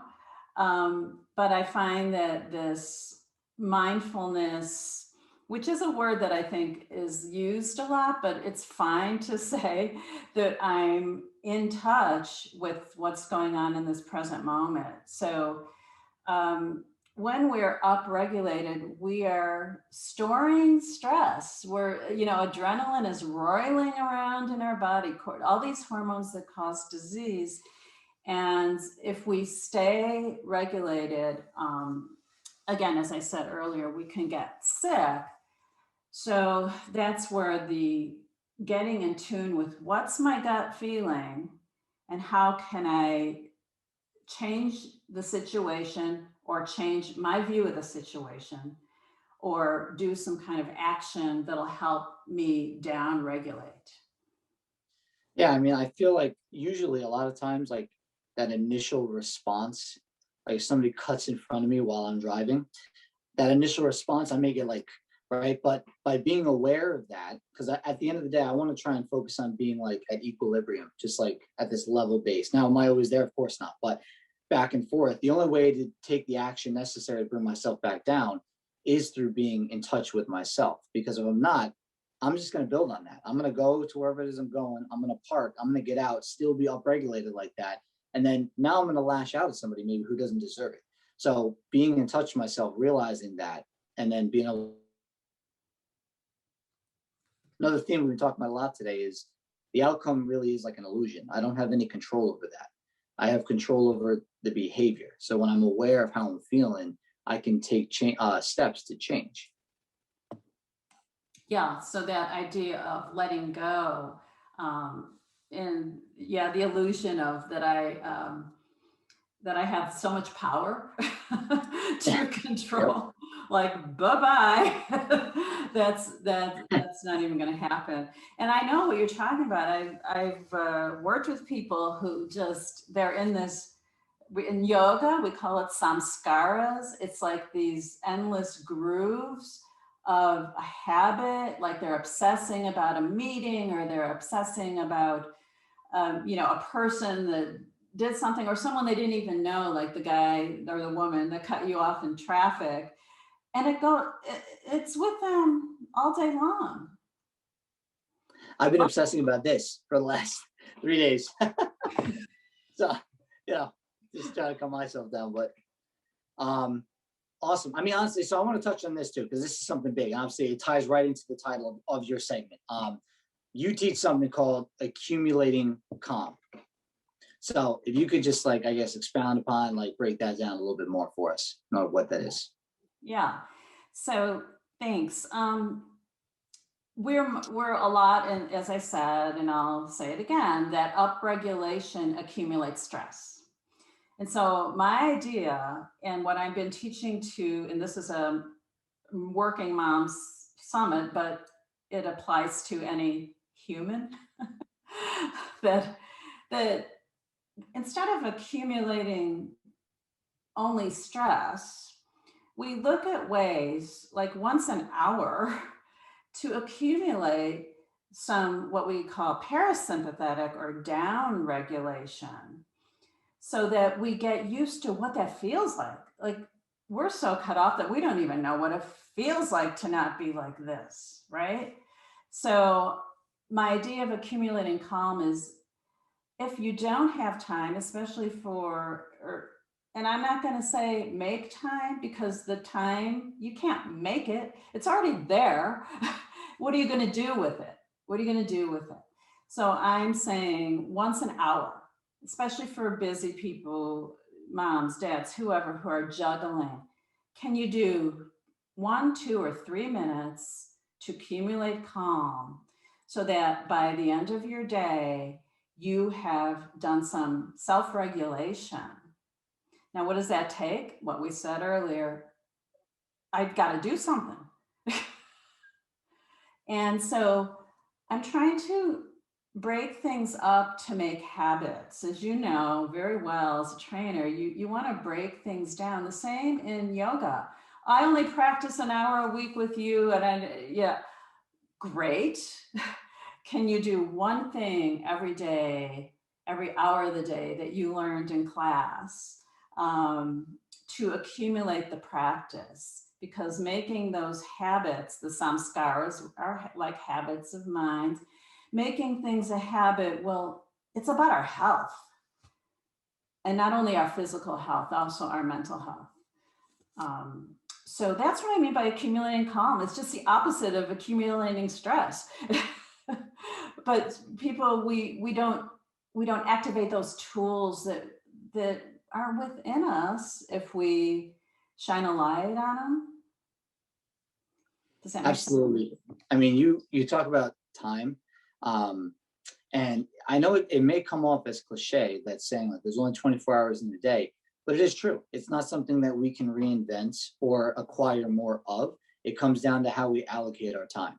Like the things that are really important to us and that will serve us to like move us towards our goals, those are the things we have to put on our calendar. And sometimes I mean self-sacrifice. Like sometimes we just need to do away with the things that are not serving us to make room for what it is that is going to serve us. And that action in itself speaks to our true intentions and our desires, you know? So with that, I guess, time in mind, what advice could you offer to anyone who feels that they don't have any time, right? Maybe that's something they struggle with and they want to try and find ways to get these activities into their day-to-day schedule. Well, yeah. So as I said earlier, first of all, give yourself some grace and also give yourself some compassion. We're all holding a lot on our shoulders. So first of all, it's like, honey, it's okay. You know, you're going to do this. You can make this happen. As much I could, as a coach, John, I guess a coach is one of the things you do. Yeah. You know that just yelling at someone the whole time isn't going to make them change, right? So it's like no one can make anyone do anything, by the way. So give yourself compassion and grace, and then make this commitment, as I said, to do 1 minute or 2 minutes or 3 minutes every hour. What will help you remember? Okay, so it's the simple reminders, and that's what my free gift is, by the way, is a set of reminders. You don't have to take a class or read a thing. Look at your phone and go, oh, Bonnie says do this, I will do that. You know, to remind yourself to breathe, but I wanna, let's say that's number one, because we're breathing anyway, and you alluded to that earlier. I want to point out that in yoga and all the studies about pranayama, which is yoga breath practices, that making the exhale longer than the inhale brings on parasympathetic or calm, rest and relax response, okay? So there's different ways to breathe, but bringing the breath down and deep and counting, like the inhales, 1, 2, 3, 4, exhales, 1, 2, 3, 4, 5, 6. So I want to refine that a little more. Make the exhales longer than the inhales, and do that for a minute. You're breathing anyway, but making it conscious. So I'll often do with the arms, inhale, 1, 2, 3, 4, 5, 6, 7, 8, 9, 10, 11, 12, and make that like the sigh of relief. You're letting go. Absolutely. I'm sorry, go ahead. No, you go ahead. So with that, a big thing, like accumulating calm, right? That's I get, from what I gathered, that's like the outcome. That's what I'm looking to accomplish. That's what I'm trying to attain. And by doing some of these daily practices, like you said, 3 or 4 minutes, even in an hour, right? Yes. The whole reason I'm doing it is to get that relief. So with that, I guess, how often would you suggest somebody practices this, you know, whether it be on a daily basis, a weekly basis, to get the relief that they're looking for? Because I mean, I'm going to assume, like most things, it's not just I do one thing and I get the relief that I need. Pardon me, yeah. And I'd say every hour that you're awake, be aware, be conscious of the present moment and how your mind and your body and breath are, as an organism, are reacting to what's around you. And the accumulation of calm is the opposite of accumulating stress. And it'll become as much of a habit as the fight or flight, okay? So we're building a habit of creating calm. Now, were you gonna say something? No, ma'am, it's all you. Okay, so one of the things that I work with insomnia, with people that have insomnia, and one of the things that I tell people to do is discharge stress, discharge. So physical activity, of course, whatever that looks like for you, is a way to, it's been proven, I know you know that, is a way to dissolve stress in the body. You just feel better, okay? So in yoga, which is what I teach, there are poses and there's ways to be active to discharge stress. But in strength training and cardio, I do kettlebells. So, you know, that just feels really like I feel better, right? So, but that could also mean running in place, putting on a YouTube video of your favorite song and dancing. And it could just mean swinging your arms around and you feel like it's all going away from you, you know? So the physical. Another thing that's proven to help calm the body mind is the outdoors. So even if you are in an apartment and they don't have a view, having even a picture, and they've seen that with people in hospitals, a picture of the outdoors will downregulate stress. So go outside, go, there's a tree, you know, and to feel good about that. These are all accumulations of calm, right? Once a week, take a 20-minute, 30-minute yoga class or something that'll remind you of what these tools are. Listening to music, read something funny, laugh therapy. I put on Curb Your Enthusiasm. Larry David just cracks me up. He's so bad that you gotta laugh. And they call it internal jogging. You're shaking everything up and you're discharging stress. So you got to do some trial and error. Discharge, and then you can come into maybe a more meditative state, a breath practice, a guided relaxation.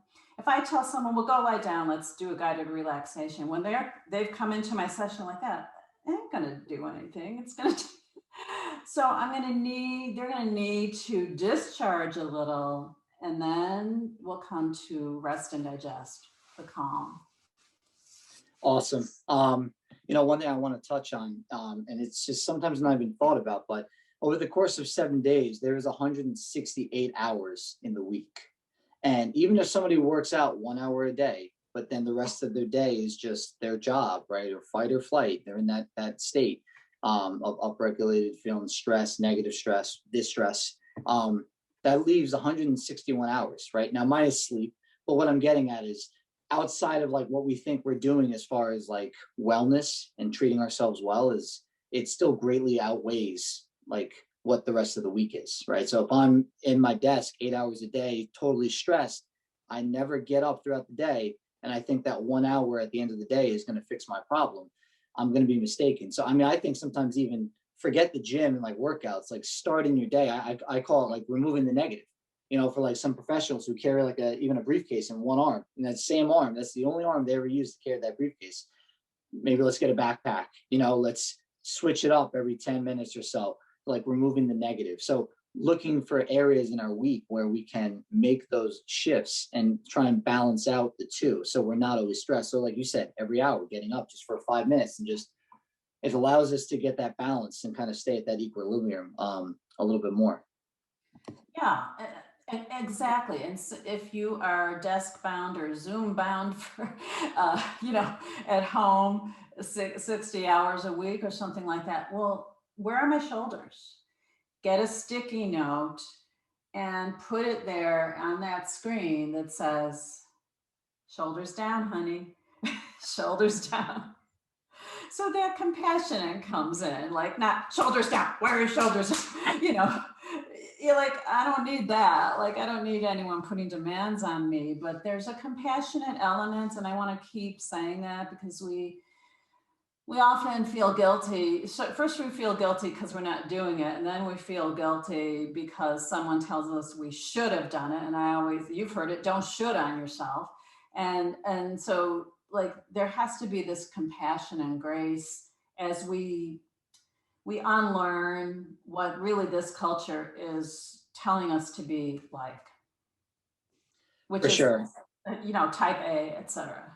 Yeah, absolutely. One thing it just clicked again, though. Somebody said earlier, we'll kind of probably end with this and we'll shift into what you're offering and everything. But the idea of that, when I hear people say like, I know, I feel right away, I like clench my teeth, and that's where I need to show grace and try and be more understanding. Like if I start talking to someone about nutrition, I know what to eat. I know what to eat. I know what to do. And it's like you said it earlier, knowing has absolutely nothing to do with it.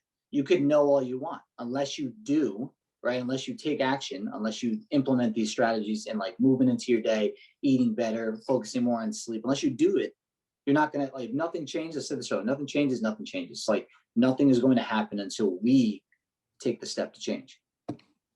Absolutely. And there's an inertia that we have, because even the uncomfortable is more comfortable than getting out of your comfort zone.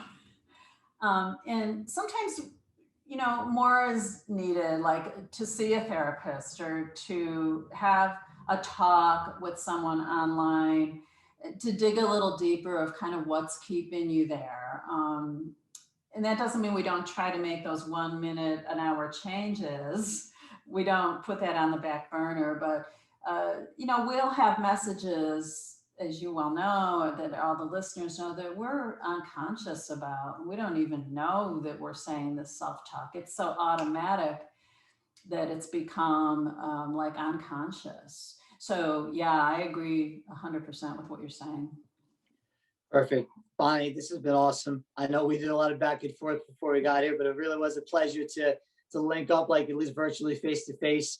Before we let you go though, my co-host, as he's been doing all day, he's going to put the link to your gift in the chat. I know you're offering a cheat sheet that is connected with everything we just talked about, like accumulating calm. Just take a moment. You want to just speak on that a little bit and what is included with that sheet, and then we'll say our goodbyes. Yeah, so the folks here, and I thank everyone who's here and everyone who will be looking at the recording afterward. And I'm so happy you took the time. And Don, thank you again for inviting me. Yeah, I have a book called Yoga for Holistic Healing, and it's sequences for stress and calm. But it's also a holistic upregulation, downregulation, like I talked about. But the gift is a cheat sheet that anyone can look at on their phone. So they can download it as a PDF and it shows up on the phone. And it's me lovingly and compassionately saying, take a breath and make your exhales longer. Go outside. I'm not going to give it all away, but there's just 5 little tips to just start. Dip the big toe in the water. And I'm here. I do emails with people. I do texts. when you go there onto my website where the cheat sheet is, please let me know how this helped you or what else you want to know. Perfect. All right, Bonnie, thank you so much for being here. Just like most of our other speakers, I can't say enough, like the value that you just offered. Thank you again. I hope you enjoy the rest of your day, and we'll be chatting again at some point. So awesome. Thank you so much for Thank you. inviting me to this session. Take care. Take care. Bye-bye. All right, Hanley. Hi, Kate. How are you? So that you're muted. I'm sure that's the probably one thing during the virtual world we'll hear more than anything. Sorry. I sorry. You're good. You're good. Thanks for having me, Dawn. I'm really excited to be here, and thanks for shining a light on working moms. We have really been through it, especially during this pandemic year. So I'm really happy to be here. Absolutely. No, we appreciate it. So we'll just dive right in. Honestly, what does cleaning the dishes have to do with someone's well-being? Well, I just have to give a little bit of context in that I write and blog about ways to be a better person, right? So what does doing the dishes have to do with that? Well, what I found in my own relationship and in so many of my friends and in my clients' lives, something that really brings up our inner, just like, we get so angry and frustrated and maybe act in ways that we're not happy about later, is walking into the sink and walking into the kitchen and seeing a sink full of dirty dishes. And I don't know if you noticed, but we have to do dishes every single day of our life. So if the dishes are making us mad, if the dishes are causing us to pick fights with our husband or partner or wife or whomever, roommates, this is going to have, over the course of a lifetime, it's going to have a really huge toll on just our well-being. The cortisol spikes, the feeling sorry for myself, like, oh, why am I the one who has to do all the work around here? Like, it's a burden. It's a heavy burden that we often put on ourselves via the dishes. And I am here to suggest that we can look at it differently and we can make peace with doing the dishes. I wish I could wave my magic wand and make it so that nobody ever had to do dishes again, because I would be a very popular person if I could do that, but we can't do that. So let's try and make some peace with it and use it as an opportunity to practice some of our better aspects as opposed to some of our worse aspects. Yeah, I mean, you would definitely probably be a billionaire if you can make that happen. But one of our speakers earlier, Stacey Tomes, she talked about like decluttering the space. And that was one of the things that she mentioned is like when you come home, especially if you came home after like a stressful day, you walk in, the house is a mess and you see a sink full of dishes. It doesn't make you feel any better. And like the home is the place that you want to come into and feel at home, not so much just the structure, but feel calm and relaxed. So yeah, I guess now you mentioned your husband and for everybody who's in a partnership, like how could collaborating with your partner, to make that more of a team effort? Right. Well, I mean, it has been a journey to make it more of a team effort. I don't want to suggest that it is something that happened overnight. The way our relationship started was even before we were married, when we were first living together, we had our biggest fight ever about dirty dishes. It still remains our biggest fight ever. We lived in a very small apartment. Our closet was also his office. So it was a room that I used as well as a room that he used. And there was a plate on his desk that had been there for a day or two. I don't even know how long. It had some uneaten food on it. And I just saw red. I just went crazy. I think we've all had these moments. And I picked up that dish and I just turned it over and the food fell on the floor. And he took the dish out of my hands and he like threw it. And that was kind of how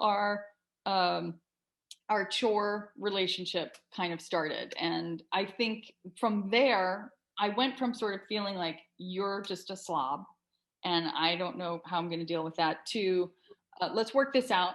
Let's figure out who does what. So I'll do the cooking and you do the dishes. And he would do the dishes, but he didn't do the dishes the way that I thought he should do them, or the way that I would have done them myself, right? Like he would soak the pans in the sink and then go to bed, or he wouldn't wipe down the counters, and this would just drive me crazy because I was like, I am killing myself over here to make us delicious meals and you're sort of doing the dishes. And so I would kind of silently hate him. I'm being very raw and real with everybody here today. I think we've all been there. In fact, I know we have, because I wrote a blog post about it called How I Stopped Hating My Husband, and you can too. I published that blog post in 2013, and it continues to be my highest source of traffic to my website, like by far. I have a daily podcast. I'm posting blog posts every day. So, I mean, this thing really has legs. So, but what I finally came to realize is that if I am keeping score of I do this and you do that, then someone is always losing. And that is not a way to be in a healthy relationship with somebody. It's like, who's ahead and who's behind? It's kind of a disaster. So I realized that I needed to work on my own judgments about the dishes, which is not to say that I don't expect my husband to do the dishes. I do, and he does do them. However, in order for us to get to this point, I sort of had to change my thinking, because I was making it this big deal and I was silently hating him. You know, if somebody is silently hating you, don't you know? You can feel it, right? You got the energy. Yeah. Yeah. So he's not going to want to do the dishes if I'm silently hating him. You get more flies with honey than vinegar, right? Or donkeys. What's the carrot and the stick? You get the donkey goes further with the carrot than with the stick. So what I finally realized was I just need to accept that there are dishes. Dishes are part of our life. Dishes are part of our relationship. I need to change my energy around this. I need to stop expecting him to do it in such a way. And I also need to, I used to feel that I couldn't go to sleep if the house wasn't perfectly taken care of, if the kitchen wasn't orderly. I completely believe what your earlier expert was saying about how when your space is decluttered, it feels so good. And I wanted to feel that way, but I didn't want to have to be the one to do all the work. And I also didn't want to have it be so important to me that if it didn't happen, I would lose sleep over it. Like that was just a violence to myself. So what I had to do is I had to say to myself, if the dishes matter to me so much, and he's only done them what I perceive as 80%, then I can either do the 20% and not get mad at him about it, or I can just not do them. I can just be okay with them sitting in the sink. And that was a different way of being. It's hard to try on a different way of being. It doesn't matter if you're like starting to exercise, you weren't an exerciser, now you're starting to be an exerciser. Like it's hard to start thinking differently and showing up differently in the world. It was hard for me. But you know what? When I changed my energy around it, and I stopped silently hating him, he started doing the dishes more, because it wasn't this like, I just kind of went off over here. And then he was like, oh, okay, I'll do my thing. And and so now it's not a thing that we fight about at all. And I can't say that our kitchen is majestically clean, but we have all been home in the pandemic for the last year. There are so many dishes. If we were staying on top of the dishes and being vigilant, we would not get anything else done. Quite honestly, between cooking the food and cleaning up after the food, there would be nothing left. So we've kind of worked out a system where we got a really big sink, and we just put the dishes in the sink, and you can't see the dishes if they're in the sink. And then we do the dishes once a day. And it's just a lot more peaceful relationship. Absolutely. I mean, you definitely said a lot there, some of it with communication, but something I've touched on is, again, the illusion of like controlling the outcome. Like you can't control your husband's behaviors. You know, all you did was you expressed yourself, and then he has to take that. And I think the key for you, at least from what I'm gathering, was once you let go of that outcome, like you expressed yourself, you did what you had to do, and then you let go of like what your perspective was or what your expectation. That's, I think, a big thing is like when expectations are placed, usually they're let down.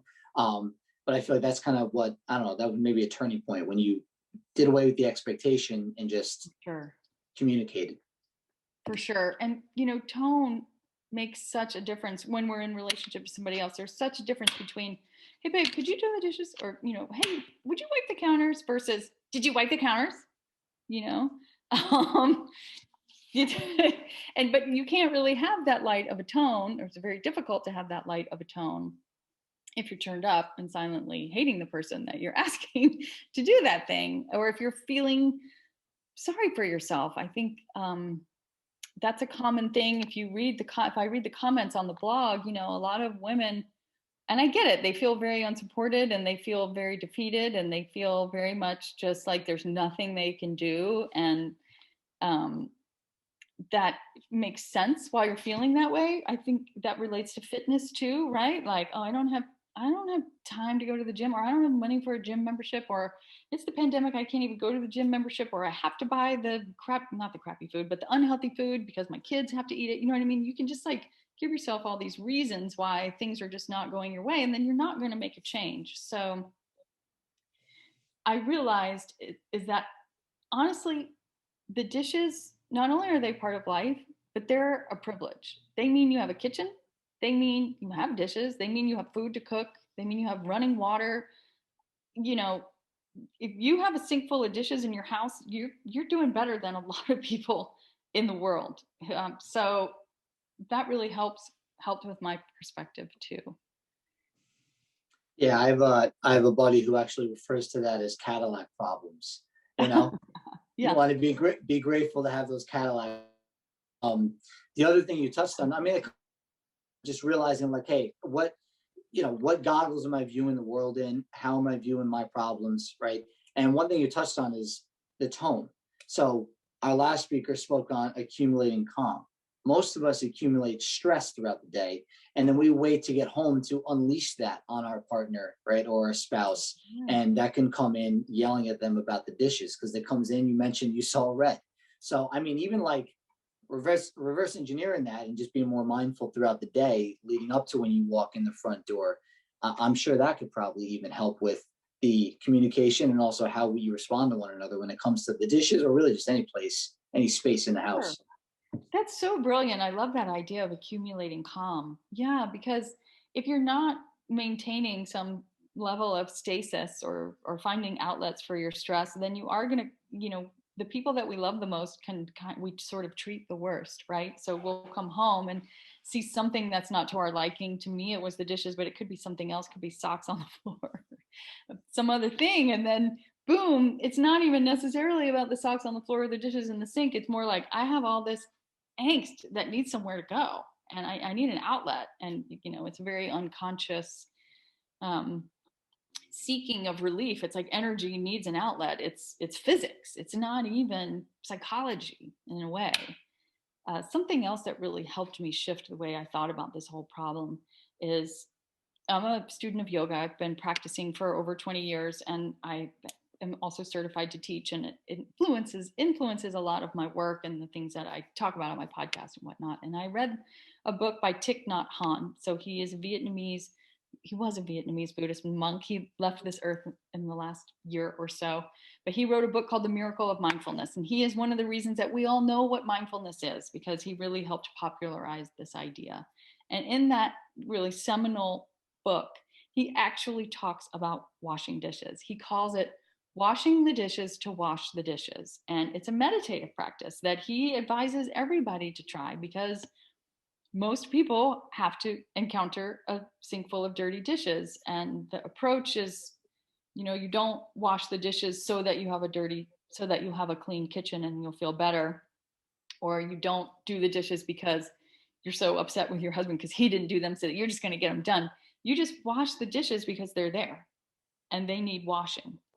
And anytime you're getting your mind and your body on the same page, involved in the same activity, things really quiet down. This is when the previous speaker was talking about upregulating your parasympathetic nervous system, fostering relaxation.